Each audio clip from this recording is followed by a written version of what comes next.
Send stars to show your support. Siri_bot has joined Cerebro Love. Artextric is now live.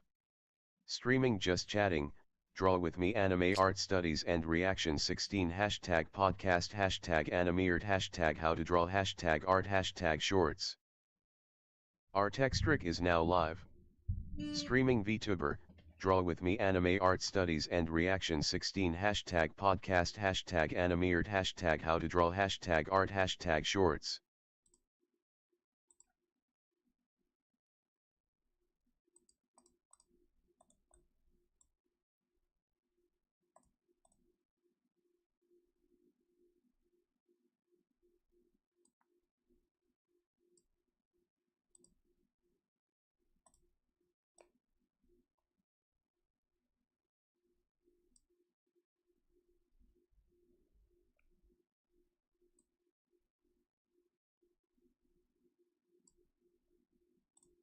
Bot Rix has correctly joined the channel.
Okay.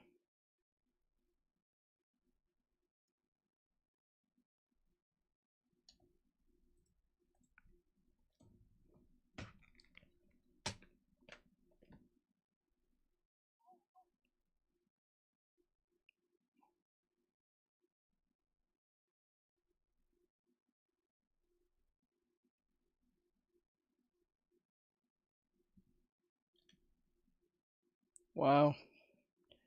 Okay, just read that. Hmm.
Hi teach. Hello. King of Fish at $UNUW at R for X 105 likes. Now we have the overall idea of what we're doing. Now what we need to do is start inserting said character in this. Now, who do I have not drawn yet? I don't think I've drawn one of the girls from Skull Girls. Okay, there we go. King of Fish at $UNUW at R for X 196 likes.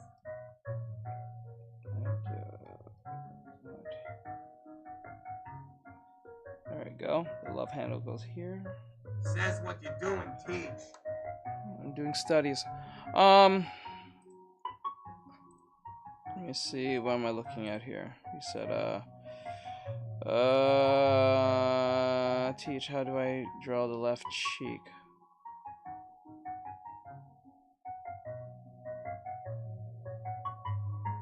How do I draw the left cheek? Every attempt isn't good. It's too straight or Says I too know skinny. this is a little early, but I sent something in Discord. The face Need a is little too... advice. The face needs to be rounded.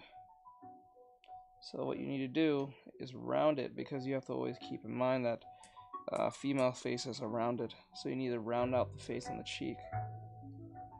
Like, see how this face here is like this, and then round. It goes, well, it depends on, it really depends on the art style from this point, because some have the indent, some just with a straight on the side of the head, and then with the cheek that connects.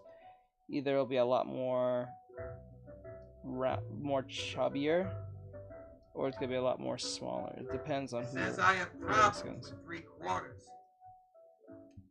Yeah, to understand. Says the most gallanum faces that round. Yes, most cases. There are exceptions, but in most cases, yes. Majority of the time, yes. The only time when you draw the female with more harder traits is when they want to be more, they're portraying the character to be more masculine looking. King of Unknown User for X 106 likes. Says how are you, Mona? Let's see here. I'll show you in a second, Mona. Hold on. Okay, that's fine. I think that's fine. Says teach I have to go now since it's school night. Bye. Oh shit! I wanted to explain shit. All right. All right. If you're back, I'll explain after the stream. I'll tell you in a video. Says that a known user for 5 good things. I'll show you a video on what to look out for. Okay, now this is where that problem comes in. Okay. I made the breasts a lot more pushed together when I was supposed to push them more further away. So erase this part. Says yeah, if you can just send me a pic or something on Insta, it will be enough. Okay. I'll send you a video after the stream. Says bye, have a nice day. You too. Thank you for coming in, Mono. I'll send you a video after the stream, I promise. Says alright, thanks. No problem. I thought he was gonna be actually like in here, but that's my fault. Okay. Alright, so we have the body the way we want it. I think the head should be a bit more smaller. I don't think it should be that big. So if the head's gonna be that big... Says, oh my god, nice job. Thank you. I'm going to make this smaller. Oh shit, I forgot about YouTube Shorts. Fuck, I keep forgetting about that. Fuck. Okay, there we go. Thank you, the boys, for following. Says I could never what? Let's see here. Head is small. Okay, the neck. Okay. Thank you, Black large square Says for I following. asked someone on Discord if the skirt would work, but they said it needed to be different.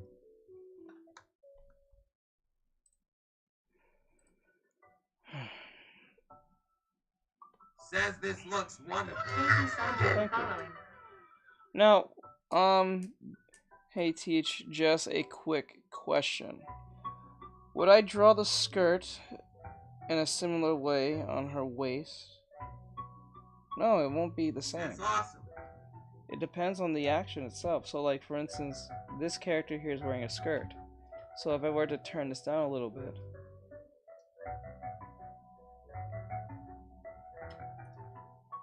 I have to make sense of the outfit that's on her. First, I will make a shape. Says I was trying to find a skirt that was similar to her pose. You're not going to find a similar pose, I don't think so.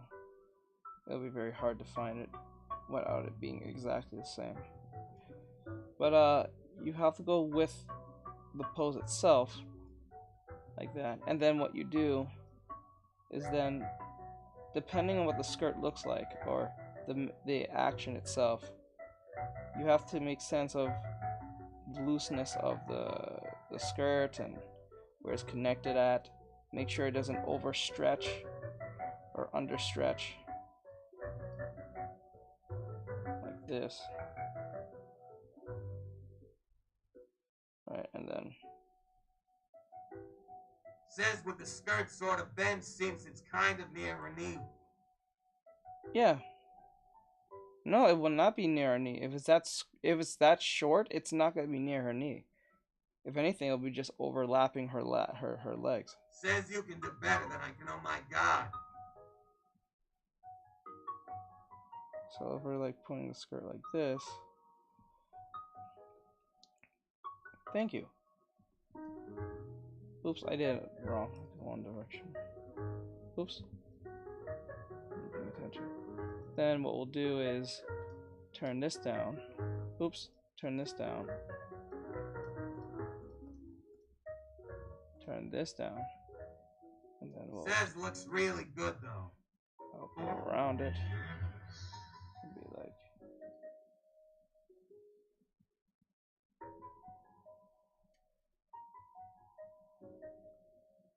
actually, I would make it more fun like this, if Says possible. hi.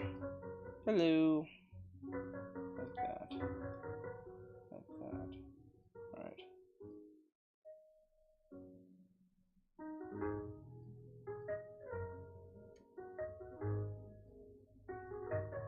Says would it be possible to show a quick sketch of how I should draw that skirt on her? Okay. Oh god, okay. Hold on. So like if you was making the legs like this. Says it's a small one like those school skirts BTW am going for. That's exactly why it will not reach the knee.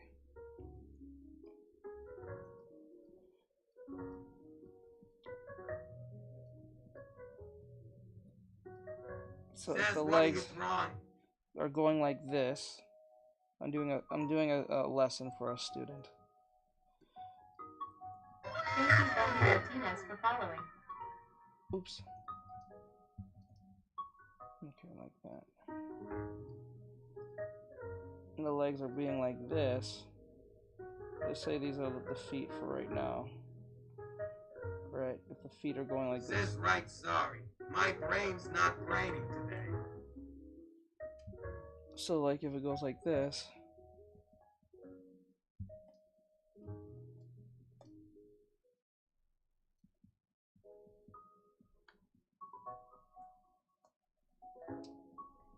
Bro, what the fuck? Okay, let me see. So she's looking this way. I'm gonna press her. Like that. And then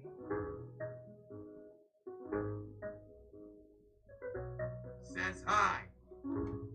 hello, hello. Like that, right? And the head is like looking this way.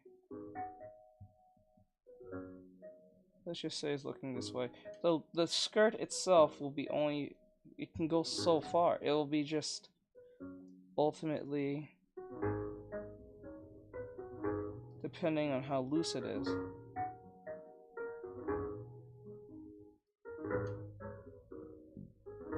Just gonna wrap around the character like this, and then whatever plates you're gonna make out of it, or pleats. Pleats or plates, I think they're pleats. They refer to it as.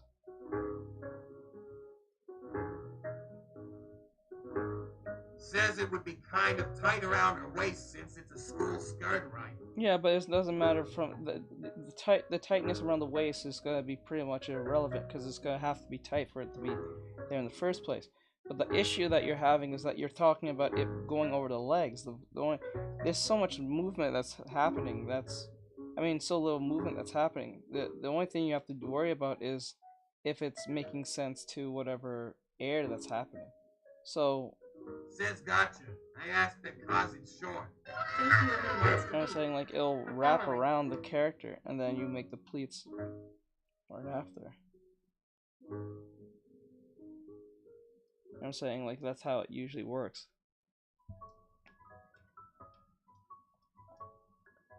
Okay, back to this. Now, pick. I'm gonna put her back over here.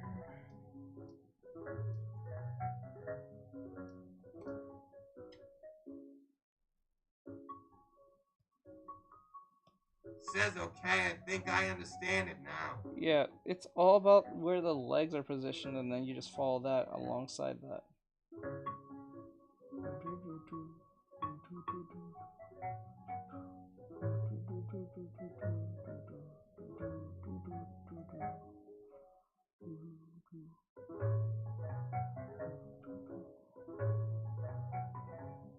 Is there any other examples I can use? Oh yeah, I was supposed to do this.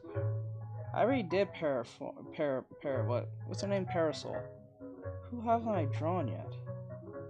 I already did Squiggly. Says back to looking up images of short pleats so I draw these accurately. Let's see. Says Valentine. I already did Valentine. Squiggly Valentine. I did her already.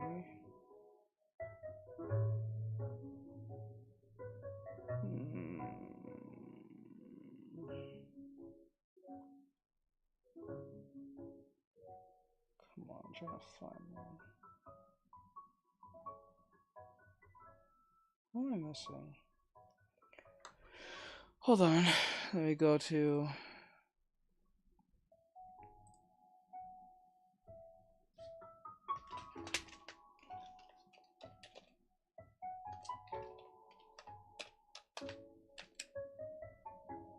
images, let me see. And then we'll pick.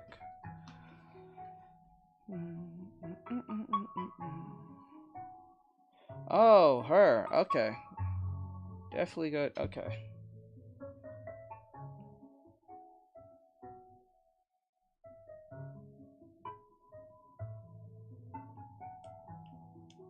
I can use this one now. Let's go with...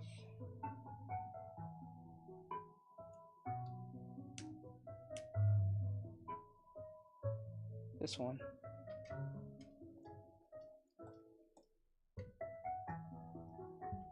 Please allow your schedule fit for following.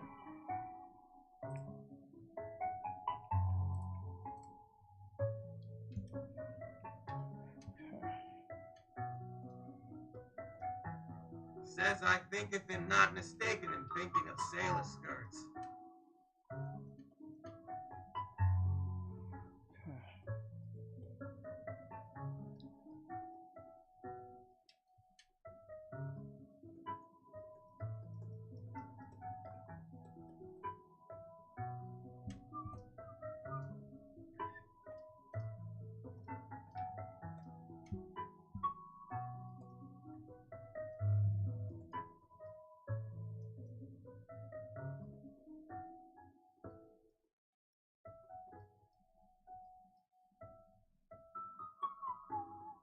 Says, how's your day been so far? It's been alright. It's been busy. It's been alright. Okay, let's see. Thank you, viewers, for following. Thank you, Capsule FIGS, for following. Thank you for the follows, I do appreciate it. Thank you, Leroy Jones, for following. Okay, the rest right there.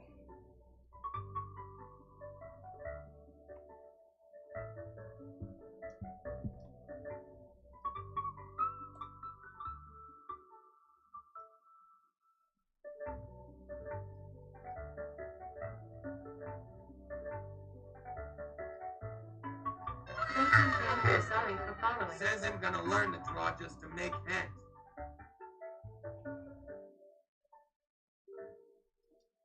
Good luck on that one. Made the breast way too big on that one.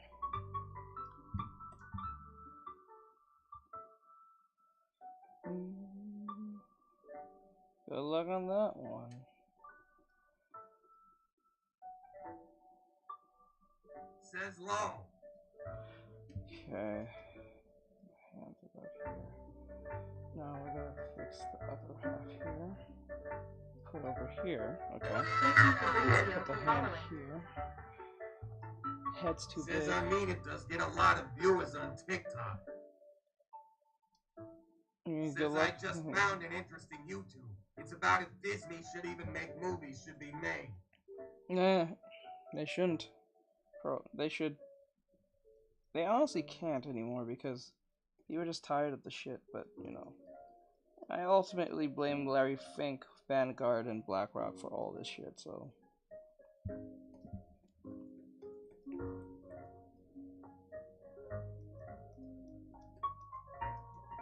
Says Clownfish TV just dropped it, so I'm seeing what their opinion is on it.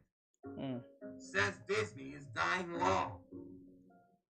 Yeah, Disney's been dying for a while now. We'll do another reaction later, but I already have 2 videos that's up for reactions. That's up. Now what we're gonna do, put our hands about here. Now what we're gonna do is put this, if I'm looking at it right. Says a lot of the movies they put out aren't even fun anymore, Ingle. There was for a while. Because they pander way too Says fucking... that a known user provide true. Pander too fucking... Says real.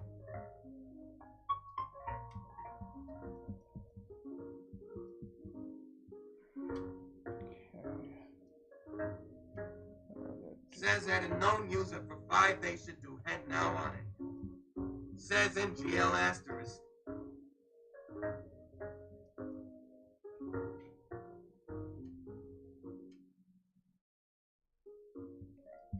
Okay. So I turn this down. Okay. Just want to make sure I'm looking at this correct.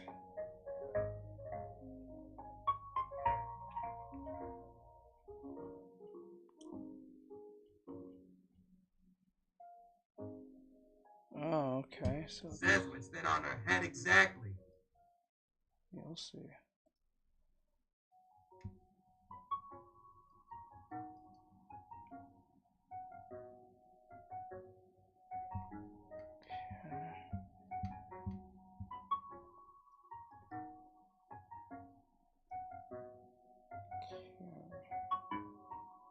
Says Puro Rayadero.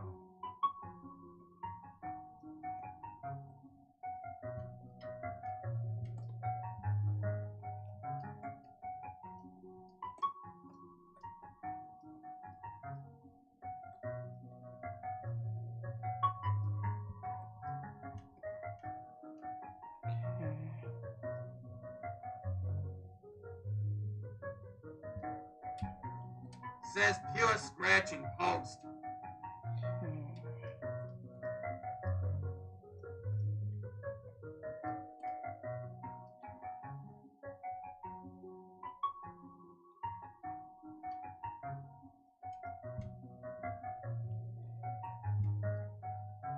Says I don't see the art.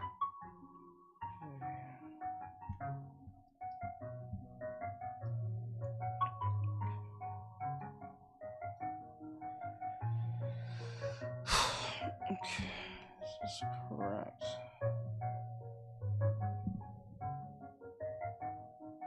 Okay, like that.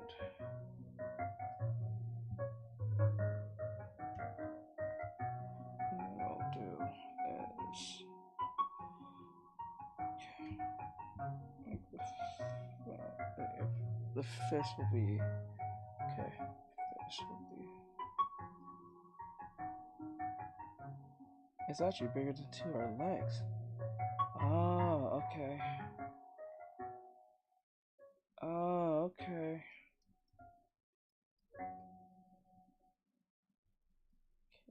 And then our leg.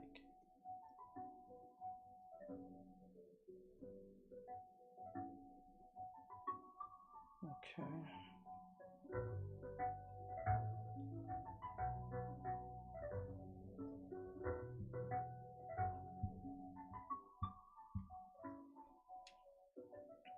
Okay.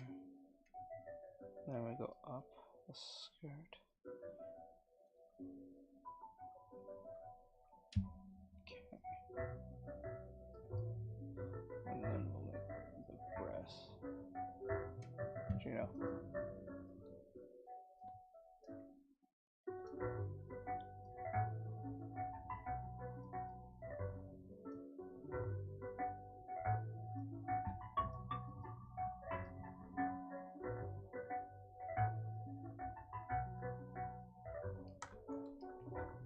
If I make that bigger, this is not going to make much sense. Alright, so.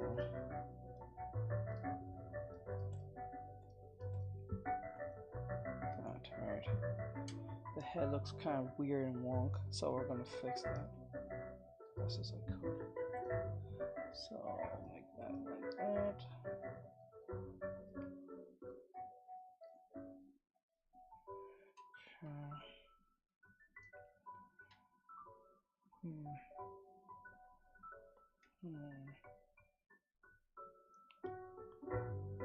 Damn it, what the f- Oh, okay.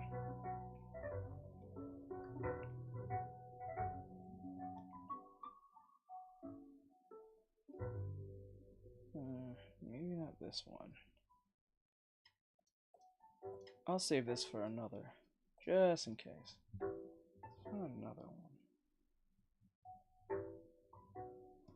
I can do this one. Try out this one. Yeah, I'm gonna do that.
Okay.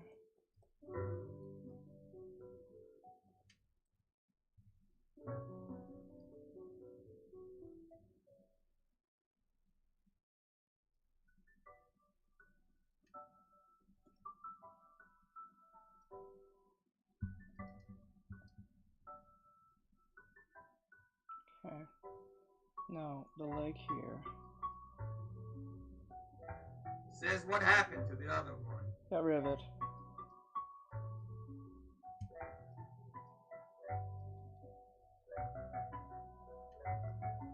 wasn't working. Oops. I got rid of it. Okay. Legs over here. Okay, and the legs about here.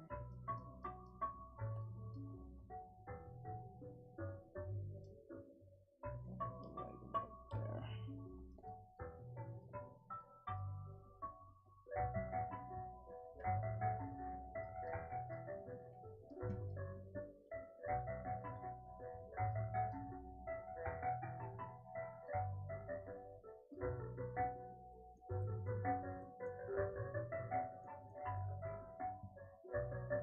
Head is too small, we gotta make it a bit bigger. All we need to do is grab the head.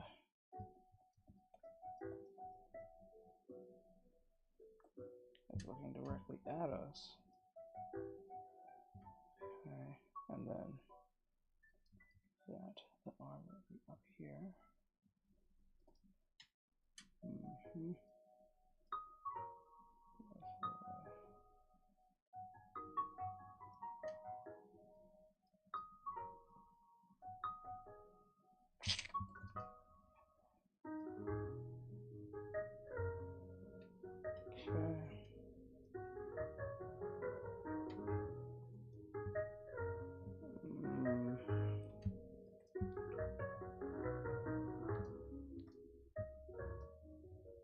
Says, how are you?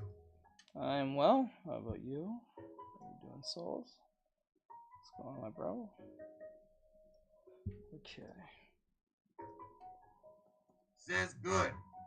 That's good to hear. That is good to hear. Now what we're gonna do is put our hand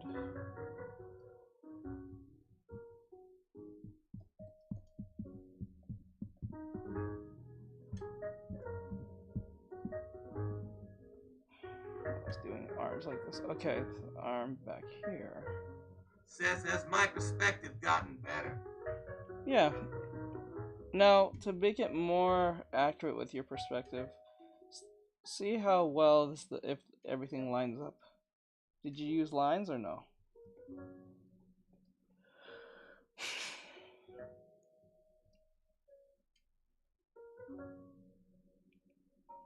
Wrap this around her legs like this.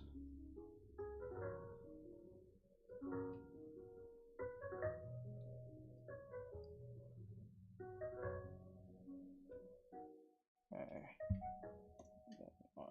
Says I use squares and stack them. Ah, okay, good. Use the box method. Good. So lining up wasn't too hard when you used the box method, correct? Breast is way too wide.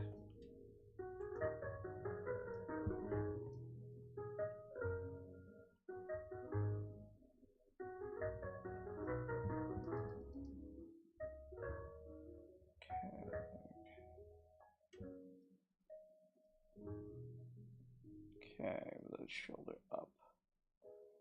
The shoulder was up like this. Says, dude, you've grown so much. I remember when you only had around 800 followers. Yeah. Says, no, it was fine. I actually found it fun. Okay, good. Well, as long as it gives you any form of joy, then I think it did its job. In most cases, as long as it keeps you drawing, then all that matters. Now right here is where the problem comes in.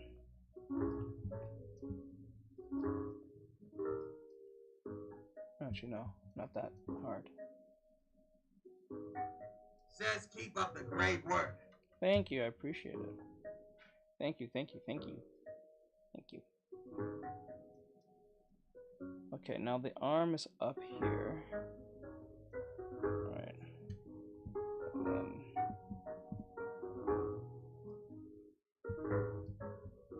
Says, teach me how to draw like that. become a student. To become a student, you have to be a subscriber.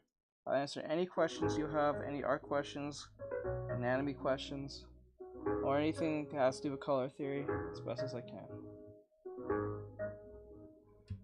Okay, let me see.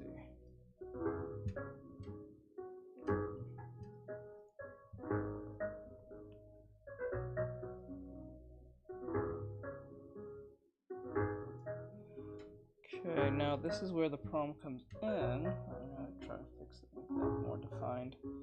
Let me see. Like that, right? Head up like that.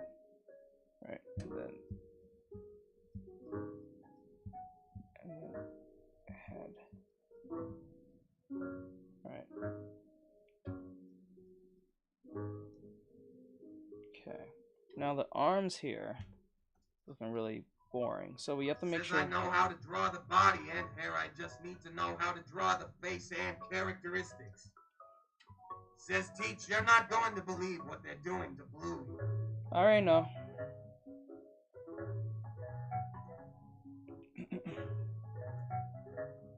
I already know the issue with that. Arm is looking really strange. You see how Says Sheesh, that's insane. The arm is not. Mine's like crooked. So we need to do that properly. Says wait, what happened to Bluey? They're gonna stop the show to do some degenerate shit. They're gonna stop the show to make a new show for about some type of degenerate nonsense or some shit. Something that has to do with some boy having a sexual like awakening or some shit. Says woke always destroys. Yeah, it always destroys.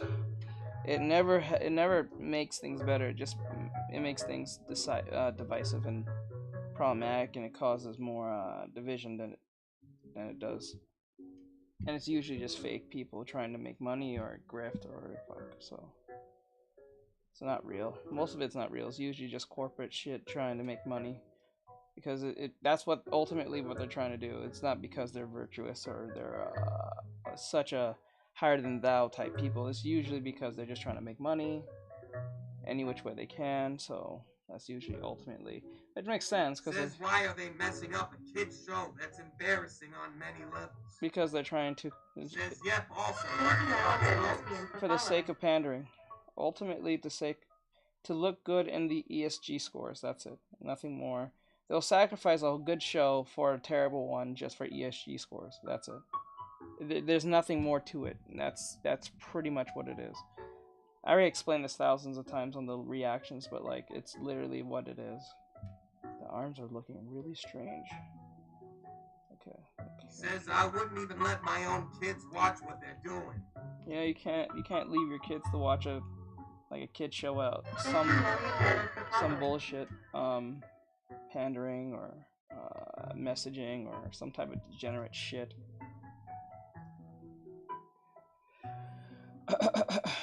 So the leg is about here. And if you give any sense of the word. Says so tired of people with no imagination ruining stuff they don't understand. Says who is the artist of the drawing? Not really sure. But I'm doing studies, so it's not even like I'm trying to draw this character. I'm trying to figure out the study, figuring out the pose itself.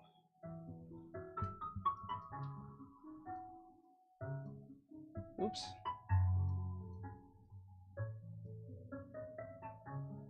I'm gonna wrap this around here.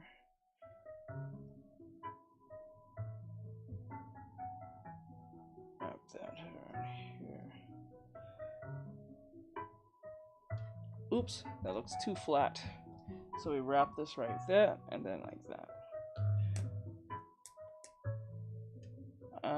Maybe just get rid of that arm.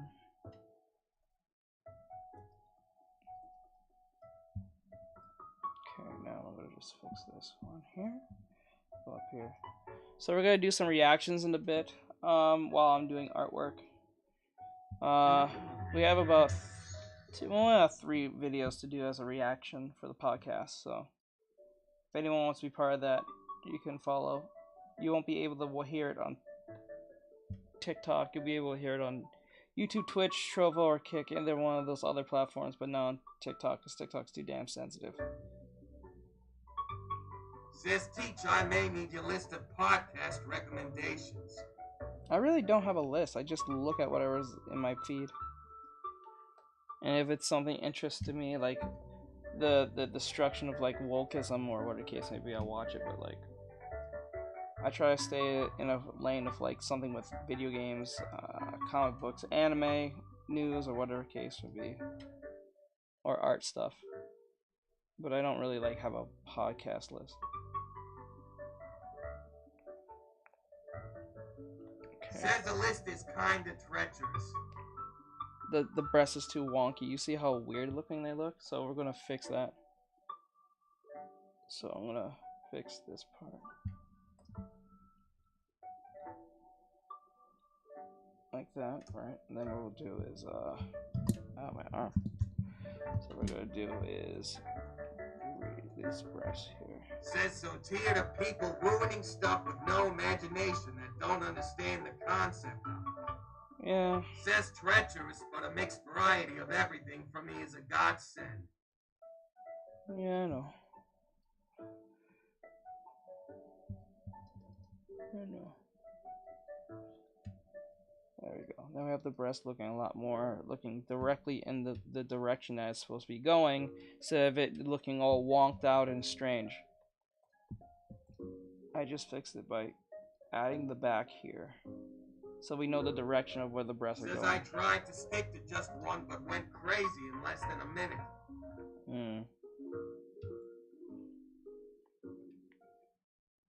Now they seem a lot more even than they were before. Says nice work on the progress. Yeah, because the breast, the direction of the breast was looking like it was going like this way, and then the other one was kind of like being pushed in. It was looking really strange, but we got it to fix, so we fixed it. So now what we're gonna do is try and make sure this doesn't really connect, but they look like they're about to connect. Now we need to fix this arm here, the arm right here, and have an overlap here. Says they look kind of off in the reference. Is it cause she's leaning sort of? She's leaning sort of, but mine's gonna be directly looking this way.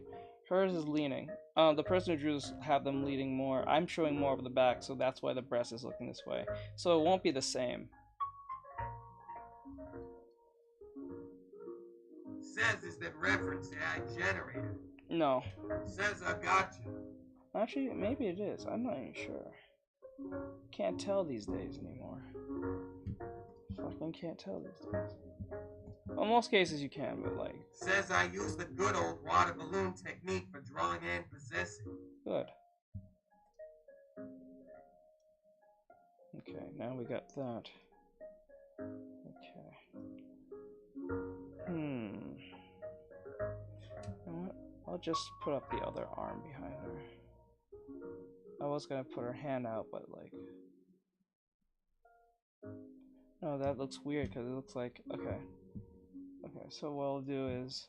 Says I honestly can't tell with half the poses I see on Pinterest if they're generated or not.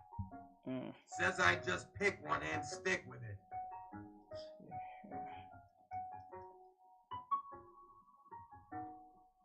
No, that's not gonna make sense. It's gonna be hard to see her face. So what I'll do is erase both arms.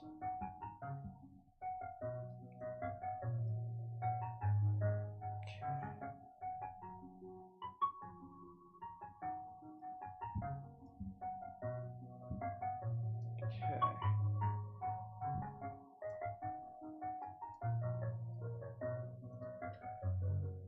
Now I'm gonna see if I can like that.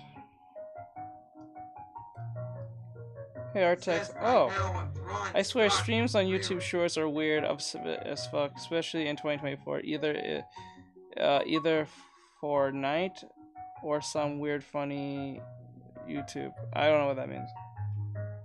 I don't know where you see furry at all, but okay. Says what's up though is when I look up Guyana poses, they make more sense for some reason.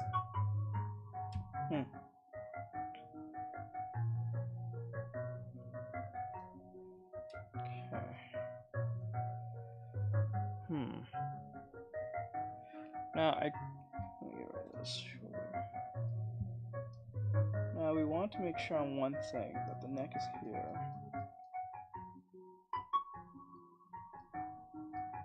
Like that, right? Don't make it too dark so we look like it's too messy to read. Okay. There we go.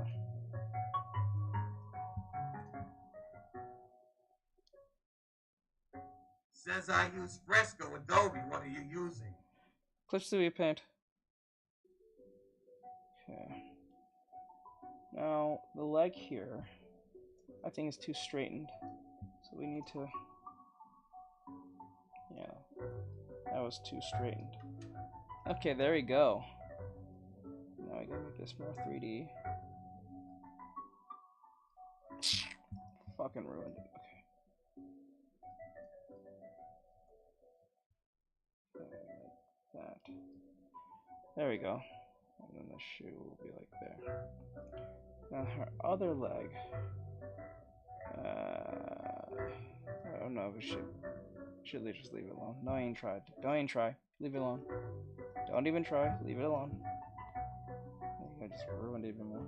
Now I'm gonna grab.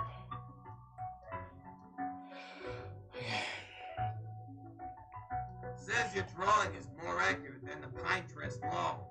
I don't know. I think they're more accurate based on the leaning. Mine's more different because I'm making sure that because of... Actually, no, I'm gonna put it like that. Because of the... Let's go be here. Hold on.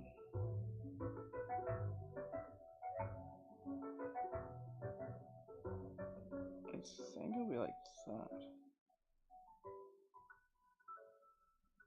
I don't think that's correct, but I'll see. Thank you, Alex, for following. On the angle. Elongation of this leg needs to be... Thank you, Jeff, for following. Needs to be pulled out more. Okay, we gotta get that length to be quite the same. It's not. So I need to pull this out more.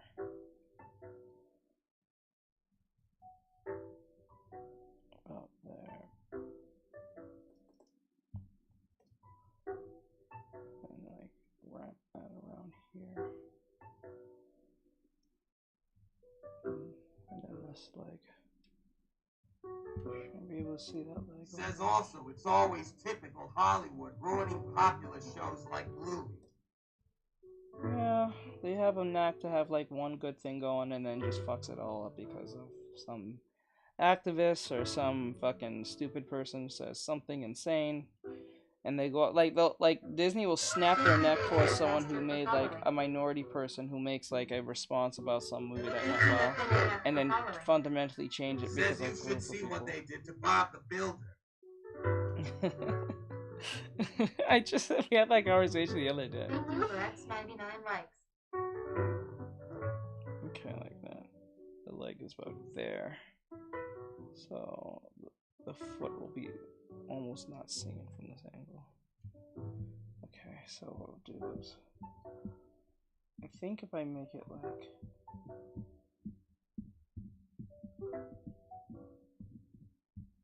Says infurious with that show. I love the old show. The new one is horrible, Sam. I'm sorry to hear that. I haven't watched Bob the Builder since what, 05? Thank you, Artextric YT, for following. Shit, that's a long time. I think about it now. Thank you, Carter Powers, for following. Thanks for the follow, I appreciate it. Now the arms will be up like this. Okay.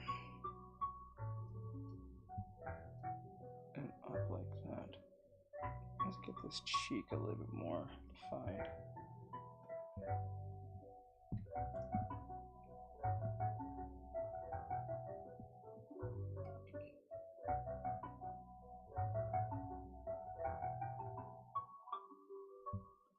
Says people will flock to Chip Chiller, that rip-off of Bluey from Ben Shapiro Law.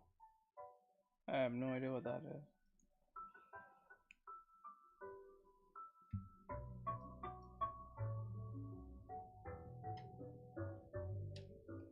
Okay. Now, with the arm, we go up like this.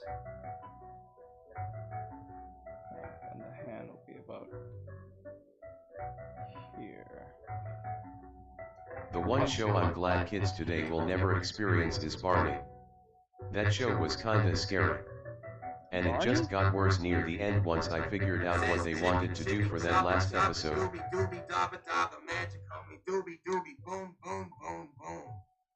Not really sure what... Wait, Barney? I don't know about that one. I thought Barney was just fine. Oh no, that's new to me. I never heard of that show before. I'm guessing this must be on like, what is that? What's that thing? Says NMAJI and what I tarnations. Let's see. Says the purple dinosaur. I have no idea. I have no issue with Barney in the Slayers. I don't think Barney was that problematic. To be honest, I don't think there was nothing wrong with Barney at all. Says what? Says Barney scared me.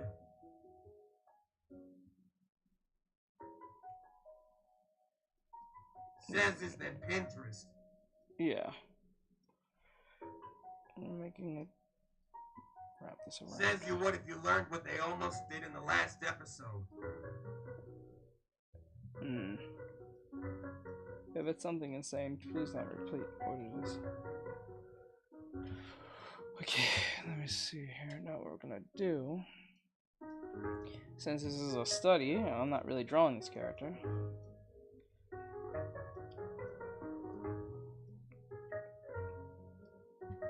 Okay, so what I'm gonna do.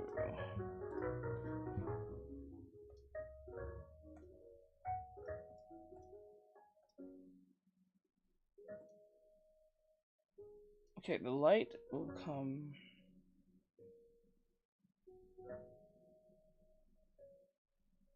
Says I use a method where it shows the joints on the whole body to draw them accurately. Let's see here. There we go. Says they used an excuse to get rid of the bluey animator over a coupe chair.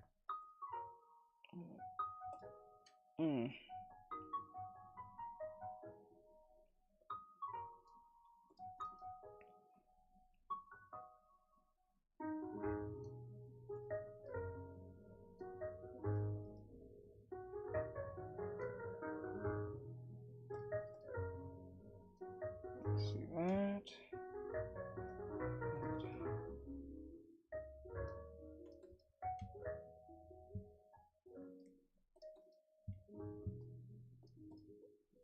Get over here like that. And then like that. Right, and then what we'll do is over here we'll have a little bit of shadow in here too. And the brass here will probably have a bit shadow here too. Says I'm so old I even remember the old show called the Doodle Bops. Oh yeah, I remember that, Doodle Bops. Holy shit.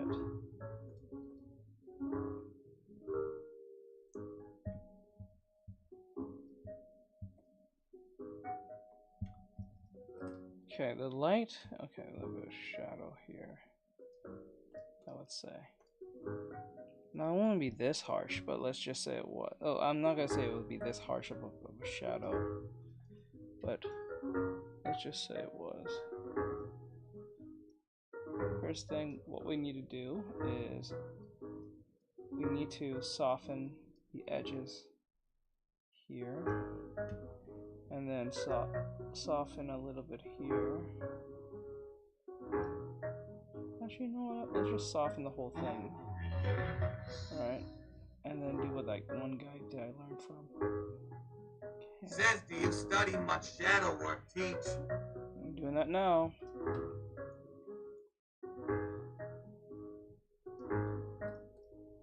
Let's see here, and then we go over here. Oops.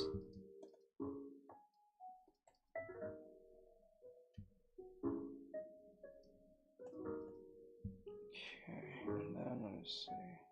I think that's good enough, right? And then what we'll do is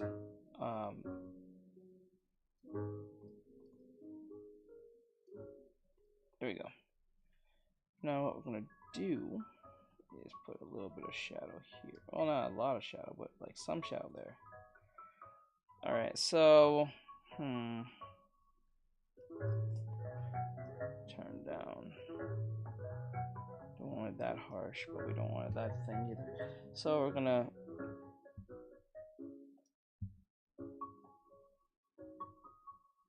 and then one down. Okay, so right under the breast will be here. Actually, we'll put the ambient, the reflected light in.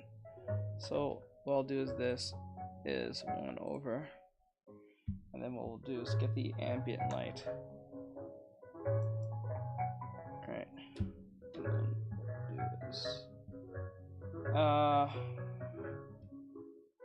light will be like here.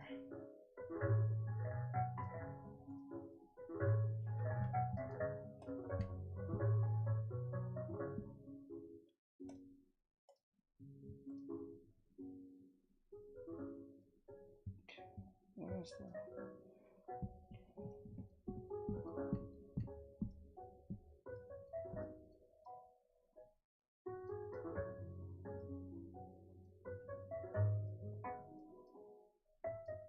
like that, because it's close to the floor. So there'll be some ambient light happening on the side. A little bit, and then over on the breast a little bit.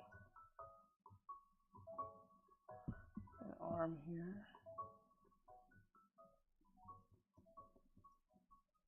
Okay, the face. And then what we'll do... Oh shit! Wrong place. Damn it! I hate when that shit happens. Says just a question. Do you find shading easier on gals or anim guys? It doesn't make a difference. Because once you know how to shade, it doesn't really matter what object it is.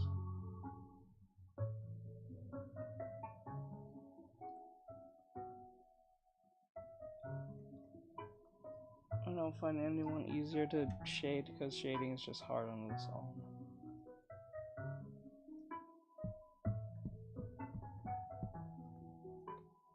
Okay.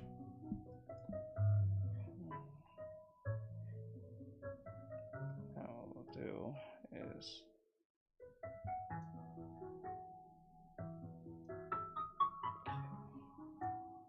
and then what we'll do is get the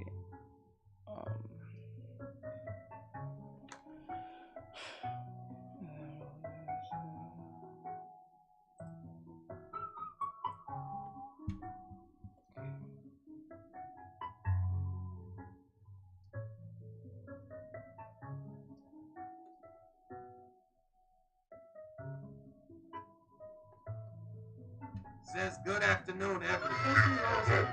hello.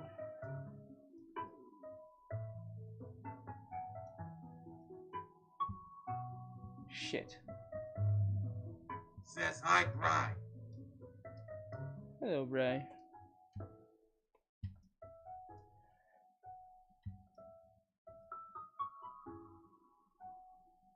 Okay.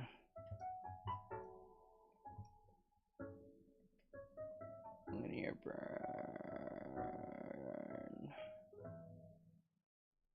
Linear burn.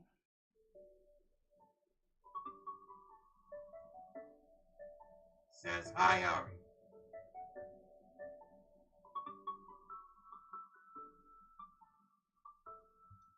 Says what's odd is I learned how to shade a little bit from practicing on spheres.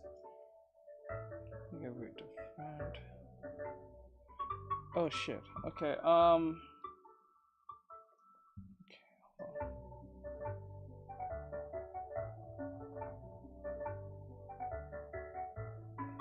Goodness gracious, what am I seeing?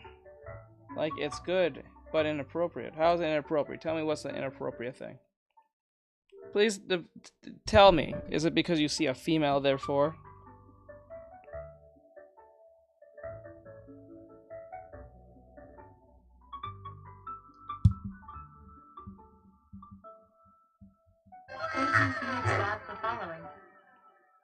No clothes. There's no skin. What the fuck? There's no ears. Hey, there's no mouth. Sad face. There's no eyes. There's no tits. There's no feet. And there's no fingers.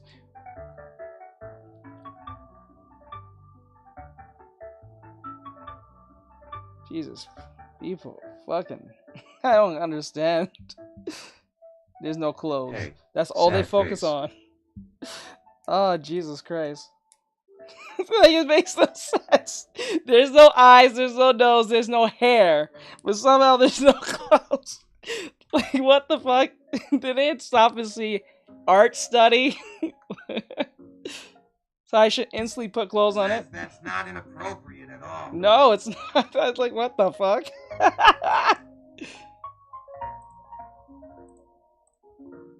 Oh, jeez, that's funny.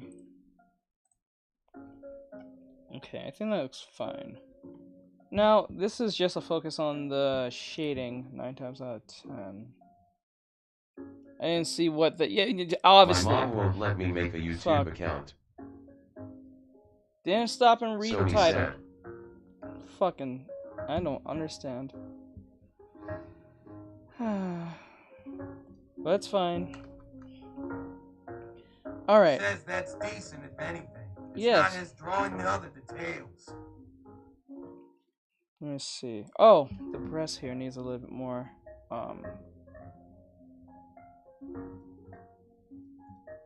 Do you hear me? Huh? What's she saying? Me so sad. My mom won't make me make a YouTube account. You're on a YouTube account now.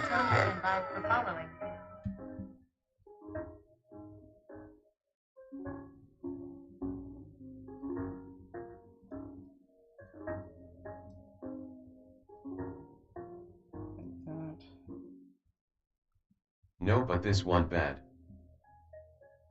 Alright. I don't know what to tell you. This my old one. I don't know what to tell you, bro.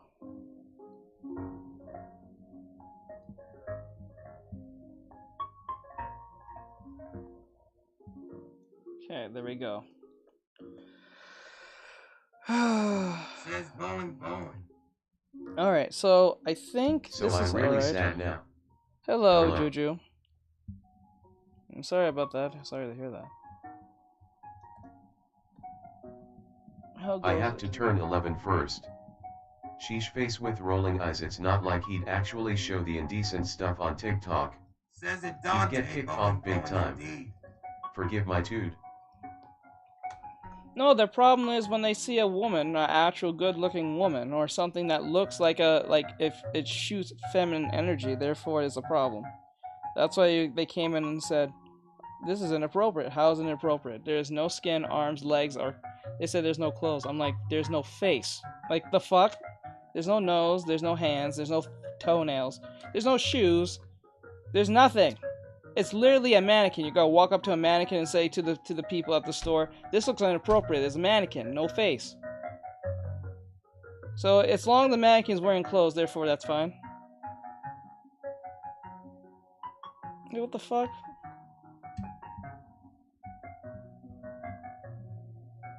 So if I made a mannequin of a dog, is it problematic? Just don't know when to keep quiet. I don't know. I'm sorry you have to deal with them too. Thumbs up. That shit is crazy to me.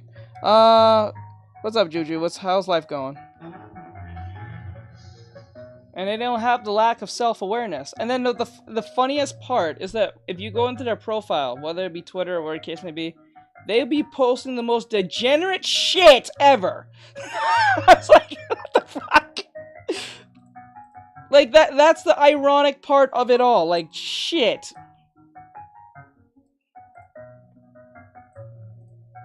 That is wild. How? Says I don't know many places that'll even show those other stuff. They'll be in the furry shit or some crazy insane stuff. Very sus shit. And then they'll be like, this is problematic from someone else. I don't get it. That shit is so weird.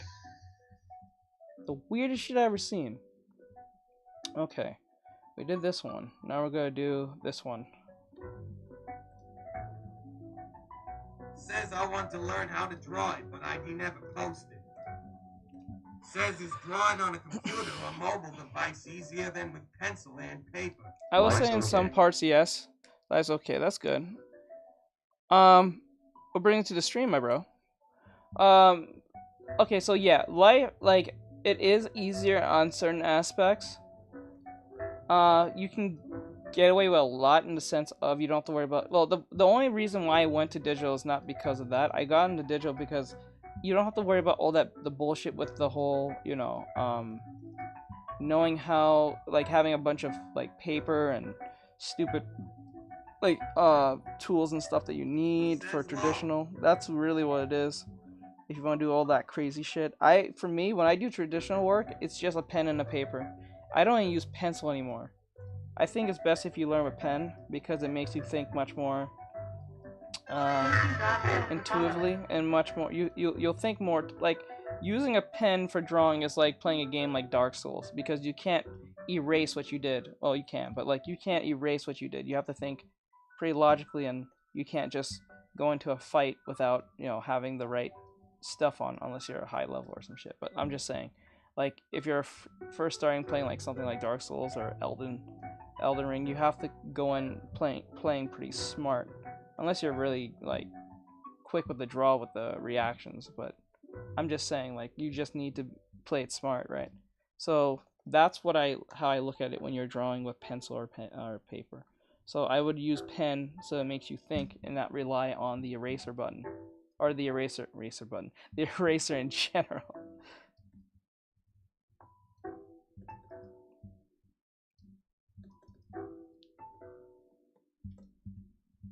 For those of you who are in here, yes. Says I learned anatomy to a better extent with traditional, but that's my personal experience. I suggest learn anatomy and everything traditionally anyway. I would suggest for anyone to learn traditional first before they get into digital, because digital will be an easier transition. So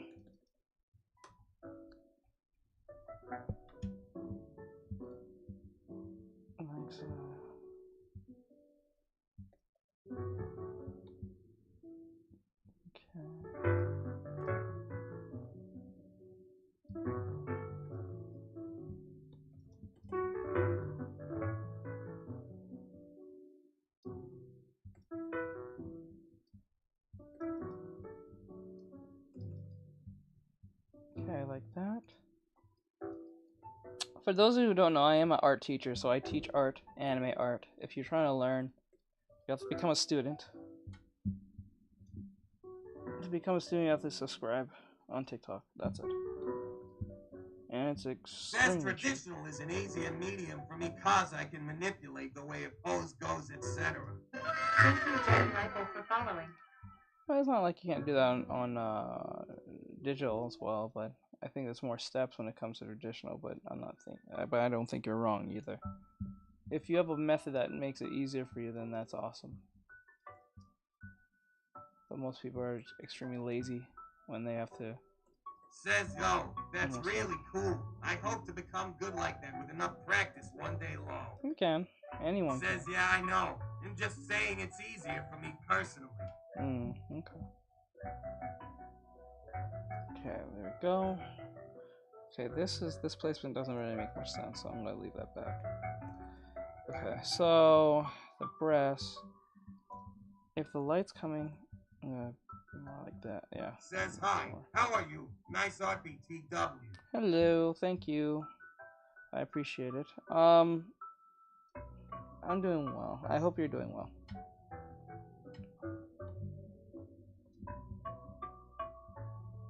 Hope you're doing well. Okay. Says how did you get into art? I was drawing since I was 6, but I think what really solidified was my dad and just the love of anime, just mainly just my dad because he could draw, and because just anime, just usually the two reasons. I think everyone in my dad's family can draw, if I remember right. Yeah, all his all his nieces and nephews and uncles, his brothers and sisters can draw. Says your love of anime is what gave you the inspiration to draw a beat. And my dad.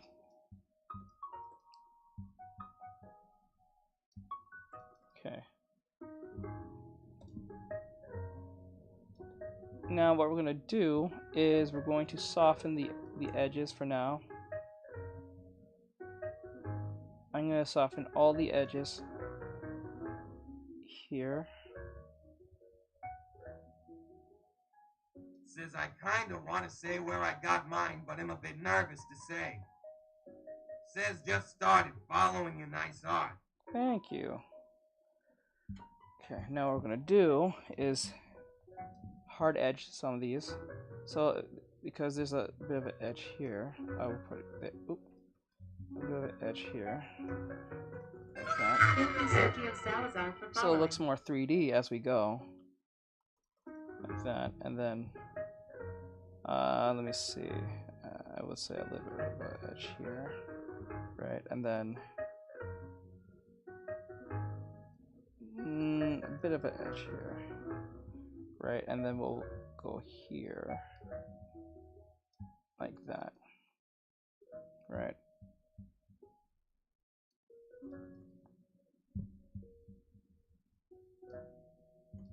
I don't think, since I'm not making a face, I'm just making mannequins.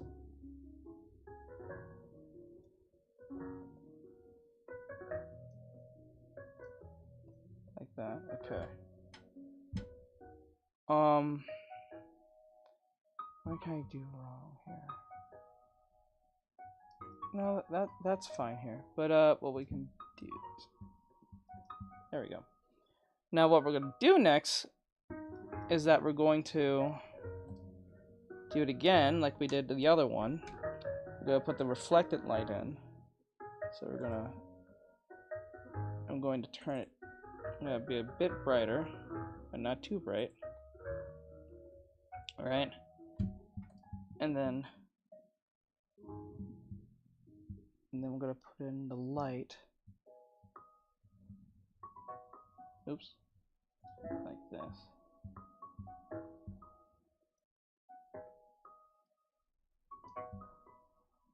That.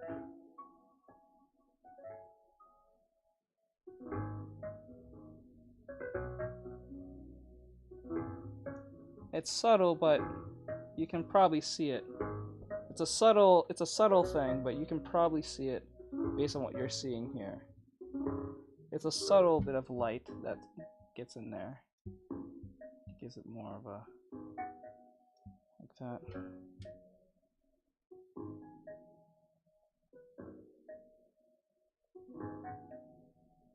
But it's only in the shadow.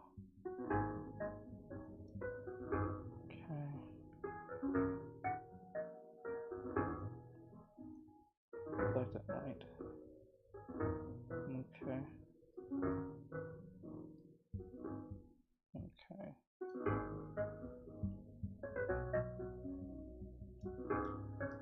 Now, what we're gonna do is probably blur that a little bit more.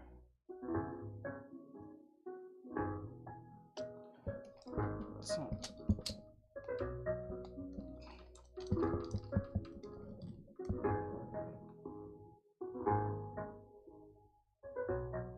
I never plugged this shit in? What the hell? Yo, I'm suffering from something, bro. How did I not? Okay, whatever.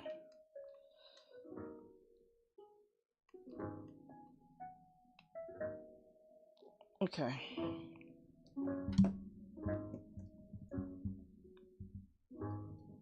I'll put an overlay.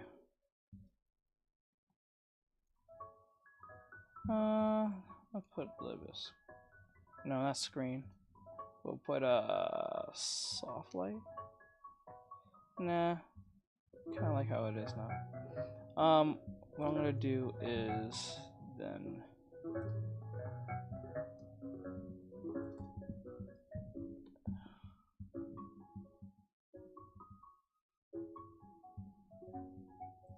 Always know whenever you're doing anything like this that shit.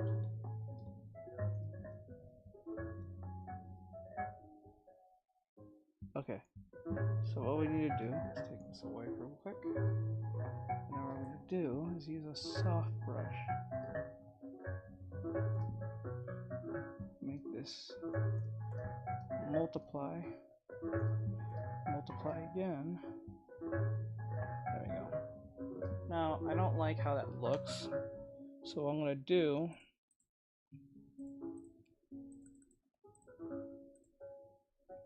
hit this.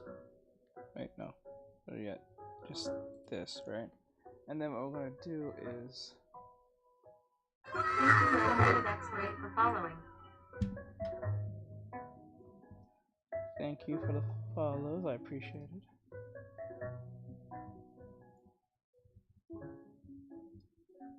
There we go.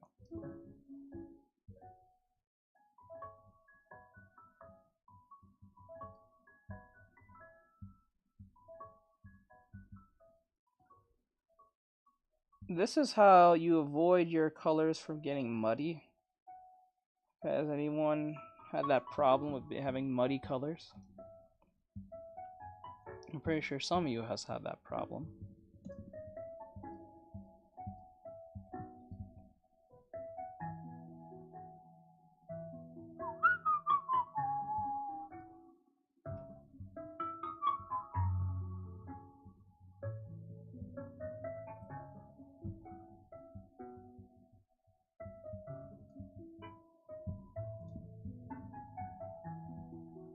Actually, I'll do this with a... Okay, no, I'll do this way.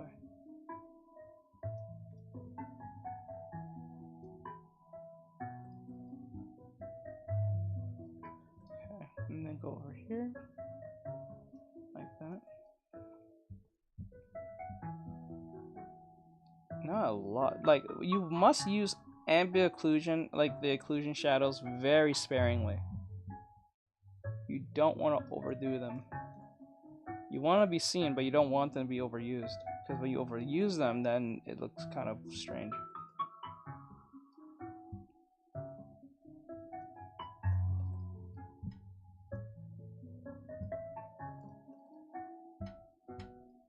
Okay.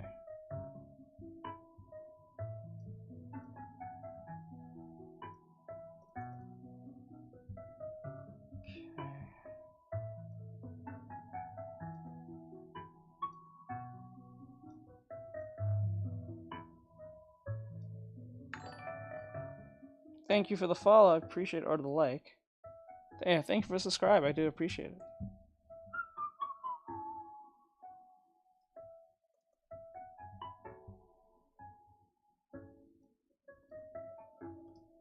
Okay, and then we multiply that. And then what we'll do, we'll take our... Because it's already in the shadow, there's no need to see a hard edge.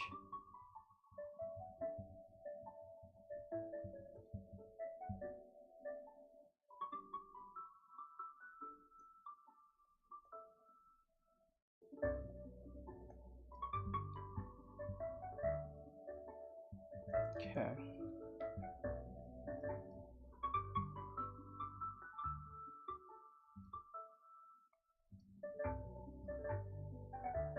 Turn that down even more. I put this at... The color here should be at 60%. I put at 60%, 61. And then I put the ambient occlusion at 30%. So it doesn't look so over exposed with shadow. And the cell team brings it a lot better. And then what we'll do is like that. There we go.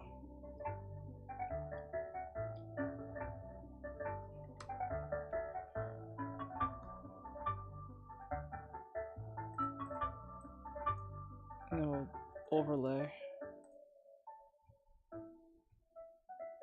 The light a little bit needs a little bit more. I'm trying to think. SSJ Gohan luck for following. Thank you.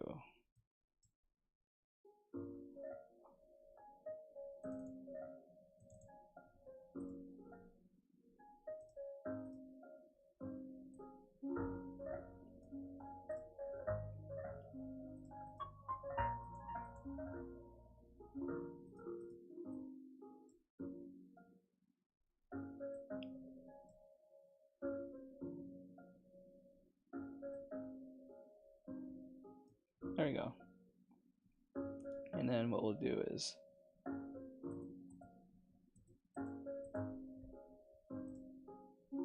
overlay.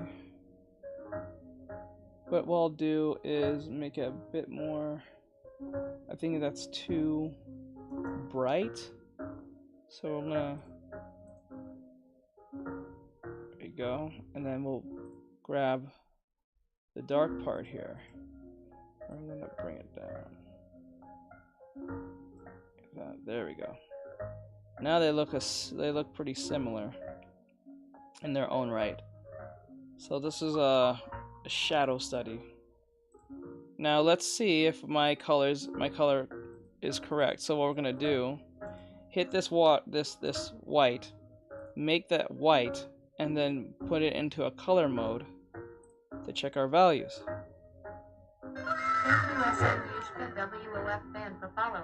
So our values look pretty good in certain aspects. Maybe around in this part it should be a little more thing. But this is how you check your values at all time. I would always say start doing your values first before you do the actual coloring. So how that works is, let's just say, let's use an example.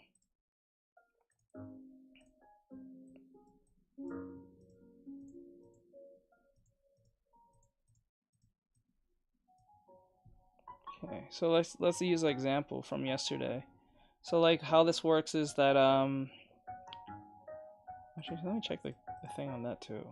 I didn't even think about that till like now.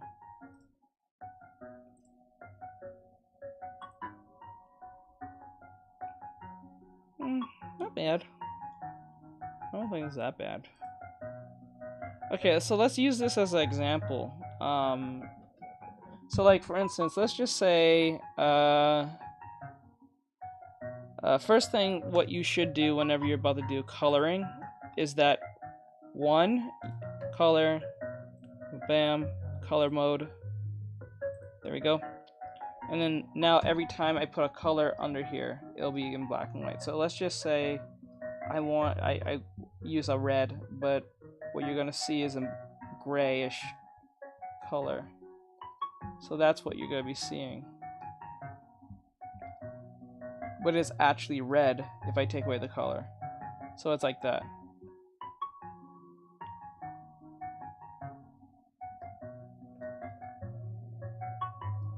So as I'm doing this, I'm going to think of the light coming this way.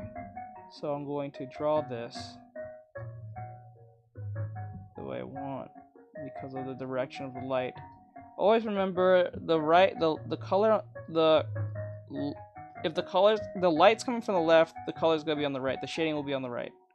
Everything's always on the opposite end.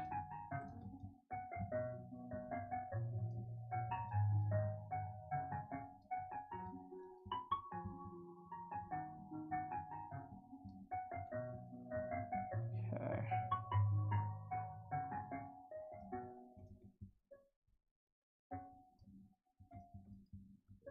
So just to be clear, even though it's in gray, it looks like it's in gray because the color filter's on, therefore we're still using red.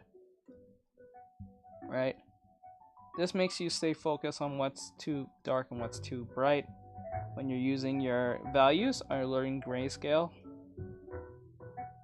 And it is an easier way to check them and keep them in line so you don't have... Says how? So what you do is you go to your layer over here. So like you take a layer, make a new layer, hit white, color the whole layer white over your subject, and then put it into color mode on color. And then what you're gonna get is a filter that filters only it filters out the color and keeps the value, meaning how much gray, how much dark, how much white is in said color. So even if I turn it off, it's still red. So as long as I don't change it too much, it won't have a problem. So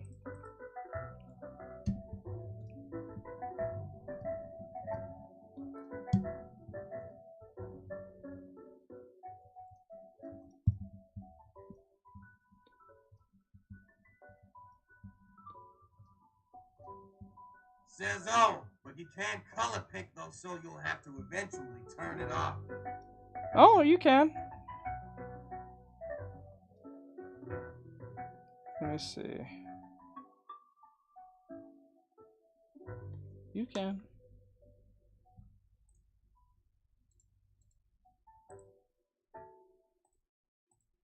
Let's see. Well, if you keep up with your colors, so if you turn it off, it will be gray, because if you're like color picking, I understand what you're saying, but like if you stay cognizant and just go back to your thing every time, you won't have this problem. So like if I turn this off and I need to change the shadows, or I wanted to do any like transitions, all I have to do is like, okay, I'm using red, so I go to my color picker, go this way, go down, and then do it again. Oops.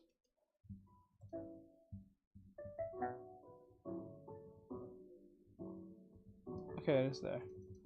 So it's kind of like that. So let me see what I can do.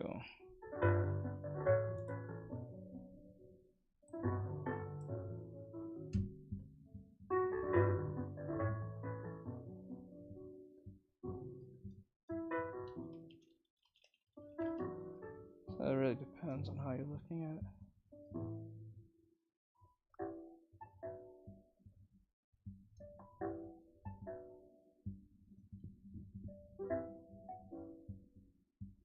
Like that.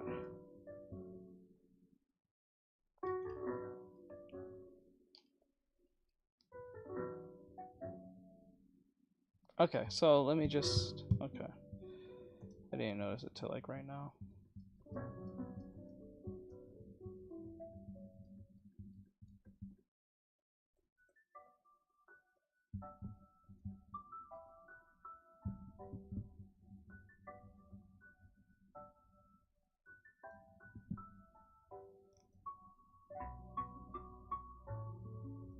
Okay. Now what we need to do, it's not gonna be a lot of shading on this one, it was just an example. So what we're gonna do is, since we have our places where we need to be,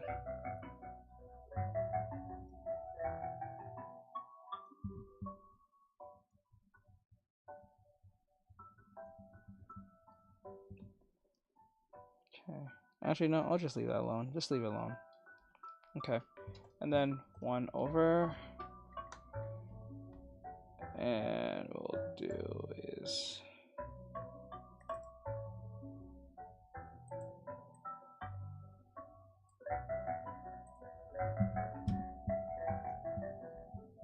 put the,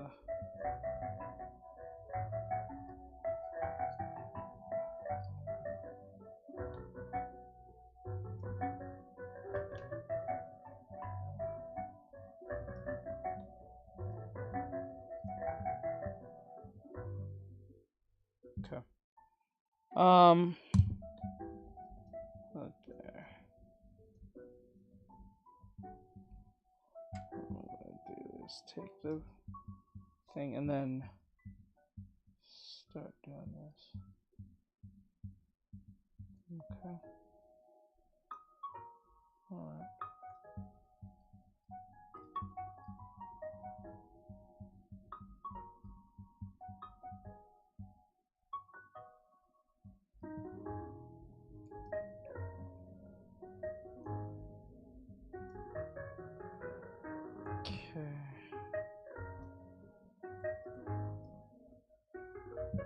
Okay, now I just softened the edges here completely, and this is something you shouldn't do only, and then call it shading.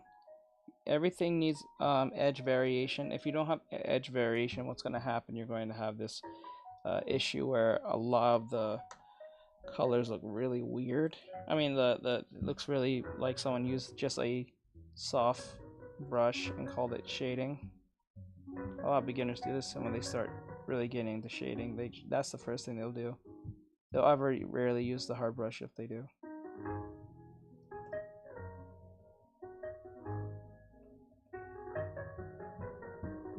That, and then right here.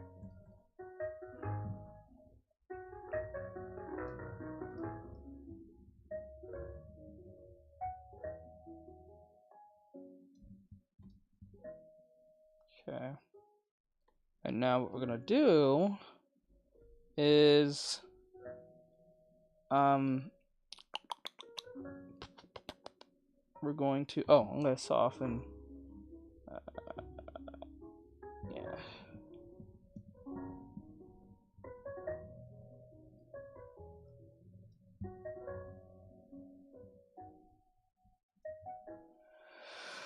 Okay.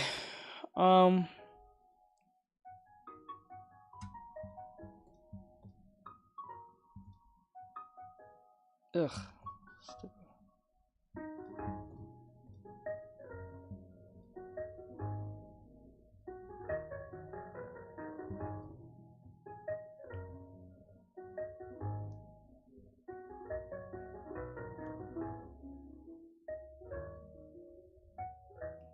Okay. Okay. So let's just say the character is purple. Let's just say. Now you must wondering, what do you do from this point? Most cases, what you can do. You shut the fuck up. Anyway, what you need to do is go over here and be like 1, 2, 3.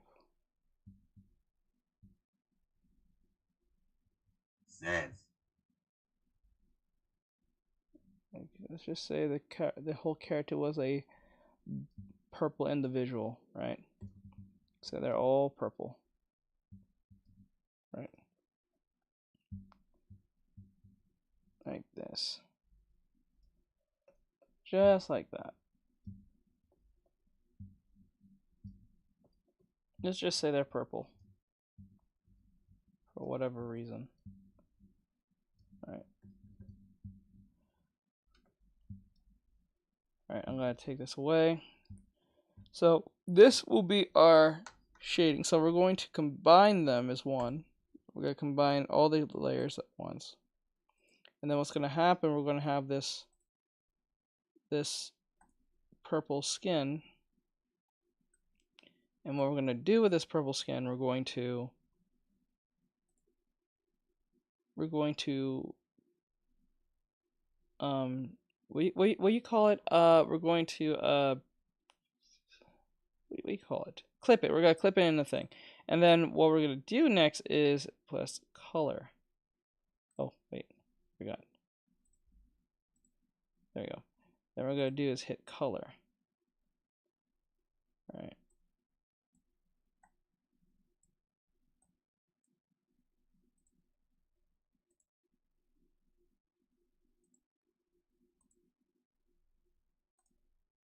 There we go. It's like we shaded with purple when we didn't. So what you should do whenever you're doing your colors is like first put in all the base colors, and then when you're about to shade, put it into a gradient filter like I did, and then start shading in black and white, and then when you turn it back on, all the shading will be in there automatically, so you don't have to do all the extra shit. So like it's much more easier to do and get things done faster in that sense. So it's really up to you to want to do that if you want, but you don't have to. There's other ways of doing it, a lot of things. It's not the one way of doing it right, but it's a way nonetheless. So yeah. Alright, so what I'm going to do now what I'm gonna do now is that I'm going to what's the right word? I'm going to do the reactions today, and then we might play Genshin. I don't know. We'll see. But I have only about what 3 videos. What is this? No. Yeah, I got 2. Only got 2 videos. So if you guys want to watch the podcast, you can come over here as we talk about it. Your video, your let me see here.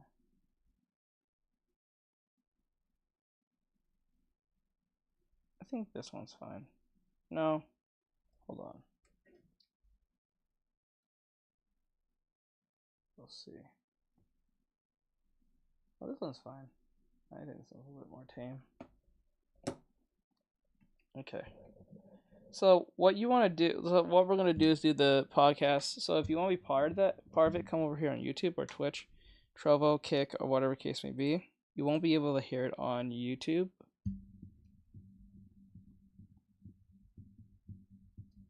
You won't be able to hear it on YouTube. So if you want to hear it, come on. We're going to listen to Clownfish TV. They're going to Disney Acts if there are shitty movies that needs to be made. We're going to watch that, and then we're going to watch 10 manga recommendations, and then after that we might play some game. Alright, so I'm going to play music for you guys over there on TikTok, so it's not a total like quiet fest. Because I know some of you...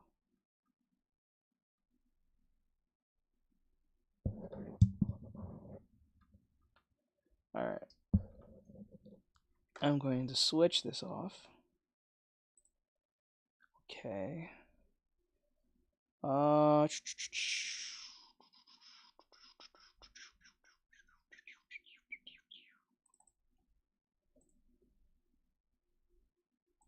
There we go. Says okay.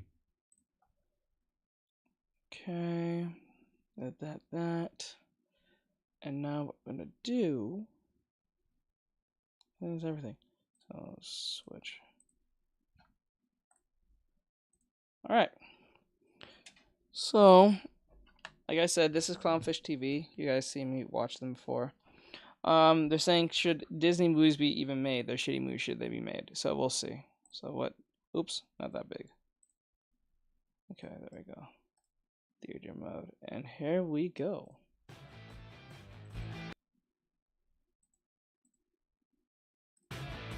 Hey guys, welcome back to Clownfish TV. This is Neon. I am here with Geeky Sparkles. Hello. And it's time for another daily dose of dismal Disney. We're going to talk about the new live action boss at Disney. Of course, they fired the other guy, the guy who greenlit all the live action animated remakes. And they have a new guy in here, but now the new policy seems to be if the movie doesn't need to exist, we're not going to make it. So that's dismal. I think that's a win. Yeah, that's if a they actually win.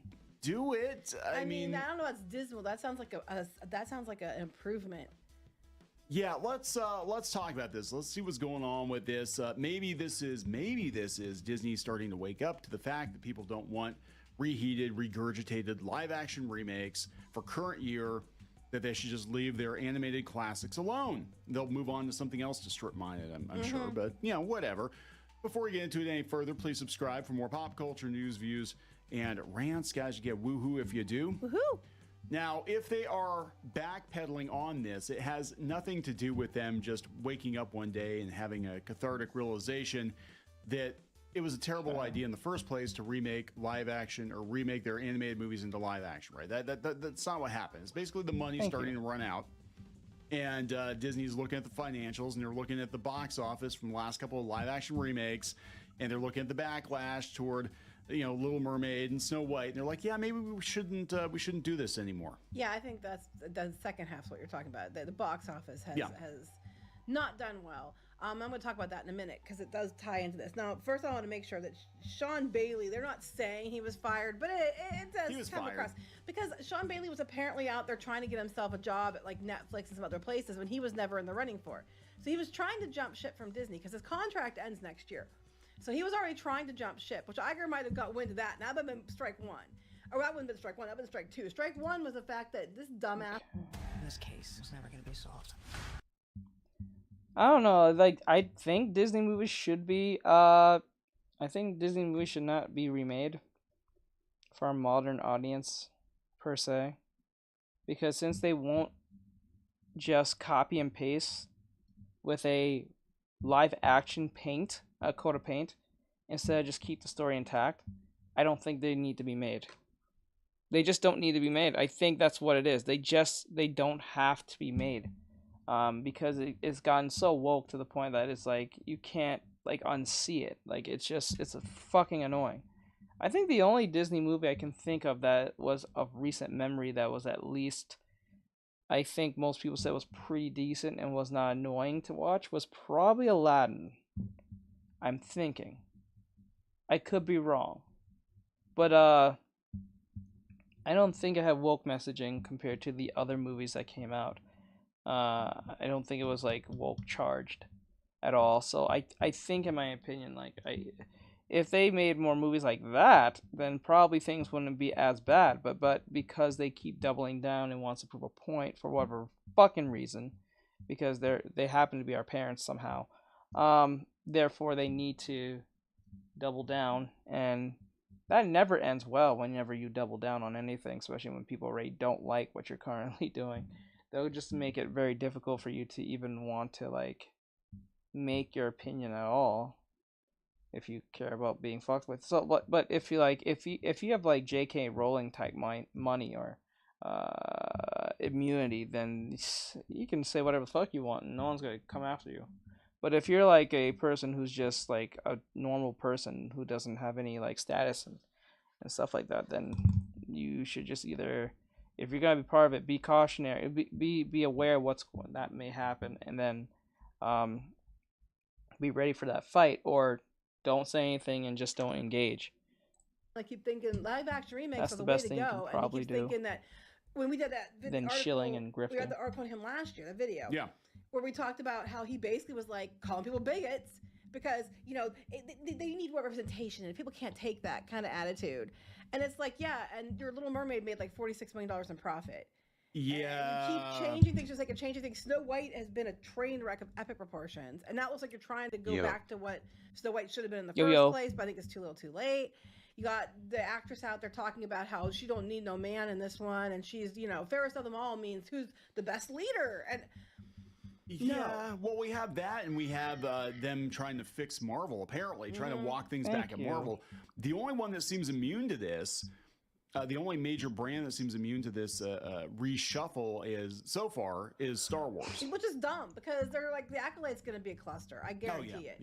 Because they're the way you hear them talking about it, it's like, oh, yeah. And then the Rey movie. Let's bring fans back. Let's do another Rey movie. Rey Palpatine movie. Yeah, nobody wants that. I'm not calling her Skywalker because she's not Skywalker. So, yeah, Kathleen Kennedy, for whatever reason, is like Teflon. She must have like the flight logs for, you know, certain islands or something, because I cannot understand for any. Yes, for real. I don't know how this woman's still fucking getting money. Like, how is she still getting work? How would they have not fired this woman up to this point? It is wild to me. It must be true. She must have some type of dark. She must have something on one of these people, or probably Bob Iger the most, because there's no way this woman can cause this much trouble. Like, look at the dude who directed what we call it, Ant-Man and Quantumania, and he was a Rick and Morty writer or some shit like that. And once that went left, they fired him. How did this woman still be able to make more movies? How is she still getting greenlit for this? She must have something on these people. It's wild to me. How? But that's, you know, neither here nor there. So, David Greenbaum, he was the co-president over at 20th Century Studios, which been like Searchlight and stuff like that. So, he's getting bumped up to being the new live action guy. And I think his exact title is...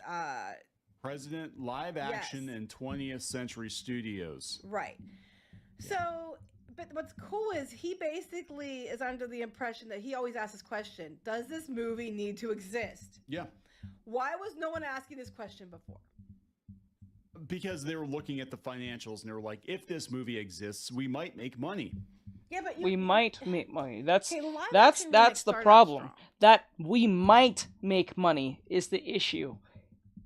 I know we can't guarantee if we're going to make a lot of money, but you have to stop and really think to yourself, how many movies have we made that was remade and it went well? We have to look at the track record, right? That's the only way we can actually tell if these movies will make money, right? So if we look at Marvel, right?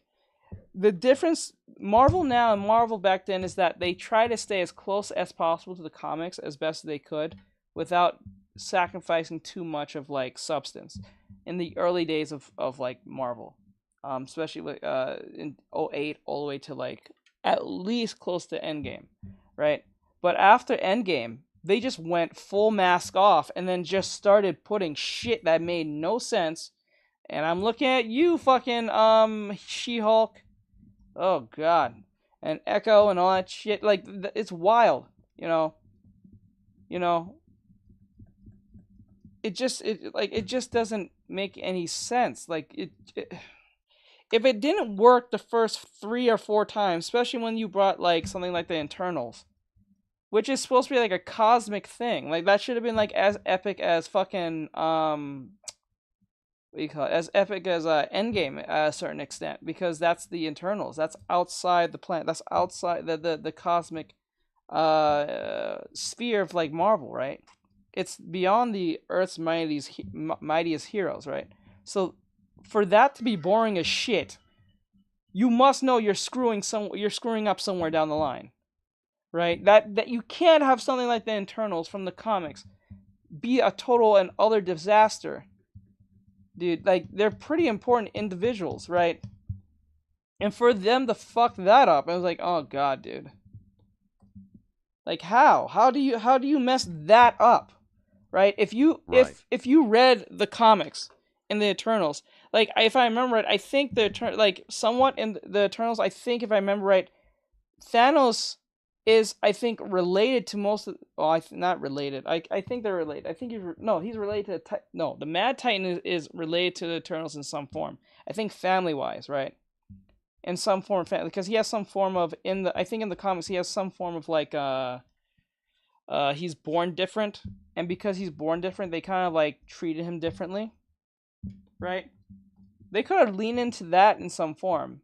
Other than the whole, like, I'm trying to make the world better because my people didn't listen to me because of, I don't know, climate change. I don't even think it was climate change. I think it was just some bullshit that happened. I forgot what was the issue, why all his people died. But there was something around that line, and he was a scientist, and he tried to warn them, but they didn't listen. It's just pretty much what that is, right? So he's trying to make balance, right? That was the whole shtick that kind of worked for him.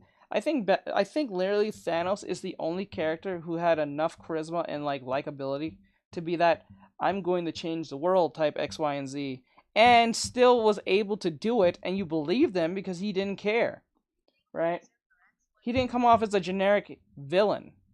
But maybe we're a bit biased. I'll say we're a bit biased towards MCU Thanos because he was teased like not every movie, but he was teased for a good while throughout the movies as they was going through, like, all the way from, like, what, 07, like 09? Like, no. Yeah, 08, because that's when Marvel Cinematic Universe started with Tony Stark. So, like, let me think, from 09 and up of who Thanos was, right? So that was a big thing.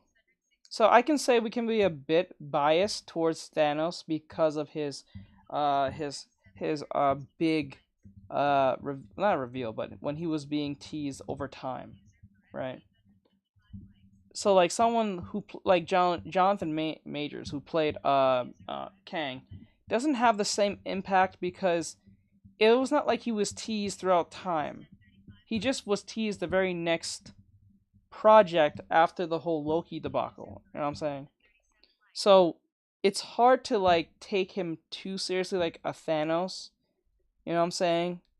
So, I can say, in a weird way, the modern audience could have been a little bit, and I'm not talking about, like, how we refer to the modern audience today, but, like, audiences today kind of had, like, this, I don't know, feeling. I'm pretty sure a lot of people felt that way.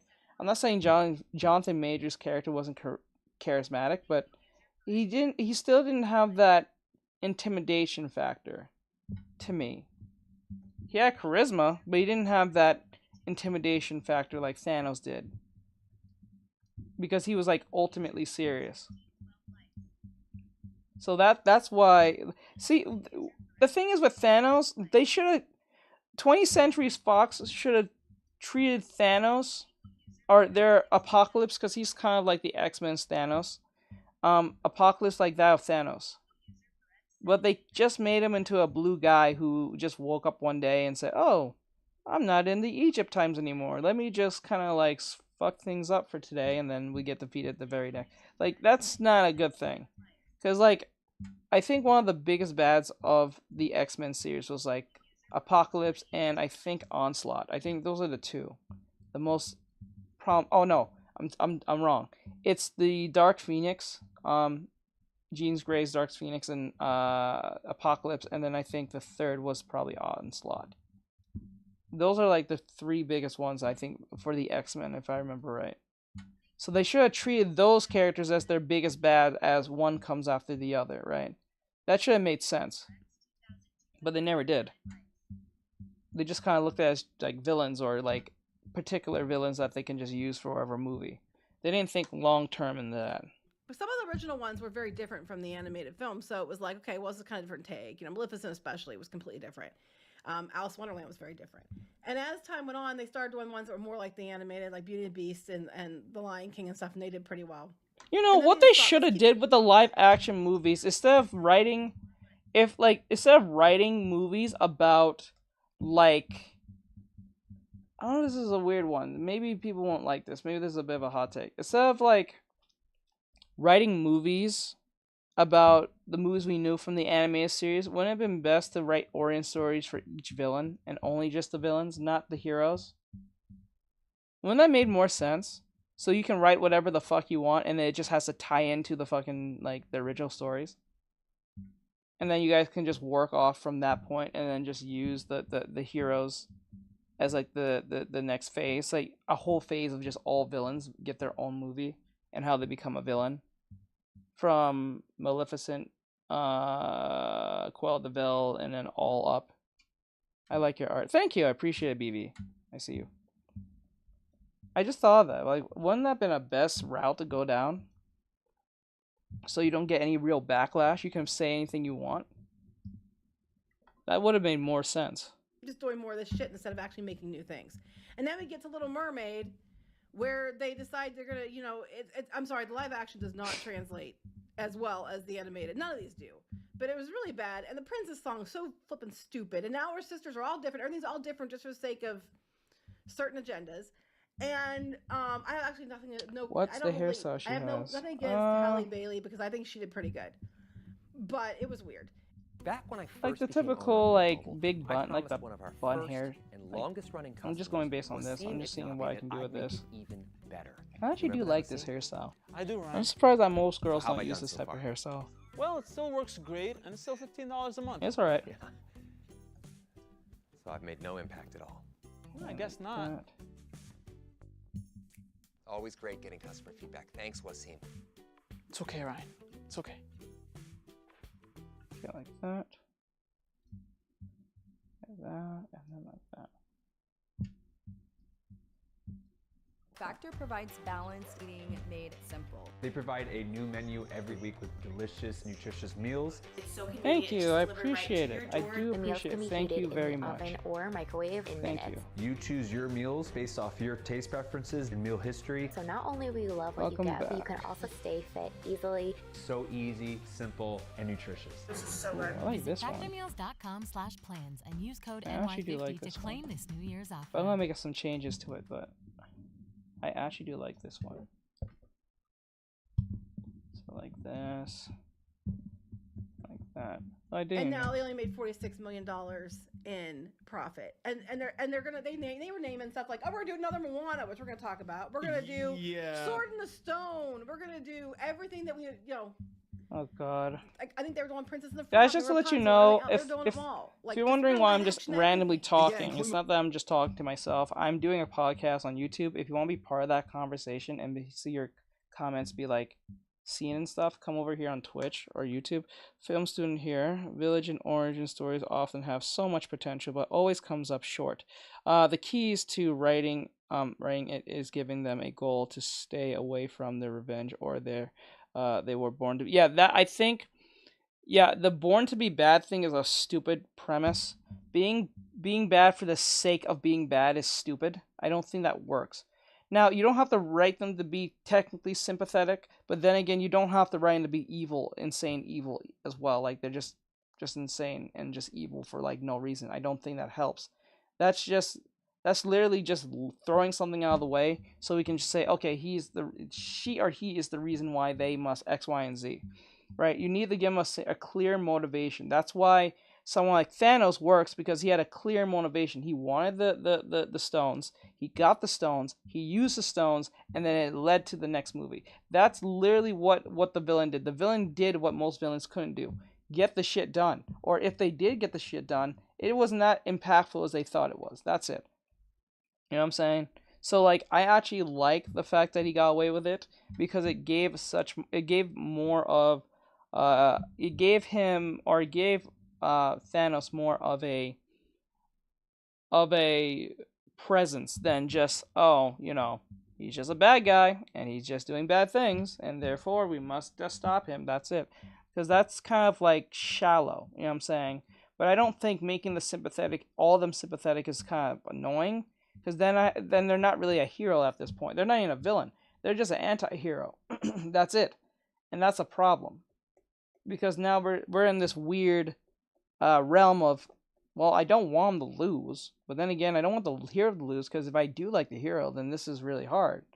You know what I'm saying? But then again, this might stir enough controversy for people to get butts in seats, though, because it'll start a debate between X, Y, and Z. But that might end up being more problematic than it is beneficial to the studios, because that can lead to very insane people who take things way too seriously. So yeah.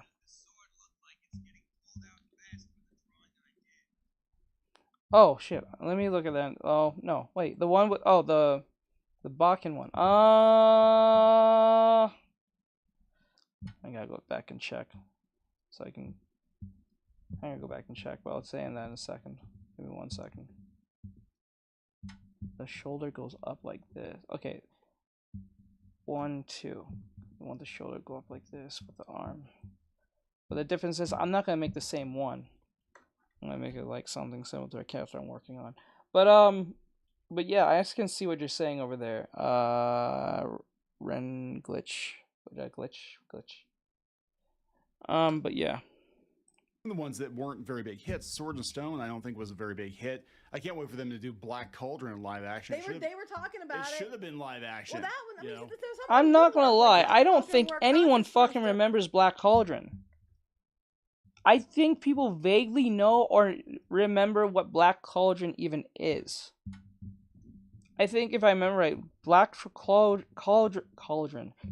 was one of the worst Disney movies that ever debuted in animation history, other than like Treasure Planet, I believe. Like it was just real. I think a lot of people found it either boring, or the marketing was ass, or whatever the case may be, or people just wasn't into the whole medieval setting of the Black Cauldron. But like, I don't know, something about that movie just didn't. I heard about that. Yeah, it just didn't. I heard that movie was horrible. Yeah, it was horrible because I think the pacing was just very boring. No, I think the story was just boring. Just overall, just flat out boring. Nothing more, nothing less. And it was just like, I guess, extremely typical, I guess. It just gave a few kids nightmares back in the day because of the skeleton, I guess. I think would work in live action. I think Atlantis would have been a great one in live action. We know they're doing Hercules, but they're already going to race swap that one. And they're going to race swap Hercules? You can't do that. That's a Greek mythology. Oh my god, oh my god, oh my god, oh my god, you can't do that. Yeah, that's what, I think that's what progressives are trying to do. They're trying their best to, like, erase history completely and put it in their own image. I think that's literally what the goal is now. I think that's ultimately what the goal is. Nothing more, nothing less. I think that's what's the goal is. Worked out pretty well, but they didn't pick those until now. And it's just and how much each of these movies cost? Like the budgets on these are nuts. Oh, at least $200 million. And they don't do well. No, they just don't.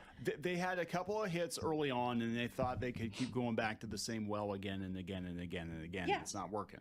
So now we got this other guy in here, and there they go. Puck News. So I'll take you over here. Yep. And I think Disney's trying to shift the way they're thinking about films, because they're talking about like Greenbaum. He was part of, Searchlight people were the ones that did Poor Things. Now, Poor Things only did like 100 million worldwide, but it's winning all kinds of awards. And then you have the box office, what did really well last year? Oppenheimer, Barbie, the Super Mario Brothers movie. Those things are what did really well. So now they're looking at that, and they're like, oh, we need to pick somebody who's going to, think outside the box and bring audiences in for another Barbie type. Bro, let's just call it for what the fuck it is. If all these Fortune 500 companies just literally get together as a whole, as like one whole, band together and be like, we're going after BlackRock, Larry Fink, and Vanguard, this might come to an end fast. They all just get together and say, we ain't doing this no more. We're not abiding by these rules. This shit is stupid. It makes no sense. Like, if all of them get together, all of them as a collective, and go after the BlackRock, Larry Fink, Vanguard, and all in one fatal swoop. There's so much Larry Fink can do. And abolish the whole ESG thing. If all these people get their lawyers and be like, this is stupid. We're not doing this shit no more. It's not working. It's not profitable. We're losing money. Our stocks are going down like crazy. We're constantly in battle with the audience. We're tired of this shit. Can we please, for the love of Christ, end this now? And if they say no, not only that you should just literally just get them in the court. You just literally stop this. This will stop this. But no. They have to keep trying to maneuver and shift around this nonsense. Because let's be honest, if right now Disney do a male lead movie, especially if it's like a Caucasian male or something like that, it's going to go left. Why gender swap Hercules though? I mean, come on. No, they said race swap. Creepy that would be, grinning face. No. They said race swap. They said race swap Hercules, unless they're gonna gender swap that too. They might do both. I'm pretty sure what's gonna happen. It's gonna be Hercules in name, but the whole movie's gonna be about Megara. It's gonna be about Megara. Trust me. She will be the main focus.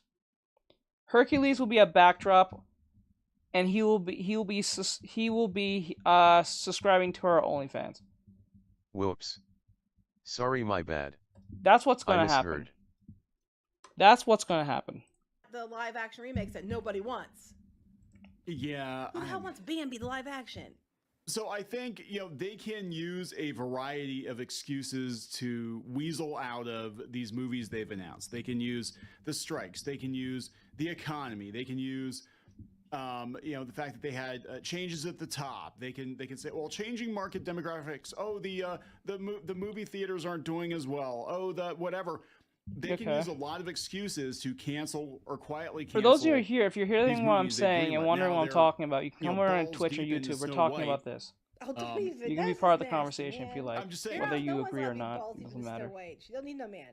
They can't walk that one back.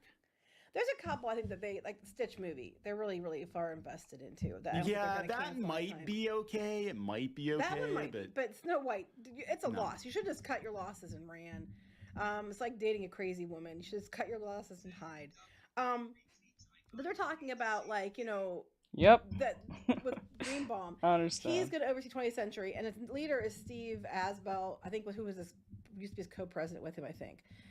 And they're talking about how Greenbaum would come to these meetings, and he would say, "Does a movie need to exist?" And that is the question that somebody need to be asking. No, majority of these movies did not need to exist. And if they did need to exist, what you should have did is just literally copy and paste what you see from the movie and just put in there. Don't take out anything. Don't change anything. There's a reason why you don't take them out. There's a reason why these movies has been loved since the test of time, ever their exception. Leave the fucking movies alone and just copy and paste. It's not that hard to do. We do it in fucking manga all the time. They look at the manga and they just translate what they see from the manga into the anime 9 times out of 10. Now, they may skip some stuff because either runtime or they just didn't have the time to put it in. Usually that's one of the reasons, or that's usually the reasons, or there's some type of issue, or technical issue, or some conventional issue, or something like that. But like 9 times out of 10, they just copy and paste what they see in the manga and slap it right onto the anime. That's literally what the manga is. A manga, if you think about it, is literally a whole glorified storyboard. Think about it. That's what a manga technically is, if you think about it. It's a glorified storyboard. Because if the manga does very well with audiences, it ends up being an anime. And if it's really good with the anime, it might get a movie and a franchise and blah, blah, blah, and all that shit. See what happened to My Hero Academia? Demon Slayer? You know what I'm saying? Like, it's that's what it literally is. It's a glorified storyboard with more details in depth. That's what it literally is. That's what it is. Tell them, no, that's a stupid idea, but let's not do that. But all Iger looked at was, well, Aladdin made money, and the first Maleficent made money, so yeah, all of them can make money. Second one didn't. I don't think Cruella made very much money either. Cruella would have probably done well if it had been released theatrically, and that was a completely different take on her, though. You know, it was an early how she became Cruella, kind of story. That was different. Nobody wants to sympathize Cruella de Vil, though. I'm not gonna lie, the Cruella de Vil thing. I'm not saying that the movie was. No, I'm saying the movie is terrible. The story didn't make much sense. Dogs kill her.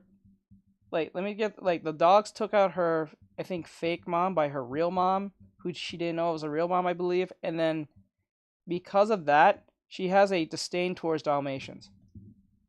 Not the individual who told the dogs to do X, Y, and Z, or trains the dogs to do or do X, Y, and Z.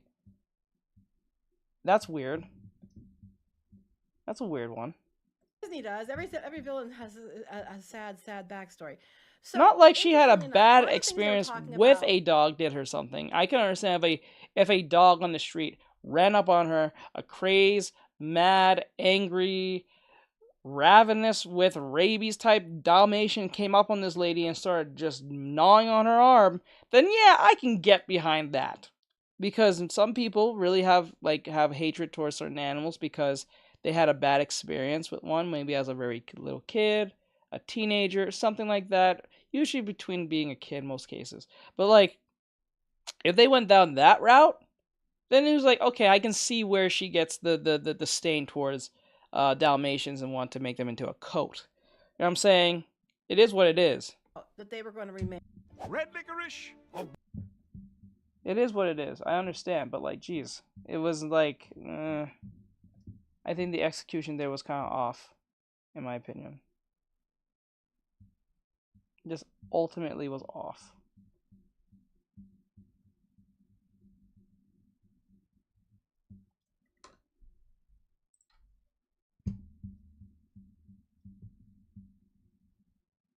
Oh. I've never heard the backstory on 101 Dalmatians. You never? It'd be a great project, but Disney put it on hold, and that was the last you heard of it. Yeah, I think they're going to put a lot of these things on hold. I think this might be good news. This might be that they, push the pause button on all these live action remakes. I remember people were excited about Bob Iger when he first came on board because they were angry that Michael Eisner was greenlighting all these direct-to-DVD sequels, the cheapquels. But at least the cheapquels, you could ignore them. You could say, well, they're not canon because they're on DVD and they're just whatever. DVD or VHS. But I would argue the live action remakes are worse. I mean, a lot of people are ignoring them anyway, but it's just they're released theatrically. They make a big deal about it. They try in a lot of cases to push the live action versions of the characters over the animated versions of the characters. You've got the people associated with the movies coming out and saying well, Well, we had to remake it in live action because the old one was racist and misogynist and bigoted 70, 80 years ago. I mean, like, oh my God, really? Yeah, I know, right? So yeah, but to change it, you're going to make it worse, and it's like just don't. You make new things. But yeah, so they're talking about the Sword and Stone is one of them, and then we also talk about Moana. Now, interestingly enough, they were doing Moana live action, right? And when they announced the Moana live action back in April, it's a hoodie. Okay, it's a hoodie. Okay, I made sure it was okay. It got a big blip. Okay. Yeah. And it you was can a see, hoodie. I mean, into a it was sweater. doing okay as it went. Oh. Then they announced Moana 2. Let's redo Moana this. 2 on this chart. This is like Google Trends comparison. Moana 2 is up here. Okay, people want Moana 2. They do not. Really the brushes doesn't do anything. A lot of people. Okay, so the idea of you know what? I'll talk about this at the end. Hold on. I'll answer that in a second. Live action. It's staying pretty much down here. People didn't understand it. They're like, Moana's not even 10 years old. That's it. And they bring that up in this article. Yeah. They said, do we need another Haunted Mansion movie? No. They said, does a live action Moana need to exist when the original came out only 8 years ago and an animated 2 is happening? Probably not. And the chart's telling me, people, okay, Moana 2, we live action, okay, yeah, you like Moana. Moana 2, boom. Probably Googling it to be like, what the hell are they thinking? What? I just heard about this. Let's Google it and see what's going on. Yeah, pretty much. So the Moana live action doesn't have anywhere near the interest of Moana 2 would, but just shows you again, nobody wants a damn live action remakes.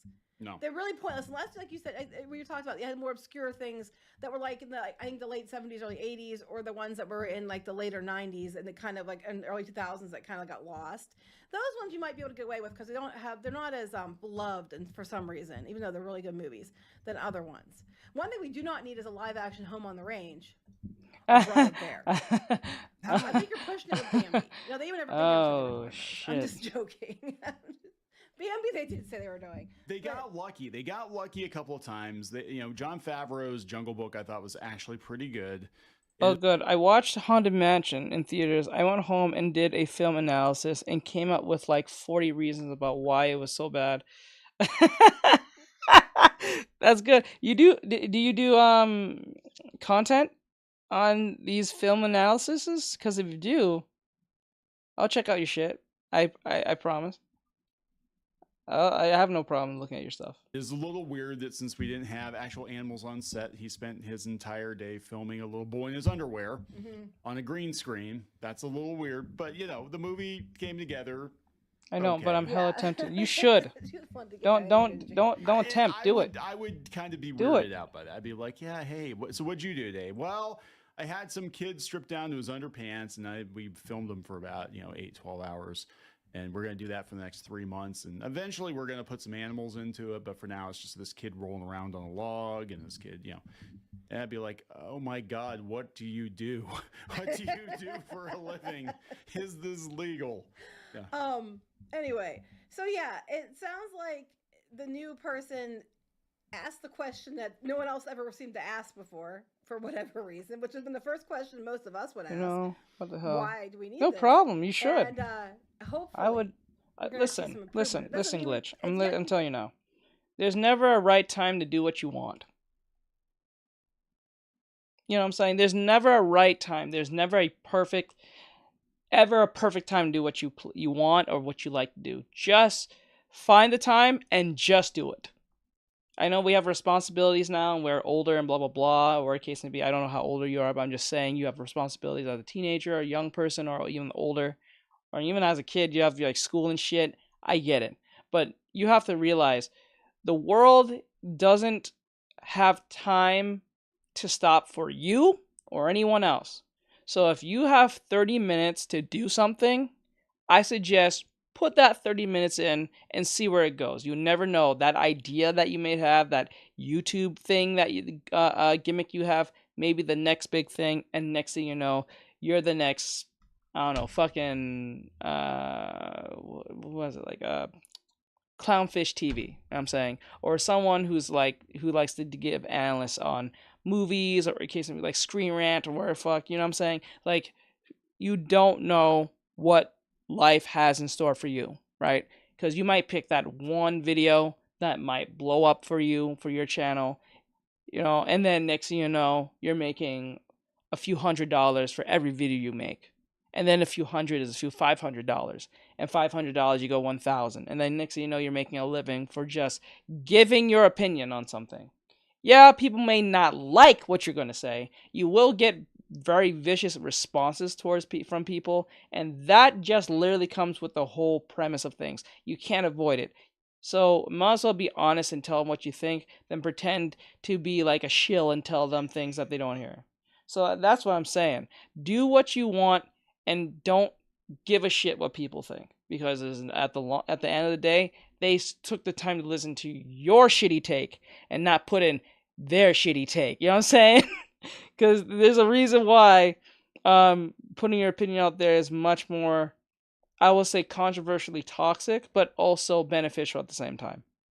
Thank you so much, man. That seriously means the world to me. I've been wanting to be a filmmaker since I was, and I have always been a passion. Thank you so much. No problem, Glitch. No problem. Do your thing, bro.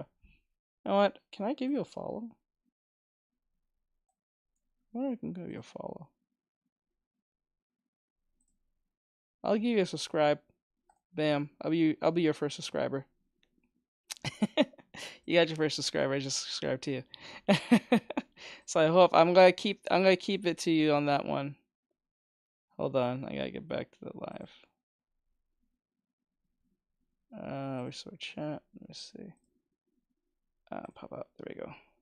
So yeah, I have no problem with that. Proven. We don't know yet, but I'm hoping. Hey Randy, sorry about that, bro. We're gonna start hearing cancellations some of these live action remakes. However, some of them are pretty far along, and they're gonna need content in the meantime because you can't just develop a new movie like that. Like some of these are in development, they'll probably just push through because they need content for the theaters.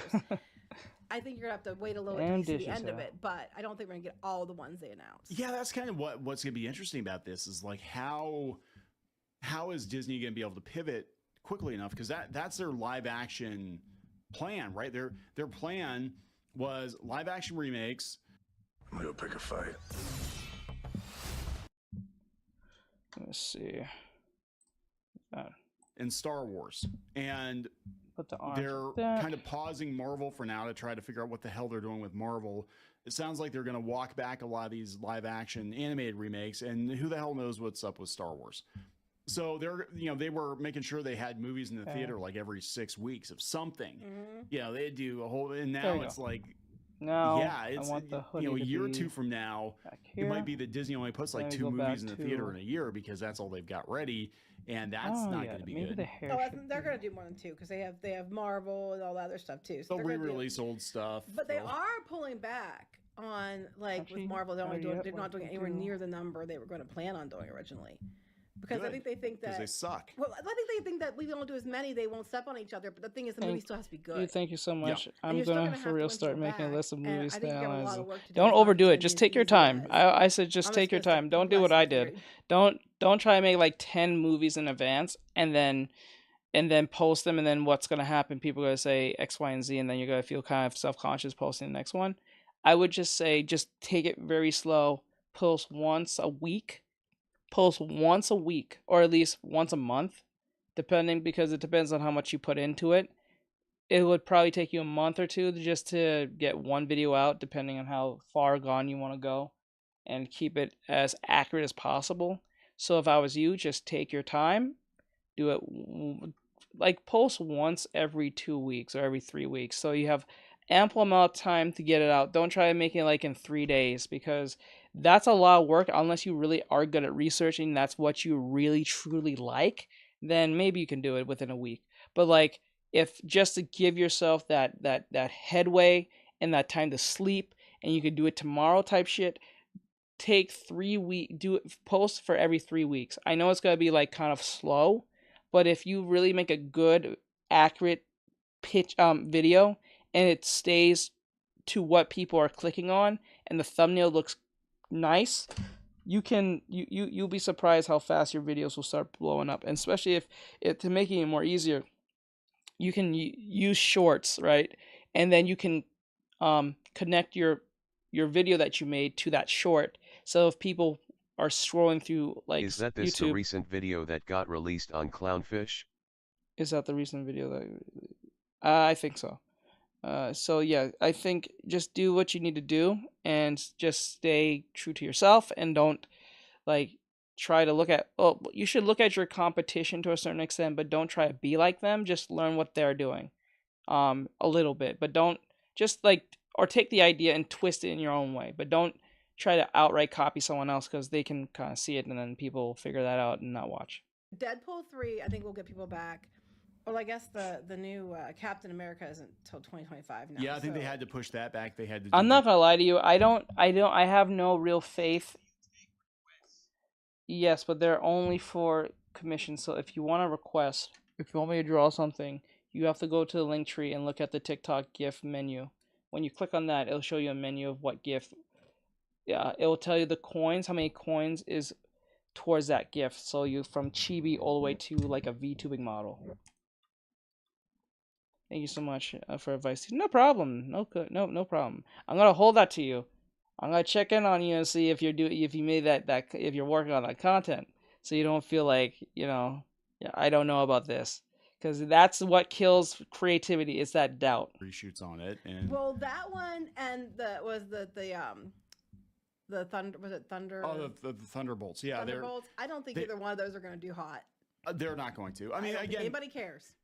I don't think anyone gives a shit about the Thunderbolts shows on the big screen. The Captain America movie isn't gonna have Steve Rogers in it, and it's basically a continuation of the Disney Plus show. And we saw what happened with the Marvels. It was a continuation of Disney Plus shows, and people aren't gonna pay for that shit. No, I don't think they're gonna do well. Your best chance is Deadpool 3, but I think that's a small reprieve. It's a little band-aid on a I used to have a favorite song, but that's dead. I don't have favorite songs anymore. I just listen to whatever feels good. Anyway, at the time. Are we gonna wrap this? I think we're gonna wrap this one up. It's interesting to see that Disney. I wouldn't call the movies just weren't thought out very well. It's too late. You can't steer on a lot of the movies the iceberg fast enough, as we've learned. And I would call the movies, even if they would decide tomorrow they want to change, like, you know what, we're going to change everything. Well, they still have to make money in the interim, especially since they're publicly traded and they have shareholders. No, the problem, it's not about even being thought out well. It was just too much on the fact that it feels like it has to messagize and politicize stuff. That's the problem. People didn't come to watch Buzz Lightyear to be told what to do, right? I'm not even talking about Lightyear, but I'm just using an example. It's like playing your favorite video game, right? Say you like Crash Bandicoot, right? Let's say you like Crash Bandicoot, right?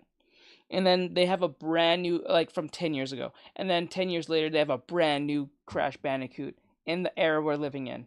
And now when you play it, Crash is not only talking, but he's telling you what you should accept, what you shouldn't accept. He's saying these very buzzwordy things, and you're thinking to yourself, not that what he's saying is technically wrong, but I was not here to be lectured to. Like, I guess the points you're making is pretty valid. Gotcha. You know what I'm saying? Yeah. So like, the political stuff on those movies is past excessive. Yeah, I feel bad for kids who eventually figure it out. No, they won't. See, that's the thing. That's what they're trying to do. This is why they're doing it now. Because if you can get children to... The best people to run your cause is children, young people. Not older people who already lived life and can look through between the lines of things. What they're waiting and trying to do is push so much messaging by the time we die. They have enough back catalog of shit that they said back in the day for people to run back and get nostalgia off from things that they grew up with, not knowing that it was not that much of an issue. So like, okay, so like perfect example, the Borderlands movie, right? That's coming out. In 10 or 20 years from now, someone's gonna look at this movie and say, "This is my favorite movie," right? Because to them, they grew up with this movie at the age of 5, right? In 2024, 2025, right?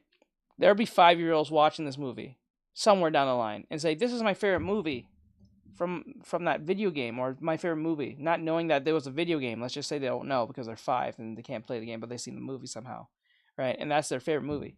10, 20 years from now, they're going to say, "This is nostalgia," right? To them. I wonder if they add in those political jokes because they want humor. But it's a bad way to get it. That's my opinion, though. No, it's a bad way to get it because remember, like everyone around my age is either near their 30s or at least in their mid 20s or late to mid 20s, right? So they understand what humor looks like, especially without woke messaging, right? They know what that looks like, but these kids don't know what woke messaging looks like because the woke messaging to them is what they consider the TikToks, the new wave shit that's going on today with kids, right? That's their humor. That's what's new to them. What's normal to them because they remember we born without the internet, so we have an understanding what this is, what that looks like without internet, right? We know what it looks like to be funny when the internet wasn't around. We knew when watching a movie without internet what a movie really looked like without internet around, right? That's why kids now, when they see like an old movie from like Austin Powers, fair point. Austin Powers movies, or like anything that from Joe Dirt to even Jim Carrey, Ace Ventura, Pet Detective.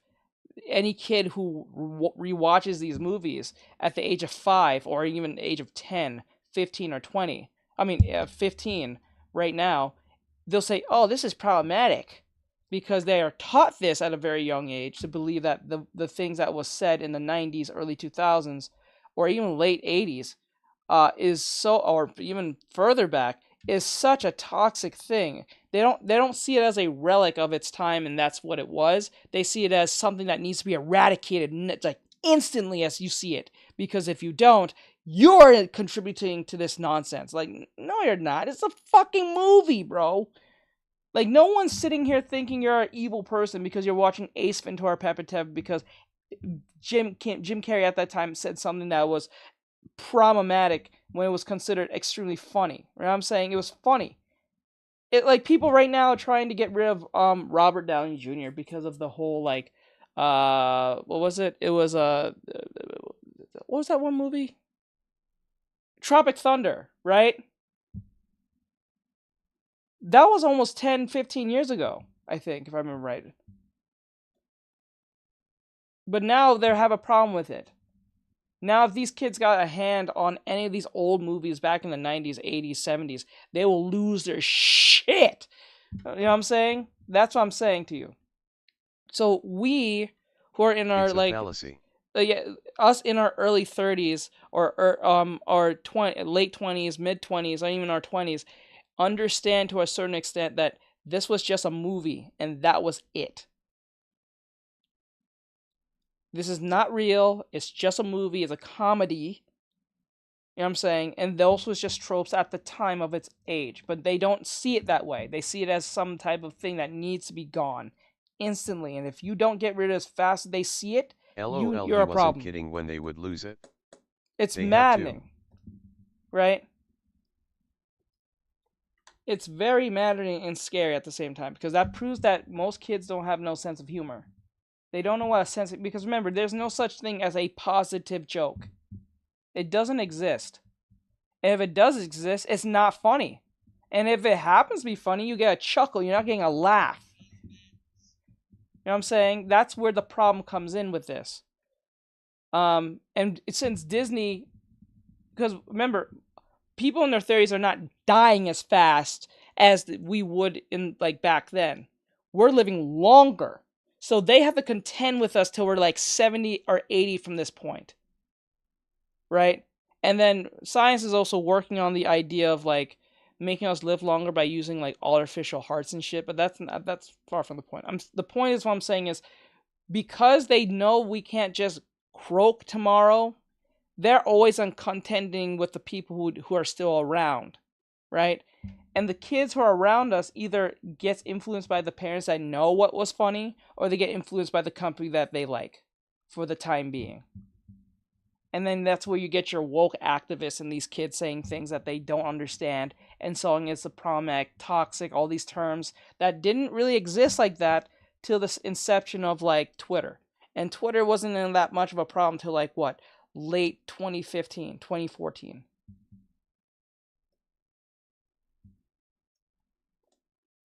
It was not that big of a deal back then in like early. Yeah. You know what I'm saying? Like they try to act innocent too when they're guilty. Yes, and then what's funny? This is what I'm saying. This is why that person who came into my stream. All true _ Like they came to my stream just now and they said, "Oh my!" Like, note. Let me use an example. I was doing. It says and labeled art studies and reactions. Art studies, meaning this is not a artwork. I am studying based on how to improve. Person came in, saw this drawing. Hold on, right here. Saw this drawing right here. This one right here. And said to me, and I think it's in the, she said, or he said, I don't know what they said, goodness gracious, what am I seeing? Like it's good, but inappropriate. Then I said, what makes it inappropriate? What is the problem with said drawing? They said, no clothes, ... I'm like, bro, it has no face, hair, skin. Like, what the fuck? Like, I'm looking at it and I'm saying, bro, did I put a skirt on it? Did I put pants on it? Did I put fingers on it? Did I put eyes on it? Did I put nose on it? Did you put a mouth on it? Did I put ears on it? Did I put toenails on this motherfucker? No. You see nothing but lines and an outline of a body. Yes, but it's not that actually almost technically sounded naked. Offensive what they said, or they're playing stupid. They're just playing stupid with me. Either they're trying to pull bullshit with me, or they're playing stupid. But then again, I can't think they are because maybe they're a young kid, for all I know, or maybe they're a young adult. Guess someone was hurt that it looks better than every time they look in a mirror. That's why I don't. This is why I have the problem with most radical feminists. They're more like dolls. Yeah, like this is why I have a problem with radical feminists, because with radical feminists, they'll look at your drawing and be like, "That's not realistic." But I didn't even draw the face. Smart Alex. They'll refer to the body only, but not the face that I'm constructing. Right? I never seen feminists complain about the face of an anime character. They only focus on the more obvious problems of the body. That's it. So that shows how disingenuous they are, because like if I drew someone that they want, and you know what's funny? This is the funniest part about the whole feminist thing, or these new activist kids, is that they will have crazy hairstyles, piercings, and everything like an anime character. Have you noticed that they'll have pink hair, green hair, a lot of insane neon colored hair, right? And usually they're not in the best shape, but they'll have like the hair color of that of an anime character. They'll never complain, that's not realistic. Hair is not pink. No, they'll look at here and here, if possible. Not here, but I have seen it. That is the wildest thing. The face looks too masculine and the anime girl's body is too masculine, etc., etc. It gets insane. And then what's the funniest part about this too is that if I was drawing a dude very buff, very huge, and like if I draw someone like Zangief from like Street Fighter, they won't say shit to me. They will not say shit to me in the slightest. The only people who say anything to me is actual art people who are saying, okay, maybe the arm's a little off or something. That I can get that. But when they come and make an actual complaint, it's never about Zangief and how he looks. If you were drawing an overweight, less attractive person, they would probably be fine with it. Bro, I did studies of overweight women, right? Overweight women. I drew overweight women. I'll show you right now. I have studies of this. They're in my streams, right? Here it is. They're in my streams, right? 2 of them. 1 and then 2. The other one isn't as much. But these 2, right? I got praise for this shit. Right? I got praise for this shit. Facebook fights on this exact topic in so many posts. You know what I'm saying? It's wild to me. I skipped the post just to avoid the drama. Woman facepalming, medium light skin tone. It's crazy. I was there. I think everyone was there at one point. How do you do the shadow like that? How do you have tutorial on it? I do have a tutorial on YouTube if you want to go check it out. But if you want to be a student of mine, you can subscribe for $2.99 a month for TikTok, and I'll teach you whatever you want. I'll answer any question you have.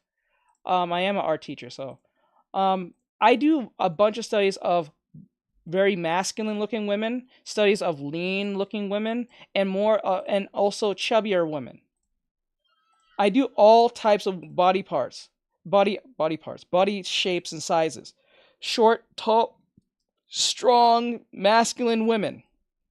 Right? I do it all the time. But whenever I'm not drawing so-called feminist wanting drawings like this, they complain about, oh, this is not real, or this is not real, or something not real around something to that extent. But they never focus on the hair, the face, the arms, sometimes even the feet, the hands.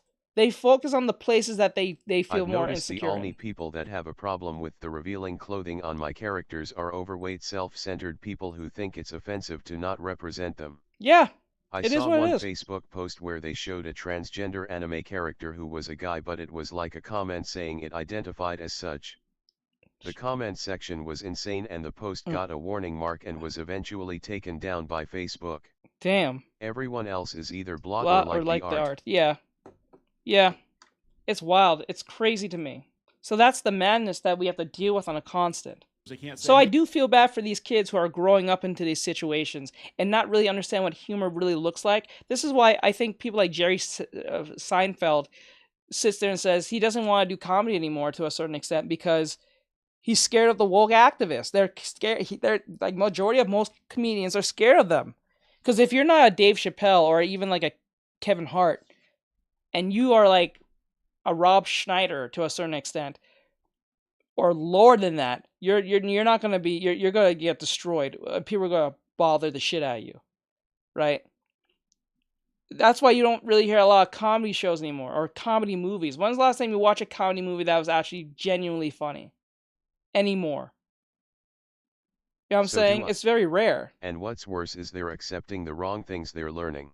Yeah. I've cried because of what they're being dragged into. They don't know any better. That's the sad part.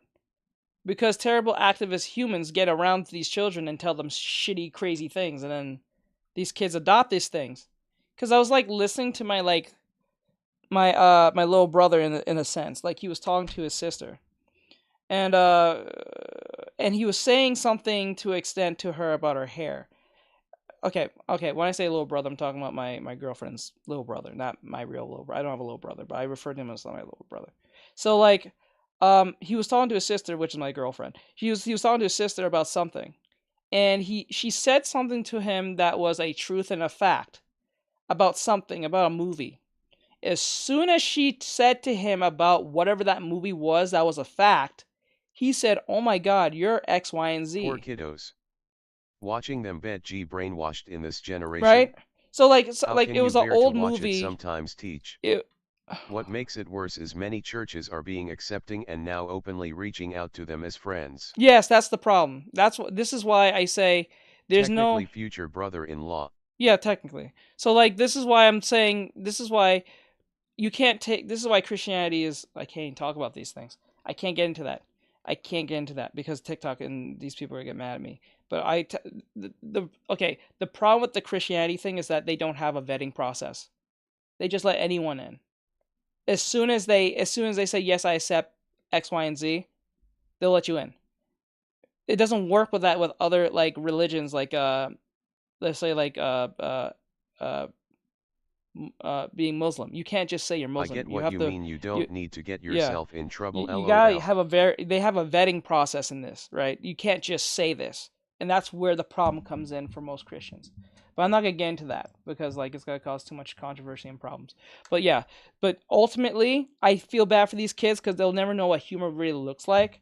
And they're going to be always constantly have Catholics to be... Catholics openly accept trans kids with open arms too. It sickens me. It's terrible. And they tell them lies that doesn't really... This is why I don't like super churches. There's a reason why I don't like super churches. Because usually a super church is not... It's being funded in a way that you don't think, and that's why they do what they do because they want money. Hey guys, we're gonna pause. I think there was a term. I forgot who said it. They said if you want to make money, if you want to make guaranteed money, start a religion. If you want to make guaranteed money, start a religion. Everything for the next 5 years and get our heads out of our asses and try to refocus.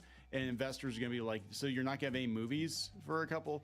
Well, no, because they suck. And they're going to be like, that's unacceptable.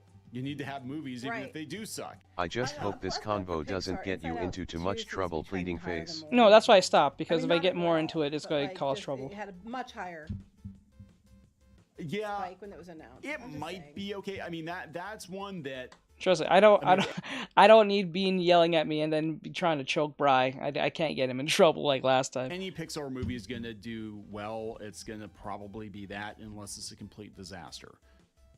And I hope it's not a complete disaster. But well, it depends who was behind it and what the thought process was. Right. So, we're going to wrap this up. We're going to wrap it up. Please subscribe for more pop culture news, views, and rants, and we'll talk later. Bye. All right, bye. All right, guys, if you guys like that was from Clownfish TV. Disney asks if their shitty LOL. movies even needs to be made at all, or in case may be.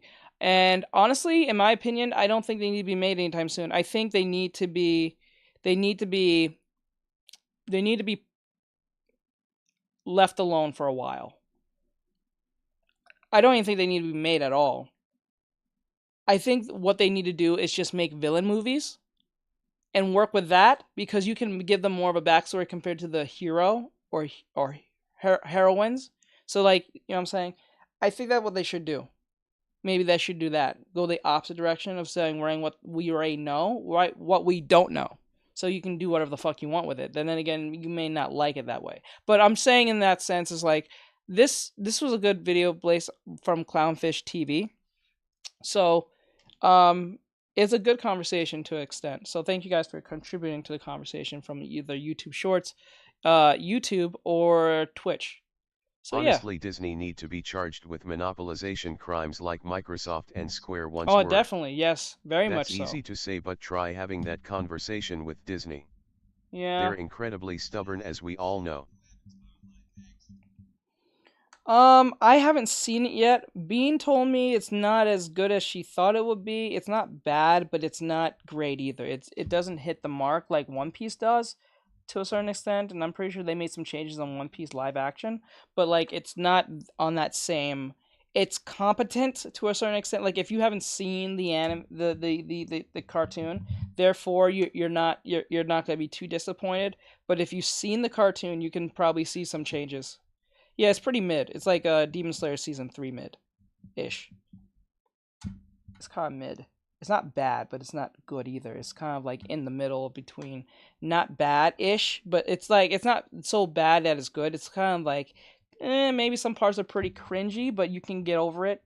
You know what I'm saying? Like, it's kind of like that to a certain extent.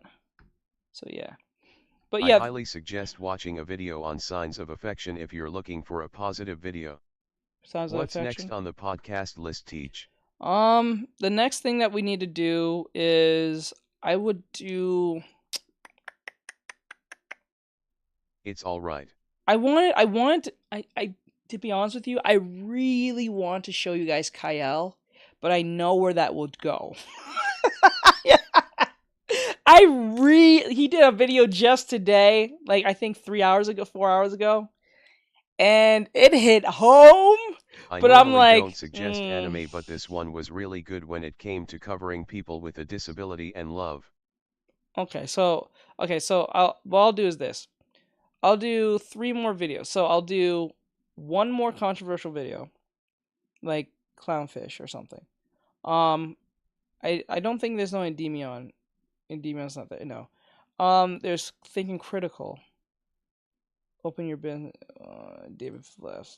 Okay, comics. One day you should stream off of the TikTok platform, then we could have a good hands-down convo. I know if I were to stop streaming on TikTok right now, I would probably get more away with what I wanted to say. Yeah, Sile is well, Sile. Like I would put Kyle. I want to put his videos up and talk about the shit he's saying because I believe wholeheartedly what he's saying is true. But I know somewhere down the line that it's not even going to be a TikTok. It's going to be YouTube on my ass. Because he's demonetized, like, for a reason. And I want to be monetized.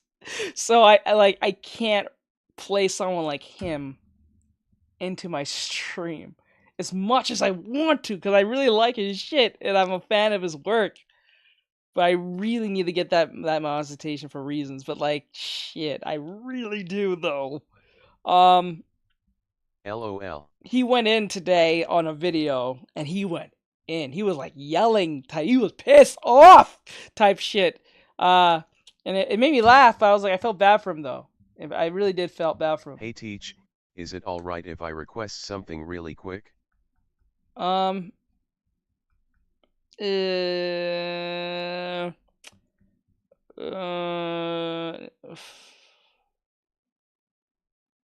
Maybe next time, because I can't be going off schedule because it'll just make the videos longer, and then we gotta get around to, I think, Genshin Impact. So maybe probably you've tomorrow. Seen it too, Teach. Yeah, I saw it today. That's why I didn't even stream yet. I was watching it and listening while I was getting everything ready, and I couldn't. I had I was laughing my ass off. I was literally laughing my ass off. Like, it was that funny.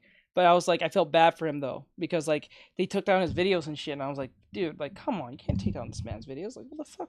Like, I feel bad for him. That's why I have to be very careful on what the things I say, because if I don't say them carefully, it'll piss off TikTok, and it'll piss off YouTube at the same time, and I don't need that. And I already pissed off YouTube just like what 2-3 days ago, and that was not even something I said. It was just I forgot to take off the music thing into the stream, and it played right into the stream. I did not know. So that was something that was outside of that, but I don't want to piss off YouTube. Because I know that YouTube will pay more money compared to Twitch and TikTok. Sounds like a bad combo. Yeah, you don't want that. But yeah, so ultimately what we're going to do is do this video. It's about comic books. Let me see. Maybe I can find a different video.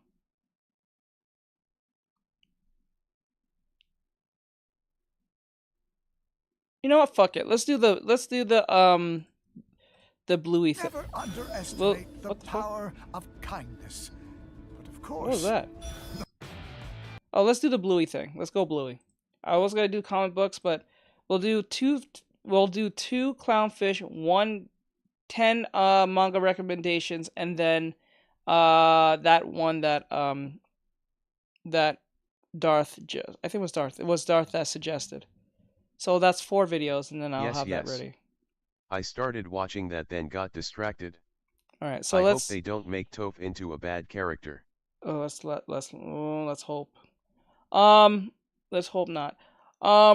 Okay, so this is from Clownfish, guys. Those of you who want to be part of the conversation, you guys can come over here on YouTube, Twitch, and all. I stream to all platforms. So if you have a opinion, and Facebook. So if you have an opinion, you can come over here on YouTube, Twitch, Facebook, Trovo, Kick, and Twitch. I think I said it twice, I'm not sure.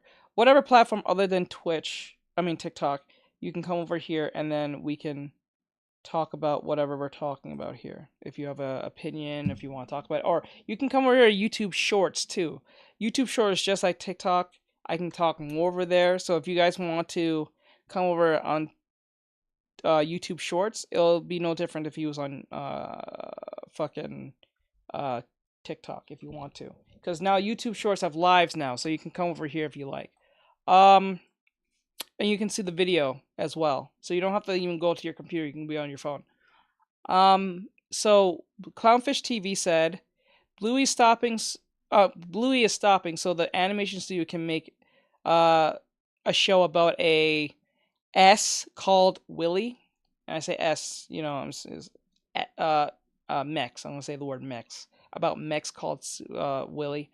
If you can rhyme with an S, you get what I'm saying. So we're gonna see what they have to say with this, and let's hit it.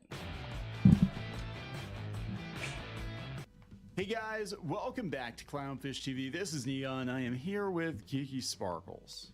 Hello. And this is going to be an interesting video. So Bluey is going on hiatus, and you're not going to believe the reason why. Well, they're not saying the reason why, but that's what they're working on instead. Yeah, so the people behind Bluey, they're working on a new show about a boy on the cusp of his sexual awakening. What?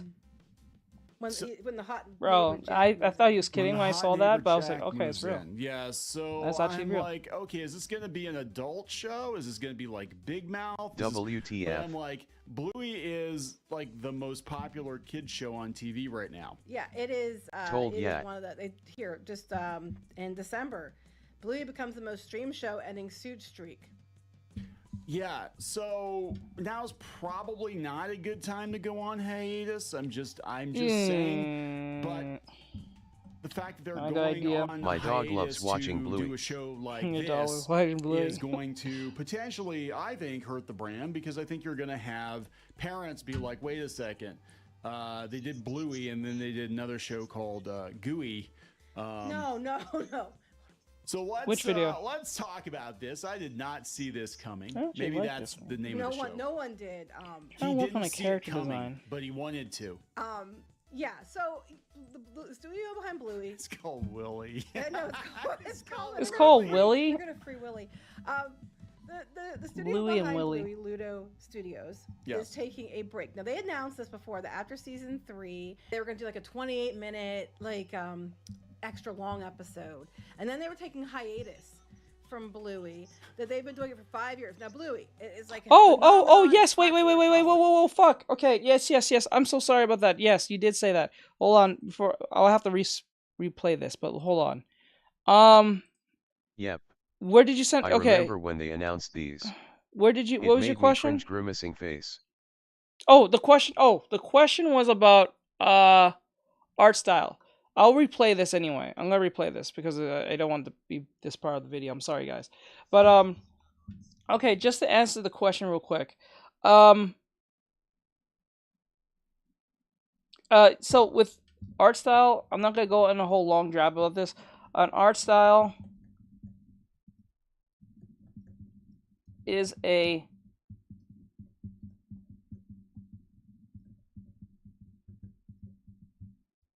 handwriting. That's what an art style ultimately is. You just don't wake up one day and get one. What an art style and a handwriting is the development. Teacher, you're torturing us, lol. I'm sorry. That was getting good grinning face I'm with sorry, sweat. but I just remembered. It's a development of your understanding of the fundamentals. Spell that wrong.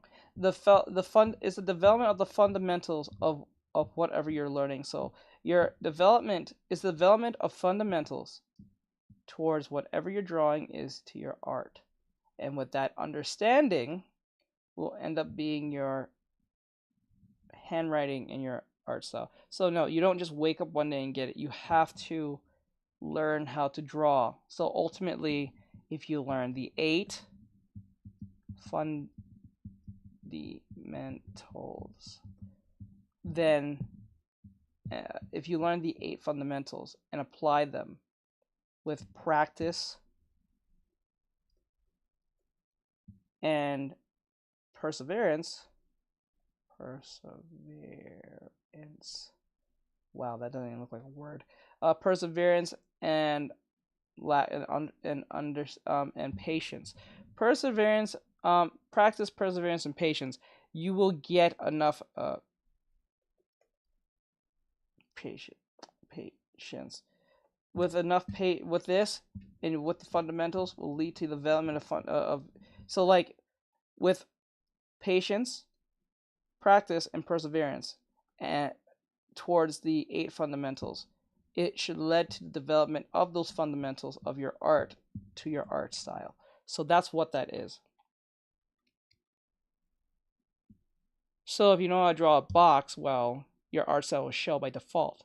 If you don't know how to draw, like, I don't know, a battery, and you're having a hard time, your art style will not come through.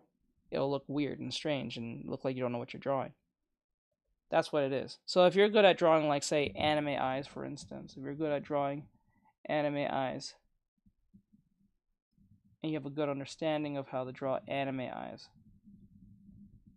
to a certain extent, your art style will show. But if you don't You know how to draw it, and you're kind of looking wonky, and you don't know what you're doing, and looking really weird and wonky and strange, and the fundamentals are not there. There's no form, there's no shape, no nothing. There you go. There's your problem. So yeah, I hope that answers the question. Anyway, guys, this is Bluey stopping so animation studio can make a show about sex called Why. So called Willy. Sorry, I said that wrong. I'm gonna replay this. I'm sorry about that, guys. I had to do that quick response to the student. I'm so sorry about that. Let's play again. I'm sorry. Hey guys, welcome back to Clownfish TV. This is Neon. I am here with Geeky Sparkles. Hello. And this is going to be an interesting video. So Bluey is going on hiatus, and you're not going to believe the reason why. Well, they're not saying the reason why, but that's what they're working on instead. Yeah, so the people behind Bluey, they're working on a new show about a boy on the cusp of his sexual awakening. Mm-hmm. Yo, these people are perverts, man. I swear to God. When the hot neighbor There's Jack no moves need for in. this. Yeah, so I'm like, okay, is this going to be an adult show? Is this going to be like Big Mouth? But I'm like, Bluey is like the most popular kids show on TV right now. Yeah, it is. It is one of the just in December, Bluey becomes the most streamed show, ending suit streak. Yeah, so now's probably not a good time to go on hiatus. I'm just saying, but that shit the fact they're going on hiatus to do a show like this is going to potentially, I think, hurt the brand, because I think you're going to have parents be like, wait a second, they did Bluey and then they did another show called Gooey. No. So let's talk about this. I did not see this coming. Maybe that's the name of the show. No one did. He didn't see it coming, but he wanted to. Yeah, so the studio behind Bluey. It's called Willy. No, it's called. They're gonna free Willy. The studio behind Bluey, Ludo Studios, is taking a break. Now they announced this before that after season 3. I heard they were trying to make those new videos, but I think I heard they were forced to shut down because they were so graphic from Bluey and disturbing. They've been doing it for 5 years. Now, Bluey I remember parents reported it being too explicit and revealing. Facebook was on this a lot. Show. The toys are like.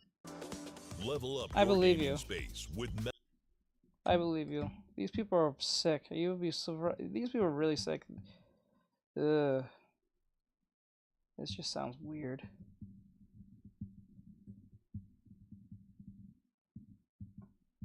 Why do I feel like it's a person of color they're doing this with? I hate that term, person of the POC. I hate that. That just sounds very strange. I never liked that term. On the top yeah, they tried to get it out twice if I remember correctly. Big deal. No. They beat Peppa Pig, that bitch. Yeah, She's just old bacon. So they're after the 3rd season. They're taking a break from Bluey, Bingo, Bandit, and Chili. It's not coming to an end, but they're going to take a hiatus, according to the producer Daley Pearson. They are going to take a hiatus. It's Australia's most watched TV show ever. Okay, we're just going to get our heads on a bit. It's been that's what you're, okay. Wait. They're going to do this other show, Willy, to get their heads on a bit. We're just going to get our heads on a bit. It's We're been going to get bit fuck on does their that mean? heads. It's been 4 or 5 years. We made 154 What does that mean? 154 episodes. It is kind of unprecedented to do that back to back. It was very intense. Okay, I can see where it's coming from. We were just coming to the end of the season 3 and trying to think about what's the best way to make it better. We all secretly agree with each other that we wouldn't keep making Bluey if it wasn't as good as the one that came before. So we want to make sure we keep doing that. Part of it's just not pushing. Part of it is just not pushing to come back. We are resting. The more we ask ourselves about season 4, the longer it will be, which is why I hesitate talking about it too much. Okay, so this actually, I will give them Willy props was the for first that. one that got lit on fire here's from what parents. Happens a lot of times with shows that are massively popular like Bluey. They overstay their welcome. Let's look at The Simpsons. Let's look at SpongeBob.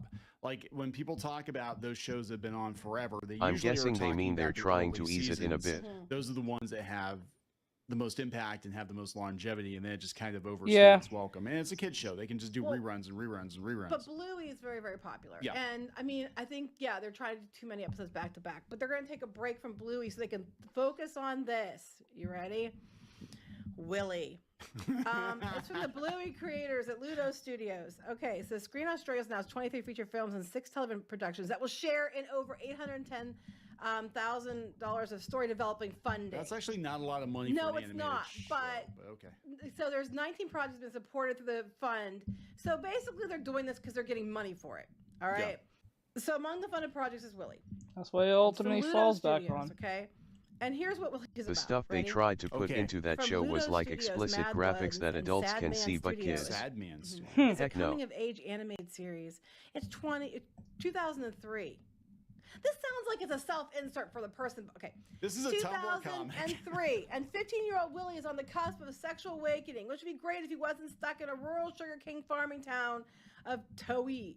Willy's only salvation is his colorful imagination and a cast of fantastical friends who inhabit it, including razor-tongued rescue cat Beverly and his scornful op-shop portrait of the Virgin Mary. What? Soon the arrival of a hot new neighbor Jack threatens to bust Willy's carefully constructed inner world wide open. I know, change the lives of Towee locals forever. So it's 2003. Bro, this is fucking what? And the 15-year-old want to bet that's how old the guy doing the show was in 2003. Probably. Because it's created by writer and visual artist Samuel Leighton Dorr and his husband Bradley Tennant. Who's not even no. That's what I was talking about. I know, right, Sean? Oh, no. I mean, at least they tell you right what you know. So that's what he's doing. But, you know, I'm just like, I bet you in 2003 he was, 15 and or something like this. This is probably a self-insert the Virgin story. Mary was telling him to stop touching himself. Crazy Yeah, LOL. Okay, so you're going from Bluey to a show about a 15-year-old, which, gay or straight, who cares? 15-year-old who has a sexual awakening, but he's talking to his rescue cat Beverly, and then you're mocking the Virgin Mary. I'm just saying. The Bluey Lagoon. I'm just saying. I'm doing Bluey. My balls are turning bluey, and I don't understand. Oh, what Mary, what should I do about it? Nothing. You should do nothing about it. Blue's a beautiful color. He who churns his own butter shall burn. Yeah. So this is what they're doing. So now, don't worry. This one is not being said it's going to be on Disney Plus, even though it probably will be. Bluey will still be on Disney Plus. You can still watch the reruns. As Neon mentioned, kids will just watch the same episodes over and over. I just find it funny. Crazy. Because Disney The parents Plus went livid about this. About an episode on pretty much all the stuff they tried to put in on that show. And I'm grateful they did too. And how childbirth works. Yeah, Bluey's, it's actually, it's pretty smart. It's pretty funny. This show might be smart and funny too, but like, it's going to be interesting. I'm sure it's going to be smart and funny. But I could see parents being like, oh no, they did Bluey. Hey man, how are you? Willie's touching himself. Hey, Yusuf, what's going on, yeah, bro? Just like that. No, I just think it's funny because Disney had such a hissy over Bluey episodes that were completely fine. Yeah. And they wouldn't air certain episodes because of problematic. There's a bunch of them they still have. I don't think there's parts they cut out, or there's different things that they haven't aired. Because Disney has. I know because they're. I am good. So, I would laugh so hard if this ends up on Disney Plus. Because it's like after you had such a hissy about Bluey, if you run this one on Disney Plus, I'm gonna lose it. I'm gonna be so amused. But if they market, if this is adult now, if this could go like, it's not gonna be adults 15-year-old. That's even worse. I think it would be like young adult or like teen. Yeah, it would be like basically like. This is probably your typical late stage Cartoon Network. I'm surprised the people who even tried to make this didn't realize how insane that sounded. Who on earth would teach that to young kids? That's just messed up. Woman face palming medium light skin tone. Have a human face? The cat has like a mohawk or something. I don't know. That's Beverly.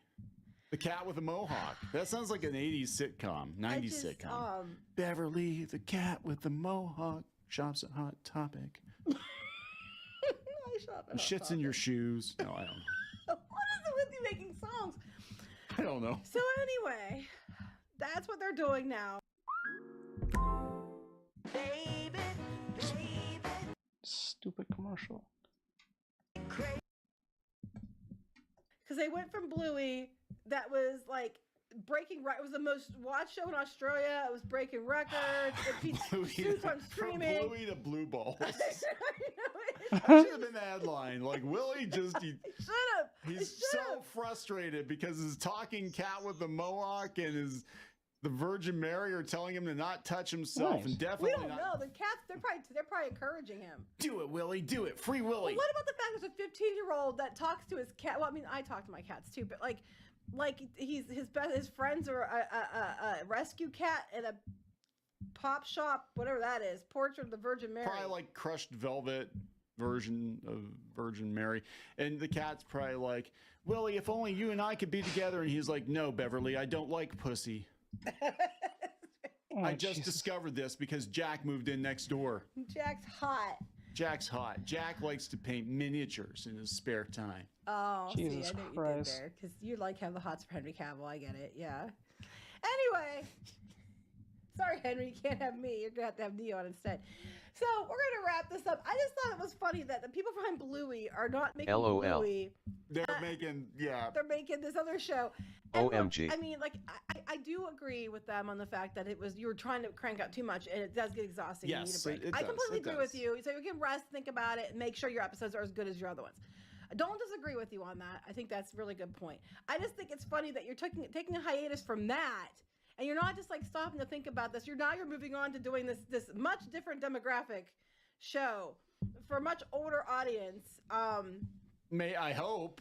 I mean, well, I don't know. I hope it's a much older audience. If Bluey's been on for 5 years and kids started watching it at 5, they're 10 now. And by the time this gets out, they might be 13. So maybe they're hoping to catch them as they get older, before they're adults. I don't know, but it's just funny to me. It's an interesting dichotomy. I mean, look, animation studios, they work on. You've got. That's my point. It's a very interesting dichotomy. You have animation studios in Japan that'll work on a kids show and then they'll turn around and do hentai or something. This isn't hentai, but I'm just but I'm just saying, like, you've got like those extremes, like, oh yeah, today we're doing animating some Pokemon, tomorrow we're animating other kinds of balls. I just think it's funny because it's the people that did Bluey. I think they think if kids that are like teenagers will understand the message better than very young kids. Like we're quitting Bluey for this. Oh no. And Bluey I don't think I don't know if this is even towards kids. We're not even sure this is actually towards kids. Is it for adults like Big Mouth? We don't know. Oh, but I would say busting records, but I better not say it. Breaking all kinds of records. I'm gonna set Neon off. Breaking all kinds of records. It's kicking ass, and it might be licking ass too. We don't know. Stop. And they're gonna stop the show to go make this, and it's just funny to me because I'm just like, I mean, it's just a funny thing to be like, yes, they're pausing Bluey, which is at the height of its success, to go do a gay rom-com coming of age. Honestly, I'd say the same thing if it was a 15-year-old girl. Yeah, I'd be like, it's such a weird shift. No, you have to keep milking Bluey. It's just a weird shift. I just find it funny. Anyway. It's okay. Disney will probably find a way to resuscitate it with like all new people and be like Disney's Bluey, like Disney's Doug. It'll be awful. They'll take over. I don't think they have the right to take it over, but anyway. They'll buy it. They'll just buy Bluey. I don't know. Were they putting money into it? I don't know. Anyway, I just think it's funny because Disney was having such a hissy about some of the episodes of Bluey, and then they're like, we're gonna go make Willy. Maybe that was the point. Maybe they're like, well, fuck you, Mickey. We're gonna show you what's. You would do that. You would be like, F you. I'm gonna go do this show. They could hard R. It's not like that. However, if that's what they came out and said, that's what happened. Like, we just wanted to screw, Disney. Like, haha. I'd be like, okay, you know what? I'll watch every episode twice. But anyway. Damn. We're gonna wrap this up. Please subscribe for more pop culture news, views, and rants, guys. We'll talk later. Bye.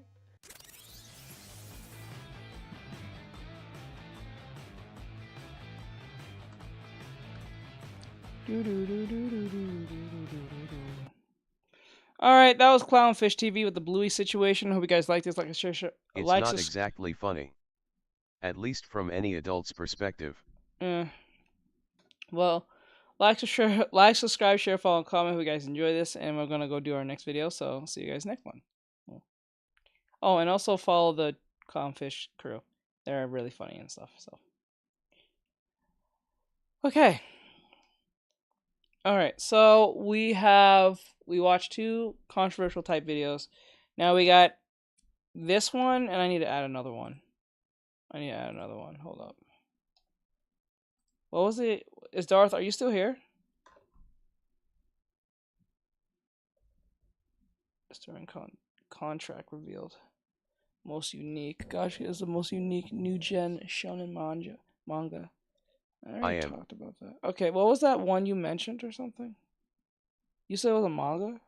Because I try to stay in the confines between... It's odd cause that's not the first time I've heard of that Bluey situation. I stay in the confines between anime, comic books, video games, or... A sign of affection.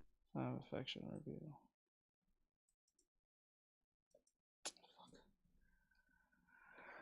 Hold on.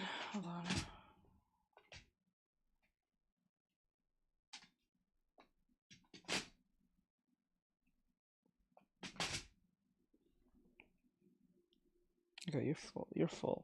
Okay.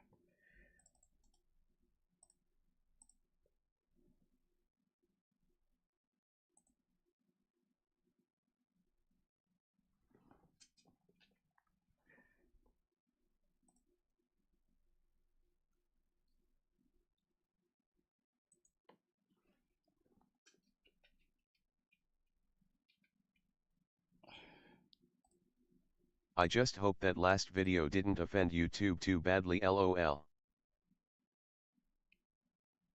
No, I won't. Not really. No, not really. Impression.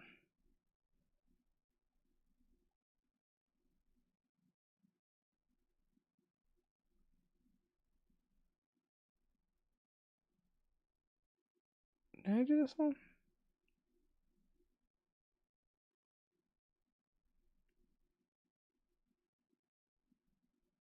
Guess I didn't. Alright. Okay, so we got 1 and 2. So we're doing this one, 10. This is from Nothurus. I can never say these names. Can't read. Anyway. So now over here has 10 manga recommendations. Signs of affection, sorry, wrong name. No, I got it. I put it in. It says he has 10 manga recommendations, but with a twist. So let's see what's the twist about. Let's see where this goes. For those who wants to hear about these recommendations, come over here on Twitch, YouTube, Kick, Trovo, and Facebook if you want, and hear these as well, or YouTube Shorts. And we're going to talk about it, so let's see what happens. I've been sitting on this idea for recommending manga. I wanted to do it in a special way that even you could do it yourself. I'll be doing what not many may think is possible, and recommend a manga with zero bias. So ultimately, what I want to do is whip you something a little nice in the kitchen. I want to give you the juiciest of fattiest of manga recommendations that you have ever tasted. And the only way I thought to do that was to do it at random. The site I'm going to be using is called randommanga.net. I highly recommend anyone who's looking for recommendations to use this site, because not only is it random, you can actually pick which genres you would like to exclude or include. The rules are very simple. I will read through 10 chapters at the minimum, and nothing is limited. Any manga of any kind the site recommends to me is fair game. Let's hope by the end of it I don't want to bleach my eyeballs from reading so much garbage. I will leave timestamps in the description. 100 random manga chapters. Now that I have finished reading all the manga, I just want to admit that I read over 400 chapters. And here's number 1. Damn.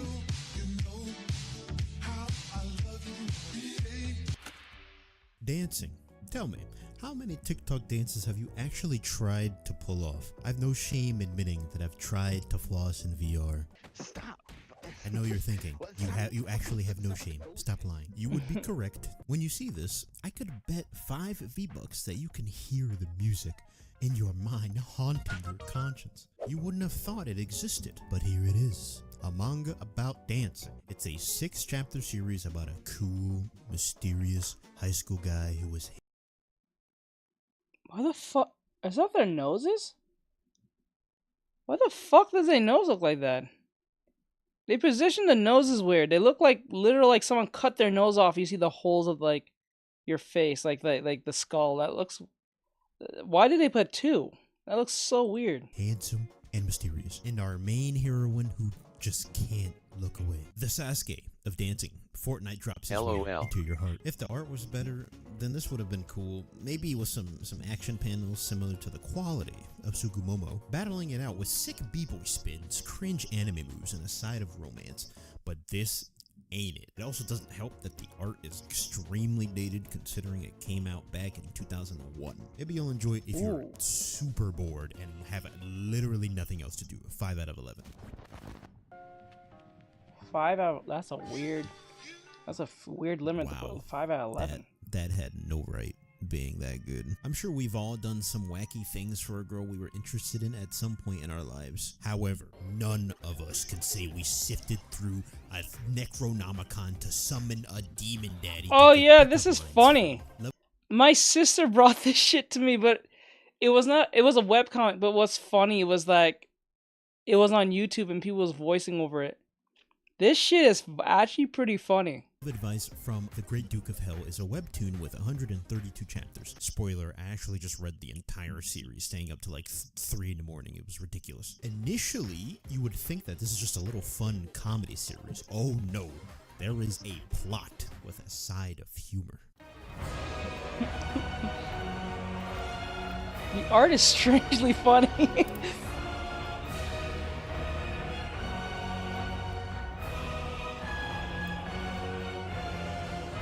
This shit is funny as hell. Don't let it fool you. A young lad named Paul is having love troubles with a crush named Elena, who works at a cafe he likes to visit. Instead of looking for advice from normal human beings, he decides to summon a demon. His adventures in love will continue, but only now with the knowledge that demons actually exist. Really good. I gotta check this one out. It's funny as shit. You don't have to go watch it. You don't have to go read it. You can literally type in the Duke thing, the name of it, and then you can get the whole web series on. Not even reading it, they're voice acting the characters, and it's funny as shit. Isekai. Youth Retry is a shorter fluff isekai in the traditional sense. 2 brothers who live on opposite spectrums of life. Itsuki is the well-adjusted high schooler with a girlfriend named Hinata, and Haruka, his younger brother, a token loner. Their youth, ending in what seems to be a normal graduation ceremony, backflips into isekai time reversal. They get sent back in time to the beginning of their school life, but something is sus. Haruka wants to change himself for the better, but only by forcing himself into Itsuki's shoes. And he's gonna start that path by taking away Hinata from his brother. But he quickly realizes one does not change so easily. It's a quick little shot of motivation if you want some self-improvement for your social life. 3 out of 5.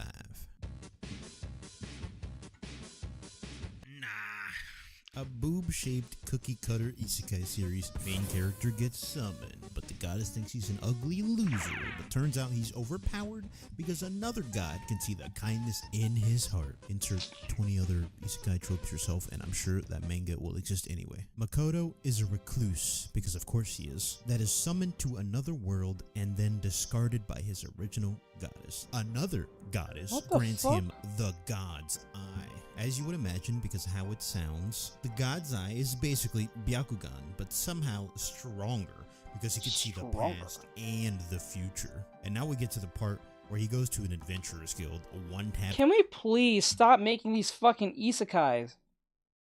Can we just take like a 1-year break from this shit? Can we please stop this? I'm not saying that they're bad or the genre is dumb. It's just it's overplayed. It's super saturated, bro. The isekai thing is so saturated to the point if you start a gaming channel and expect to be making millions the very next day, that's what it feels like to me when they make isekai. There's no way there's no way. There must be some form of money laundering thing going on in this industry for people making these many isekai. This is stupid. A veteran adventurer and continues on his warpath to build a harem.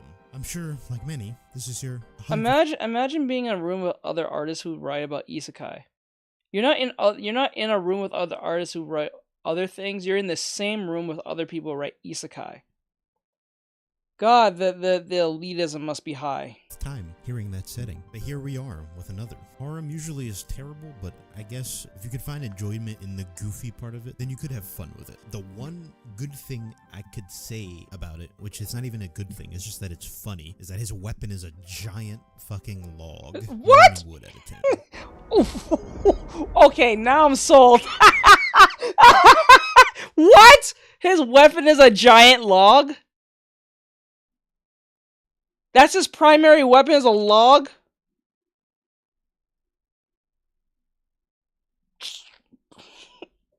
Come on, man. Come on, dog.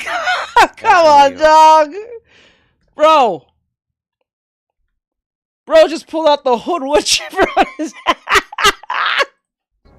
Bro, that's crazy, man. I can't. That's crazy. What's going on here? Can't you see we're having a meeting? Do you have a legendary hero? No, but what about it?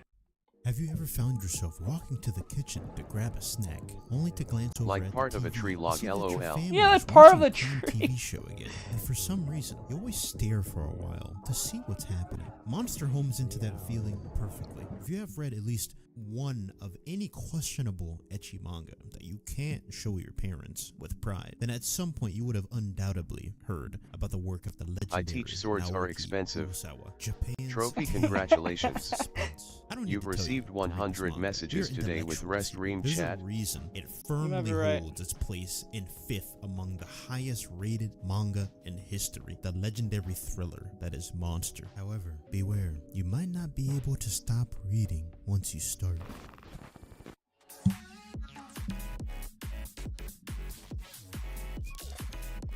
Well, this is just hentai. It's supposed to be a manga about heroes and villains in a world with a hero association type thing, but that's just bait. Obviously my rule is minimum 10 chapters, but I had to commit and see if I was lied to and read all 17 chapters. Yes, this is just a fetish dump from the author. Shuzen, our main character, works for the Hero Association, codenamed WDO.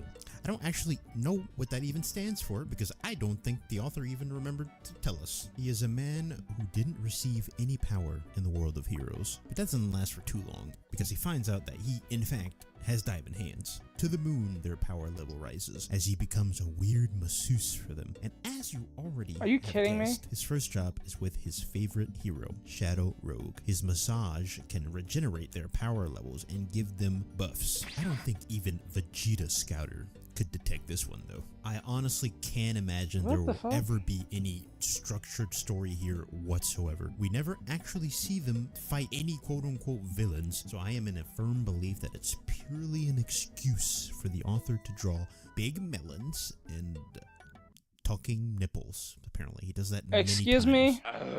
It talks? Bro. Speaking of extreme Bro, I have always been curious as to what the psychology is behind someone wanting someone's used underwear. All I can think about is getting that strong whiff of disgusting butt sweat. Hensuki is another lewd horror manga where the main character is unconditionally surrounded by women. Cake? Well, we'll just call him Jimmy. Jimmy is a boy living his standard school life, wanting nothing more than just a girlfriend. His dream is one step closer to coming true when he receives a love letter along with a pair of panties. Oh, he spends this. time with his female friends. Oh my god, I know this. Yes, I watched the anime. Fuck y'all. But the point is like, my girlfriend got me watching this. This shit was funny as hell. I was like, what the? It was so off-putting. And the ending is ass. Like, I want to say it was not, it was dumb. Okay? Like, really? Like, it was like that. Like, you just look at it with a side eye. Like, really? This whole time? In the hopes that they will be his like, if you Cinderella. want to ever witness the perfect definition of ex machina, if you want to see what that looks like, watch this anime.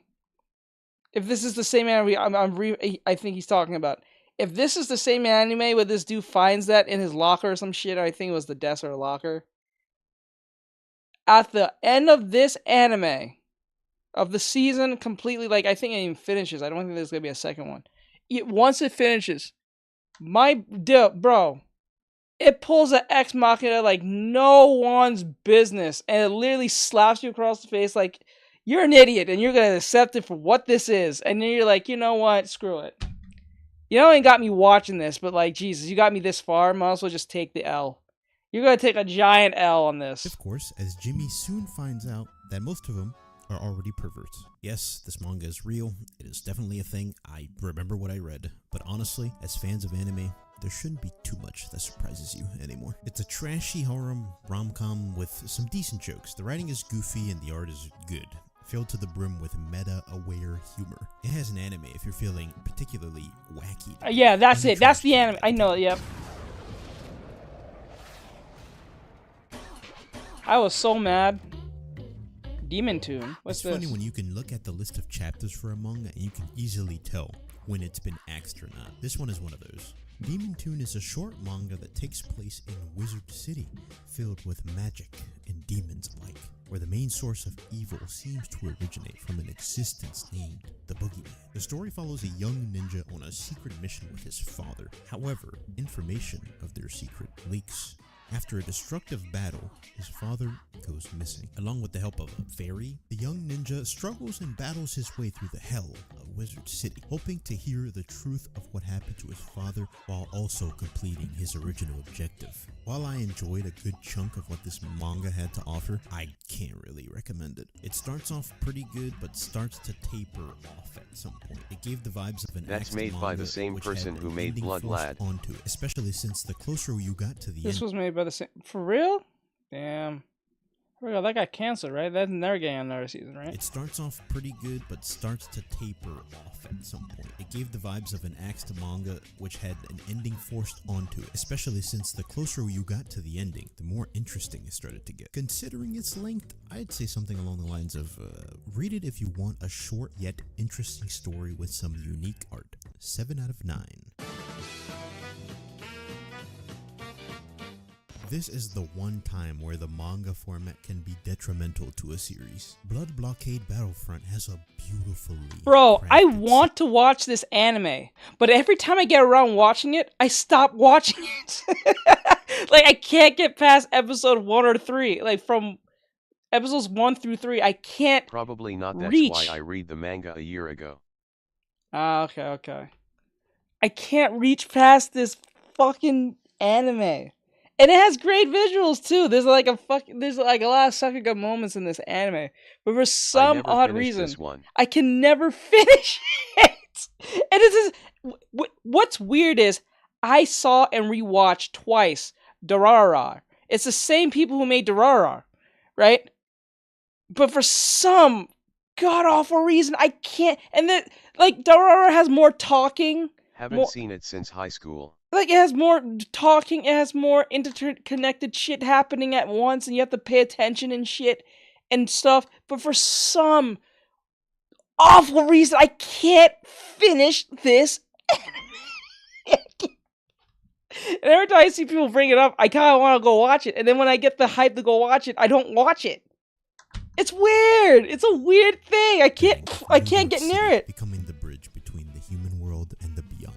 What has now become a civilization cut off from the rest of the world, surrounded by a thick barrier of fog, humans and otherworldly beings coexist. Hel Salim's lot. Our main character, Leo, is a victim within the city's unpredictable pandemonium. He receives the power of supernatural eyeballs, but at the cost of his sister's eyesight. Unluckily, that leads him to joining the Giga Mafia, called Libra, because he thinks that they can help him reach his goals. Libra is a corporate. That's me with a Guilty Crown.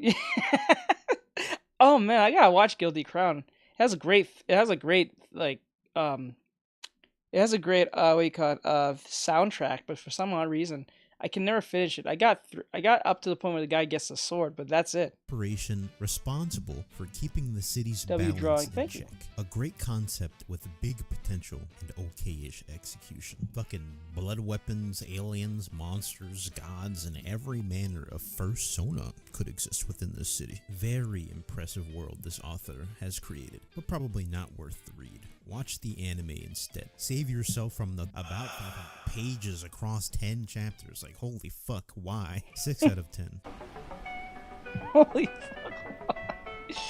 Now this one is interesting. I have so many memories of this series for some reason. I sure as hell don't remember anything about it. The art has this weird. Yeah, I have memories of this anime, but I don't remember watching it. I know of this anime all my life. I know this anime since 2006. I think it came around in 2006, but damn. Most Korean manhwa artists look similar. Freezing gives off this suspicious feeling that it's similar to most stinky harem battle anime. The setting is set in a futuristic Earth that is at war with an invading alien species, the Nova. Their intentions seem to be complete and utter human obliteration. Now, I will say, the series is not all sunshine and boobies. Freezing is a series with a darker theme to its world, with a sprinkle of ecchi. A boy named Kazuya enrolls for training at a special academy for genetically modified girls called Pandoras. Pandora and their partners, the Limiters, are the mighty warriors that are the main force fighting against the Nova. Limiters being the key component to combating the Nova with their power of freezing to hinder enemy movements. He makes the acquaintance of a frightening girl named Satellizer. Yes, her name is in fact Satellite. After revisiting, gotta put a massive exaggeration on revisiting, because I honestly don't remember reading this manga at all. This manga, it seems a lot better than I remember it being. If there's anything that I learned after doing this little challenge that I've set up, it's that there is always a world out there of things that you've missed. It's just like with video games. There are plenty of masterpieces that many people have just never played. So don't be that guy going around saying, "There's nothing to play." Freezing gets an 8 out of 10 for me. Wow, that was a lot of manga pages to read. We finally arrive at the end. However, we're not done yet. I bet you guys didn't see this one coming. Well, at least if you didn't cheat and check the timestamps beforehand. I want to give an honorary mention to a manga called Ramia Yana. Would you call yourself an enjoyer of a lady? I think I know this. Is it a power thing, like Markiplier would suggest? Then this is the manga for you. This is Mommy Ramia. Oh, I know this. I've seen the art style for this. I think we've seen this on a previous series way back when. There isn't much known about the heroes of this realm, only that each and every time a demon lord appears, a human hero arrives to slay them, restarting the cycle, pushing the demons back into their dark lands. But with this new cycle, an ancient hero, Ramia, returns. The demon army also returns, but this time they bring the power of anime thighs. This series is special to me because not only are all my favorite things in one series put together neatly, but it is also beaming with passion. I am very much looking forward to where this series goes in the future, considering that this is an indie manga artist. They have a Patreon. Go support them if you really want to see Ramia continue to kick some poontang and look like a goddess doing so. That's about it for today. Thanks for watching. Like, subscribe, and comment. Trust me, I'll read them. I was an artist. I think I'm saying that wrong, or still right. Don't know. But with that said, like, share, share. Oh, comment. Hope you guys enjoyed this. This was a good one. I think this was an interesting one nonetheless. It was pretty interesting. I'm not gonna lie. Jesus Christ, that was different. So I'll see you guys in the next one. Bye-bye. Alright, we got one last one left, and this one is from Lines in Motion. It says manga recommendations you need part 2. I'll eventually watch part 1. Is there part 1? There's part 1. Okay, we'll do that one and save for part 2. Same person, same everything, so let's see what they have to say for part 1. This is 26 minutes. In times like today, purchasing and reading manga has become much more widespread and more easily accessible. It's easy to see why so many people have become overwhelmed with the excessive amount of manga to choose from. And whilst there are a lot of manga out there that have rightfully gained traction and popularity, from the likes of JoJo, Hunter x Hunter, to Bleach and many more. There are still many manga that deserve to gain more readers. So here's my personal manga recommendations list that I feel is well rounded, suitable for a wide range of audiences, and are stories that I thoroughly enjoy.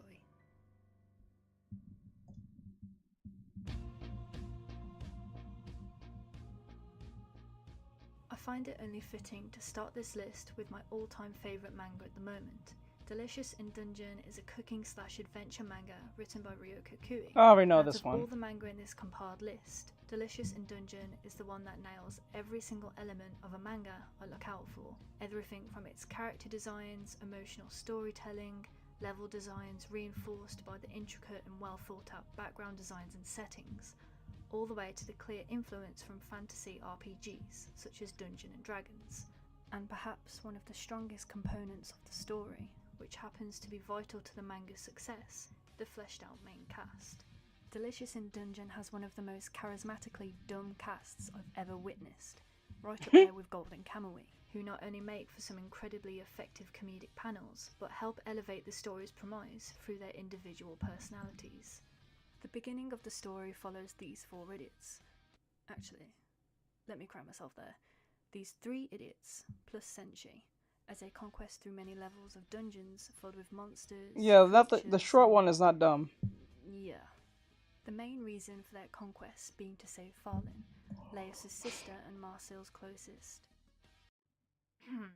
pal, if you will, who, in true Delicious in Dungeon fashion, was eaten by a dragon in one of their previous quests. In fact, being eaten, or just eating in general, is one of the key themes of this narrative, what with it also being a cooking manga. Ryoko Kui does a wonderful job of showcasing the challenges and repercussions of being a dungeon explorer, not only through the troubles of bumping into carnivorous creatures, but the issues of deadly traps, other dangerous travels, Alright, do your thing. most predominantly, lack of resources and food. With an onslaught of creatures and monsters, each chapter makes sure to deliver us with a creatively thought out dietary breakdown of all the meals the cast eats, which, most notably, is any creature they come into contact with, or actually not just creatures, just anything that moves, much to the grievance of one specific elf. In every chapter, the inclusion of monster cuisine meal plans makes for a fun and unique concept that juxtaposes the severity of the cast's situations, where, if they're not being chased by a rabid animal, their own stupidity and goofiness is putting their own lives at risk. Delicious in Dungeon for me works in the same ways Full Metal Alchemist does. It's recommendable to anyone and anybody due to its accessibility, with fantastic world building, amazing art, a diverse cast of characters, and lack of fan service with great female characters to boot. I'm not really surprised that the people who have read this manga absolutely love it, because you'd have to really nitpick to be harshly critical of the story that Ryoko Kui has created.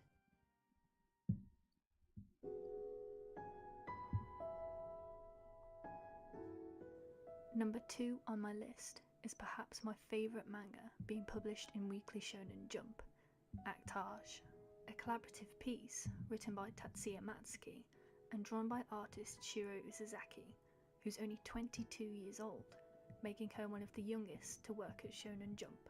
It only makes sense that a newcomer artist in the manga business would be illustrating for a story based on a young actress breaking her way into the acting industry. This young actress being a 16-year-old girl named Kei Yanagi, an older sister who not only tries to make a living for herself and her 2 younger siblings, but wishes to become an actress. Now, most people's reactions to hearing about an acting manga in a shonen magazine tends to be the standard, really? A manga about acting? Which, yeah. Sure, it's not a story filled with flashy fights or the stereotypical battle pages as seen in most weekly shonen stories, but Artextric is still very much filled with the shonen tropes that so many readers are familiar with, plus amazing art to go with it. And if the Promised Neverland's huge success is anything to go by, shonen manga is slowly branching out into different directions that allows the magazine to breathe a little with some variety. Yes, there aren't tournament arcs, but I'd be damned if I didn't say that Yanagi battling through a deadly typhoon just to get a shot needed for a TV series isn't badass, or that the slow progression of Yanagi's acting skills isn't akin to the training arcs we're so familiar with.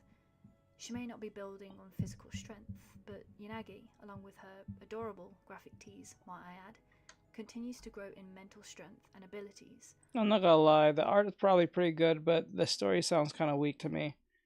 Something about acting doesn't sound all that pleasing to me, but maybe I'm just biased. Allowing her to take on challenges that the acting industry enforces upon her, such as the aftermaths and repercussions of method acting, or even the loss of a loved one.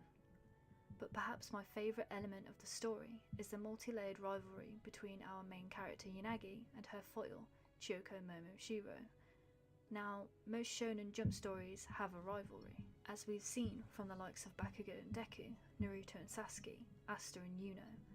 However, for me, Chiyoko and Yanagi's rivalry has become my favourite in Jump, just slipping in front of Haikyuu's Hinata and Kageyama's dynamic, which I also love. What makes their rivalry so intriguing is the way Tatsuya Matsuki has been subtly developing both characters as a result of learning from each other. Whilst their dynamic starts off rocky, both characters are very quickly drawn to each other due to initial interest that only increases when they finally meet. Interest in a person who takes a completely different tactic to a skill they also possess, and wanting to learn more about them. From Yanagi's skill of method acting versus Chiyoko's ability to always accurately give audiences what they want, which she has developed through creating an angel persona everyone has fallen in love with. In a way, both of them have their own powers, if you will. They're very much polar opposites, foils that fit together perfectly, making their rivalry all the more entertaining the further into the story you read. I'm not gonna lie, this is only gonna work for people who wants to act or people who are females. Admiring each other, to helping each other unknowingly with their own acting, to going on quote-unquote dates, to building into a rivalry that becomes so heightened that the mere thought of their rival not putting in their 100% effort leads the other to become furious. In some cases, it's less trying to one-up another more than it is trying to keep each other on their toes whilst they both develop, which I'm finding to be a fresh read compared to other Shonen Jump stories at the moment, especially given they're both girls, something that's pretty rare in Jump, honestly. All in all, Actage is a story that not only presents a more uncommon environment to Weekly Shonen Jump's rota, but does so in such a unique way that the arcs feel just as intense as fighting arcs in other battle manga, leaving you waiting constantly every week for more. Plus, did I also mention just how stunning the illustrations are in this manga? Or even for the promotional content? I can't wait to see just how far Usasaki's drawing capabilities develop along with this story.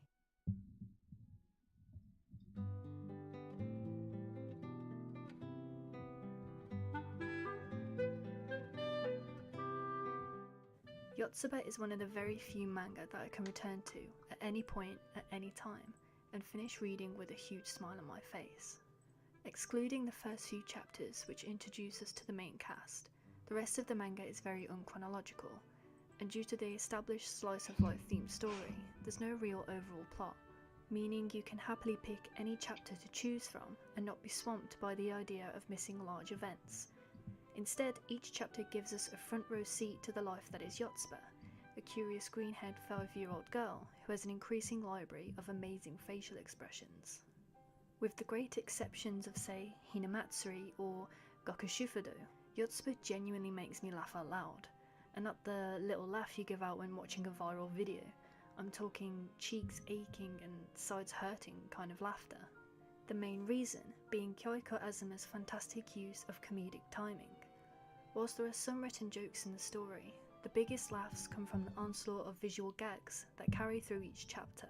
From Yotsuba messing around and always dragging someone along with her antics, to the blasé attitude Yotsuba's next door neighbours, the Ayase family, have about a little girl coming to their home constantly and acting like another member of their family. Whilst Yotsuba is the shining star of the series, it's her interactions with the supporting cast that makes for hilarious dialogue and sequences. As an older sister myself, there are so many moments in the manga that reminds me of the experiences with talking and interacting with my own siblings, as Yotsuba's relationships with her father and the surrounding adults completely mimic that of real-life scenarios. From Yotsuba's sporadic experimentations, wild outbursts, hilariously imaginative make-believe scenarios, a dangerous... So it's just Anya, the show, the manga. That's what it sounds like to me, is just Anya, the manga. sense of curiosity and unknowingly doing things she probably shouldn't because, well, she's a kid. It's not that shocking to learn that Yotsuba is quite well known in Japan. The characters are extremely lovable, and with the combination of heartwarming scenes occasionally thrown into the mix, I couldn't recommend this manga enough. Plus, how could I forget to mention the iconic Yotsuba pose meme that everybody loves? Teach, I finished my trade thing. Alright, send to me.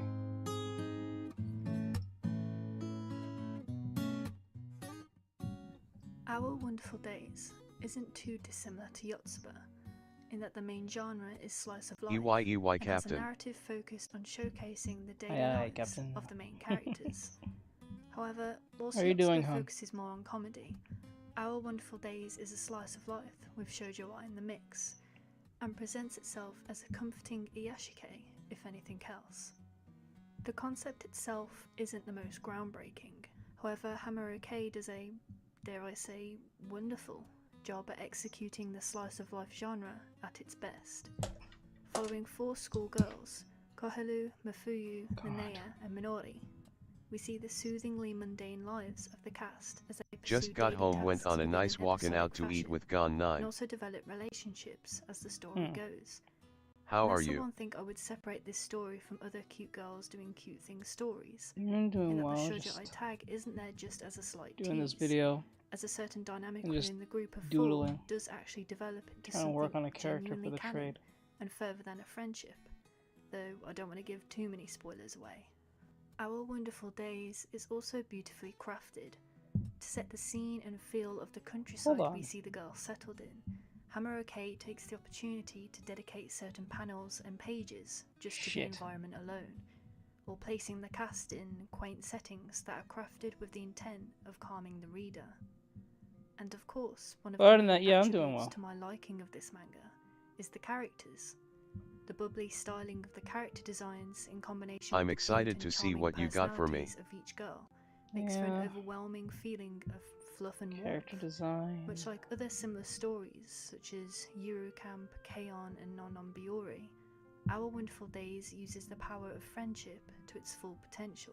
That's good. For heartwarming, chill funny stream. And cute scenes between the girls. Yeah, I'm trying to stay out of trouble. A smile on your face after each chapter. Can't get in For trouble me now. personally, the continuous use of adorable facial expressions was one of the charming points of the manga. They're just so expressive. So I'm doing these recommendation videos so people can watch. You have something to listen to while I work, or also I'll listen to something and want to give my interest and opinion on it without being too crazy about it. Infectious from page to page.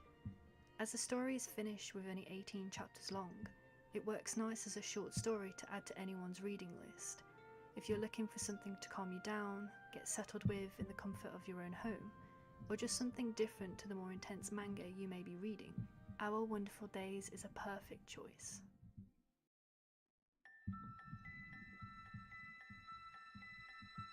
That's good, and you give commentary, LOL. Yeah, I think I give decent ones. Commitment.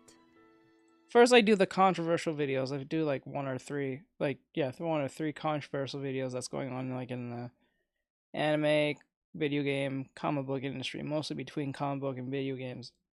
But then again, I'll do the more funner stuff last because that's the finish line where I didn't get banned. So we'll play the anime recommendations or anything anime recommended or anything anime related.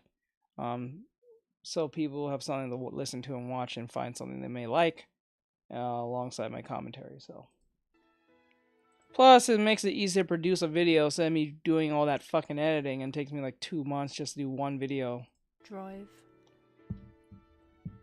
and passion. These are the 3 words that come to mind when reading Blue Orchestra, a lesser-known manga that manages to filter its way into my heart through a visual plethora of whimsically beautiful panels that so fluidly resonate and translate the beauty of music. There can be many obstacles when translating certain elements onto pen and paper, and music, in particular, being an invisible source of information we gather daily. True, more variety and related to art in a EA. How can we see sound? Yeah, it's easy to produce them easy. They're very easy to produce on YouTube, so it's not like I have to do much. I just have to listen and just snippet the whole part out and then just put it up and make a thumbnail. That's the only work I have to do, and thumbnails take like, what, 5-10 minutes. However, Akui Makoto comes strikingly close to recreating a sound we can't see. For instance, music isn't just in the audible notions some people may hear on a day-to-day basis. Music can be read through electromagnetic wavelengths and music sheets, or felt through vibrations.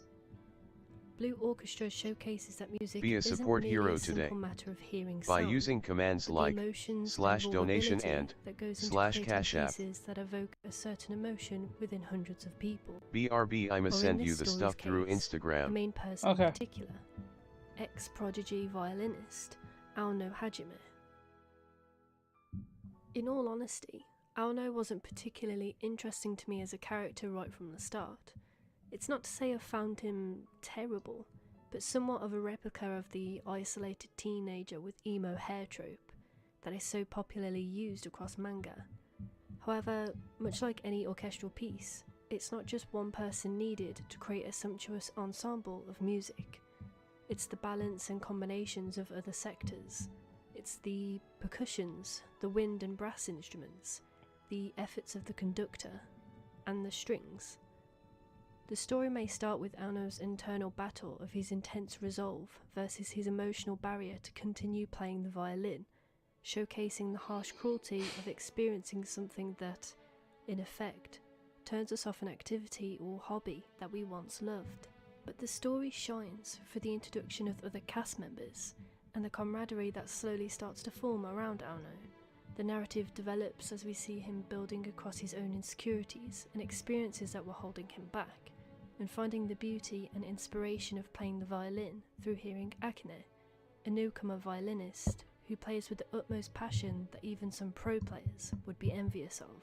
It's her conviction to music and the idealisms of challenging and improving herself despite the low skill she starts at that becomes a driving force for Aono and his journey, leading them both to work and study hard to enter a high school well known for its prestigiously successful orchestra club. And it's the moment they enter the orchestra club that the melody of the story, if you will, truly starts to form. We see Aono and Akine grow as they expand their skills through performing amongst other talented musicians and classmates, finding rivalries who continuously help them better their own techniques and approaches to performing, to feeling inspired by the third years who have practiced and refined their musical talents, to growing relationships that they lacked in their previous school, and actually feeling like a member of something, rather than an outsider. In many ways, the orchestra club became the heart and soul of the story, and was the true stepping stone from me finding the manga relatively entertaining, to a manga I outright fell in love with, and having to eagerly yet painstakingly wait for every new chapter. As you've probably noticed through this segment, Akui Makoto held back no punches when illustrating this story, and is truly able to showcase the different ways in which music can be seen, through the elegance of a smooth and rich piece that defines the tranquility of the violin, to the juxtaposed and calculated erratic sense of intensity that can consume musicians when they are truly engaged in a musical score. Blue Orchestra is a story that demonstrates accumulations of efforts that come together to create a piece so beautifully crafted from teamwork and trust. Music isn't just limited to what you hear, but the joy in memories created from the camaraderie of an orchestral performance.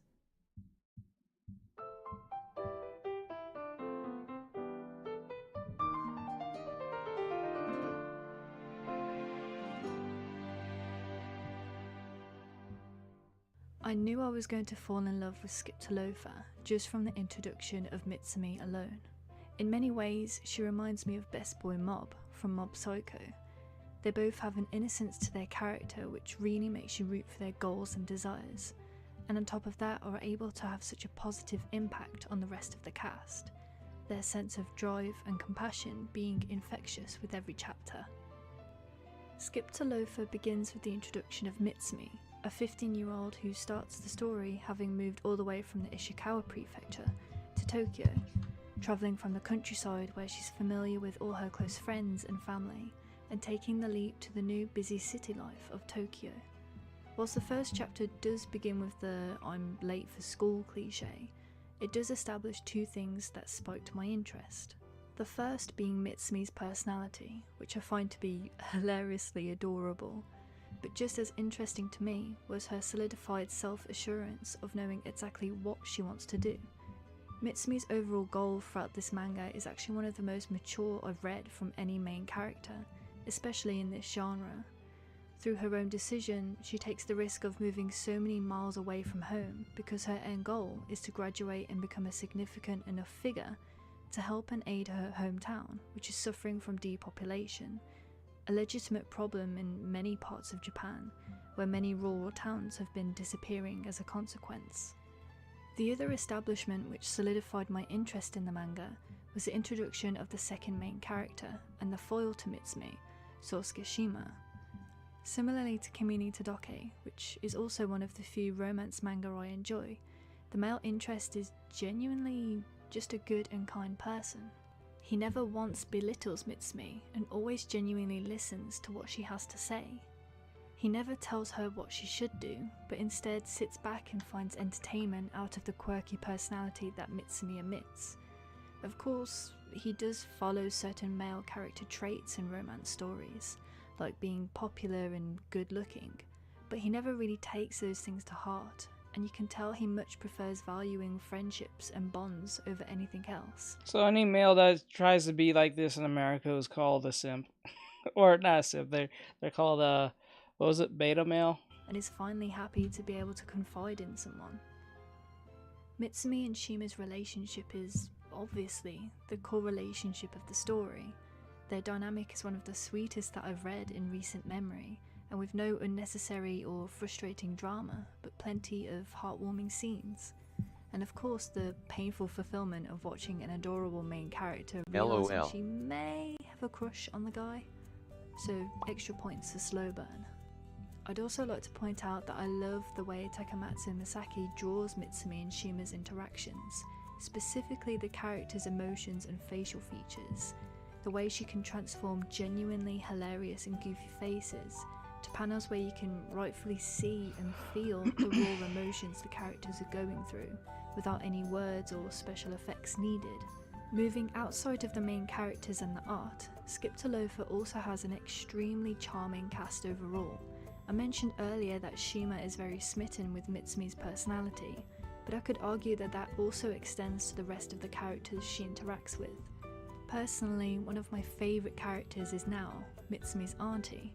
With Mitsumi having moved away from home, it only makes sense that her auntie would offer to look after her when she lives in Tokyo. It's such a nice change to have a lovely guardian who looks out for and cares for the main character continuously, and having interactions with each other that actually feel more genuine, like putting on face masks together or going clothes shopping. Of course, another thing that makes me extremely happy is that Nao is a trans woman, and god, if that isn't such a nice example of how easy it is to include trans people in stories such as this. I don't know why women get so excited for such things. Without the use of dead naming, misgendering, or fetishism. I'm looking at you, lovely Complex. Her gender identity doesn't take up her whole character, and she feels just as real and well written as the rest of the cast. Whilst on that topic, other members of the main cast include Mika, Makoto and Yuzuki, which already makes for quite a change. I sent it, let me know what you think. Main female characters in a romance manga for the without there being male love interest counterparts, of which there aren't any. Instead we see four girls from very different backgrounds with completely different personalities coming together and forming friendships. Just girls hanging out without there being any malice or jealousy.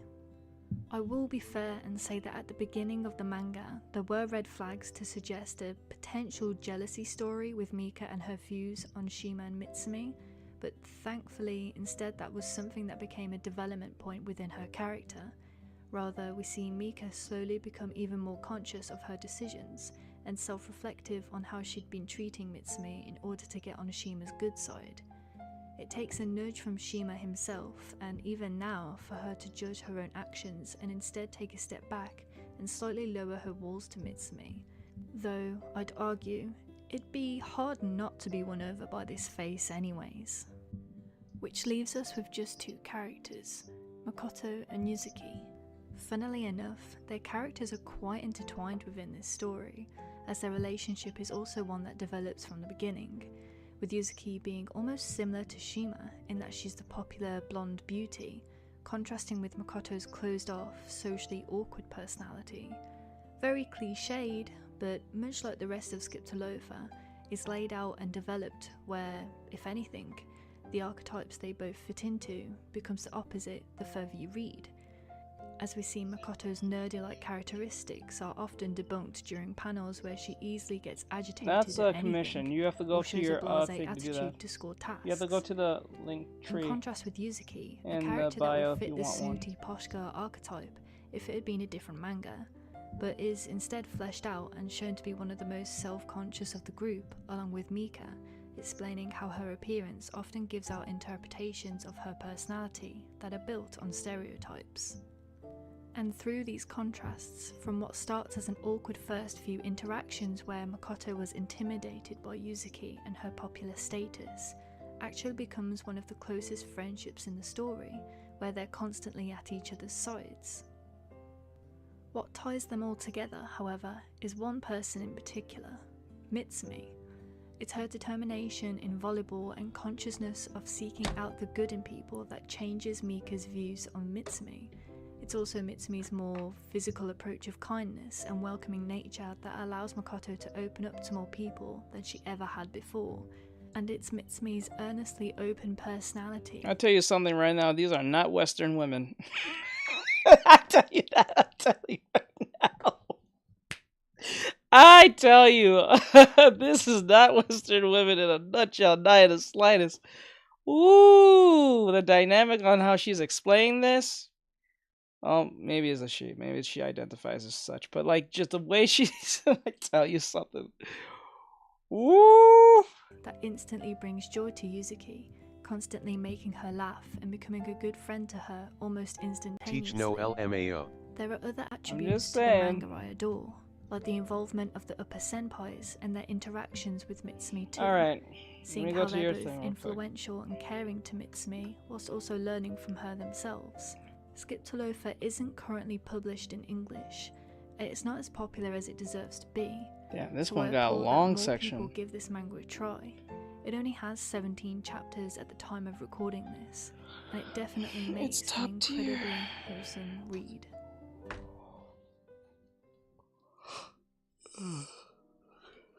Thanks for watching, and if you somehow managed to sit through all of my talking, then big kudos to you.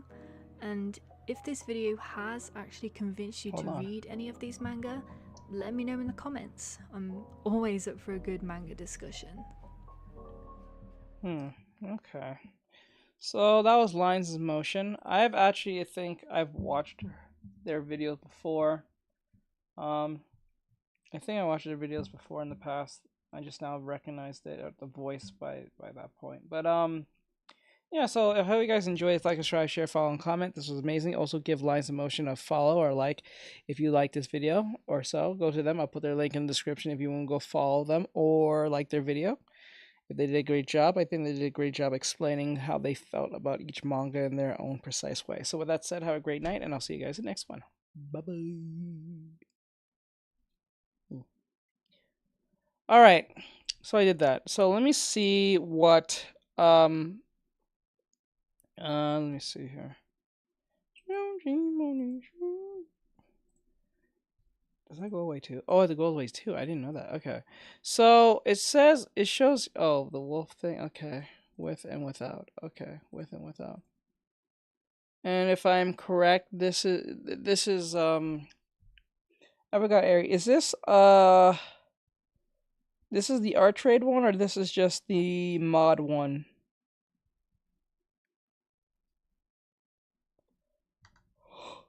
Oh. Shit. I can't get my shit together. My god. Yeah, is this the art trade one, or this is the mod one, or they're the same thing? I don't know if I was too sure on that one.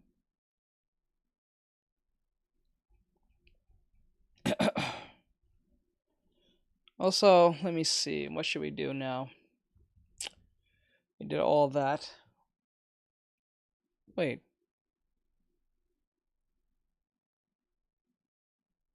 Didn't we do Sign of Affection?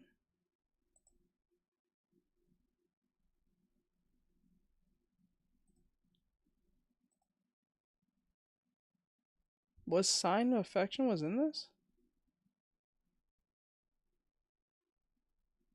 Huh. I don't think we did. Weird. I thought I was going to do that. Probably clicked to think it was in this. Oh shit, that's probably where I fucked up. Don't know for sure, but I don't know because my network dropped.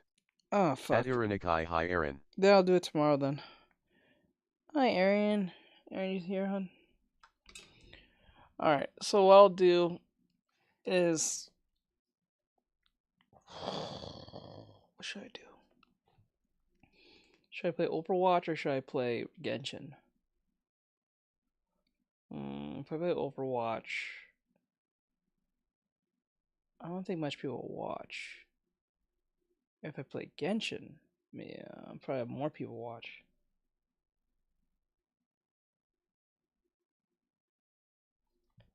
I don't know. Genshin? Okay, Genshin.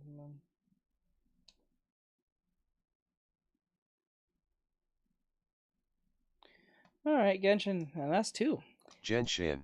That's 3. Oh, okay, Genshin. Okay. Everyone wants Genshin. I was... whoa, okay. Didn't see that one coming. Alright. I might save this. Aaron, is this the one that you sent me? This is the mod one, or this is the art trade one? Is there a difference between the two? Because I thought there was 2 different things.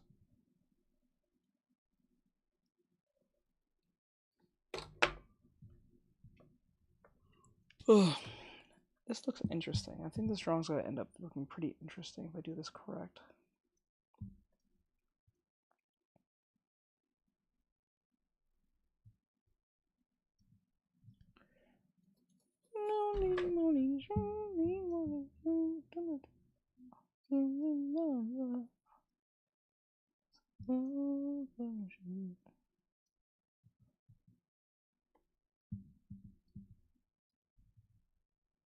Is Aaron there? Where'd she go?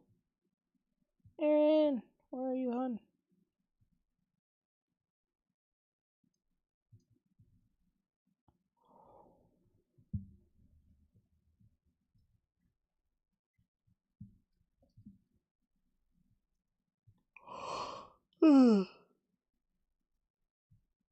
Can you not hear my comment on TikTok? No. It's not going through my ear or anything. No, no, no, no. No, no, no, no. No, no, no, no, no. Oh, God.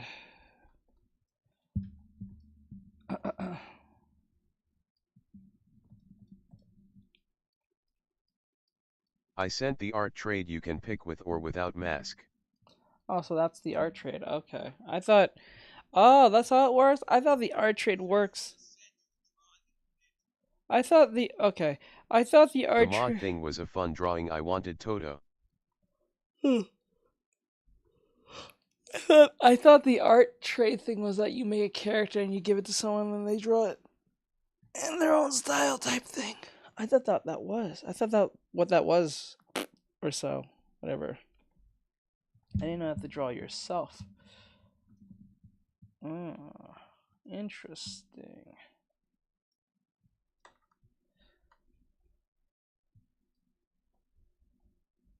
Let's see here.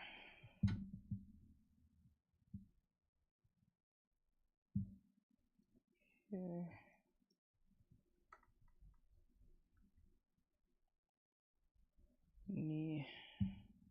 Yeah, that's what it is, but I wanted to draw myself in a wolf mask in my inserts jacket, lol. Okay. Okay. Okay. I understand.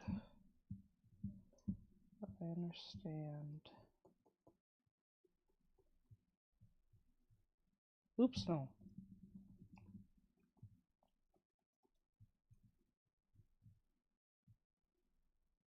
But the wolf mask kinda came out looking like a fox, pensive face. I thought it's where you draw one half and... No, I don't think so. Yeah, that's what is. But I wanted to draw myself in the wolf mask and the insert jacket. Okay. But the wolf mask kind of came out looking like a fox. It does look like a fox. It does look like a fox. I think you made the face a little bit too narrow. That's why I end up being more looking like a fox. I think foxes have more narrow faces than wolves. Wolves' more faces are more like open. I think if I remember right. Gotta fix his leg. So okay, what I'll do. There you go. No, that looks really weird. Okay.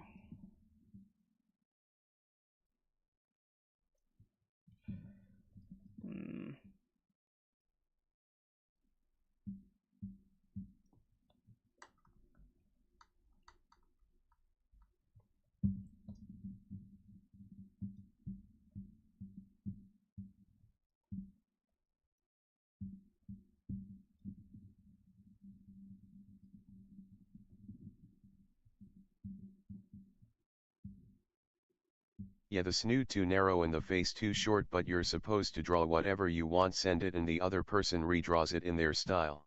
Okay. Don't seem that hard to draw. It has to be in the same pose, correct?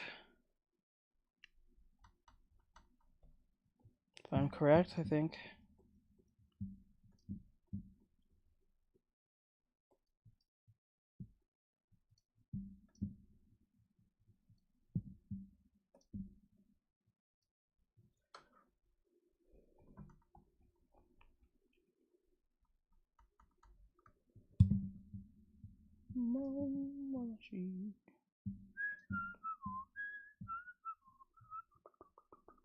Nope, however you see for just your style how you'd interpret it. Okay. Perfectly fine. I will do that. No. No. I'm not doing animation till I get to 100,000.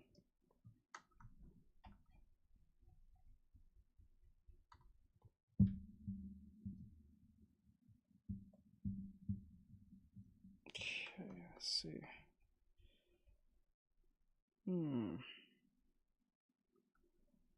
Okay, boom, boom. Boom, boom, boom.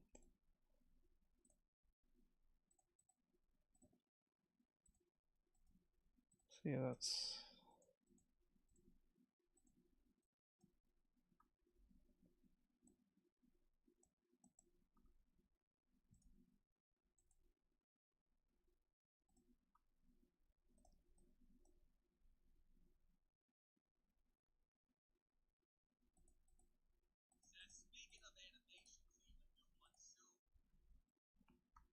Oh, really? Okay.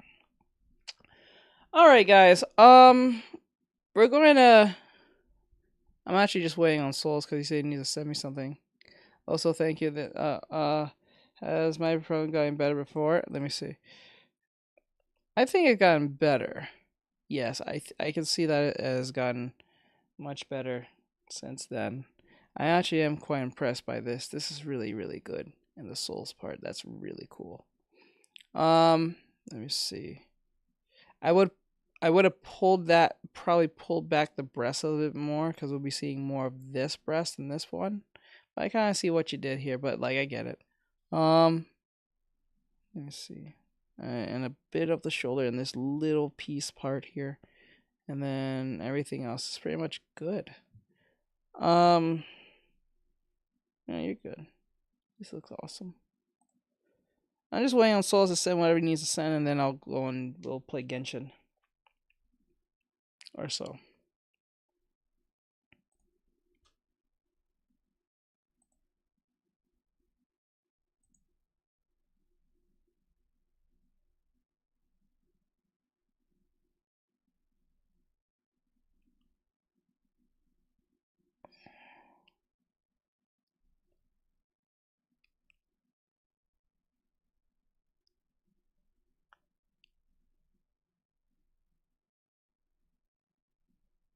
My rendering has improved a little. Never under. I think I've improved a lot, to be honest. Okay, okay. I guess I'll send that later. So yeah, so what we're gonna do is play some Genshin since he'll say it later. We're gonna do some Genshin. Okay, so to give you my opinion on your outfit on your drawing, I think it looks amazing so far. I don't think anything's wrong that you have improved a lot with the rendering. Yes, definitely with the coloring. I have a great art teacher. You should check him out. LOL. Oh, my. Cute. But let me see. Let me wait. One thing I want to check on the drawing. What you did here is that. Is it still up there? It can be still up there. Oh wait, can it play while I'm? Wait, hold up. Estimate the power of kindness, but of course, not that of a firebolt either.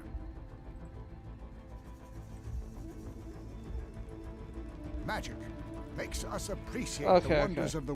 I was just wondering that. Okay.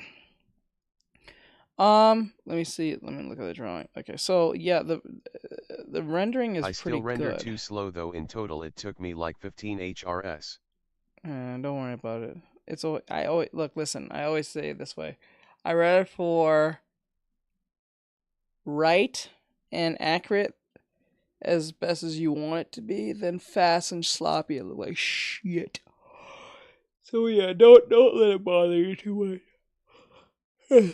There's no shame in that. Facts. There's no shame in it. I don't think that's a problem. I'd rather slow and steady than fast and thing. I can understand if it was like a fucking like contest, something you're trying to get out of the way. Sleepyhead. Or so. But I think you're doing just fine. I think I'm doing this drawing. Working on that. Hold on. I gotta start posting some my practice again. Thank you, best art teacher. I should try my best, hon. Thank you. Alright guys, I'm gonna restart the streams. I'll be right back. We'll play some Genshin. So I'm gonna start the stream and Toodles, Larry. I'm gonna start the stream and then we'll get everything out the way in that sense. Alright? Alright, I'm out. I'll be right back. I'll be back in like 5 to 10 minutes.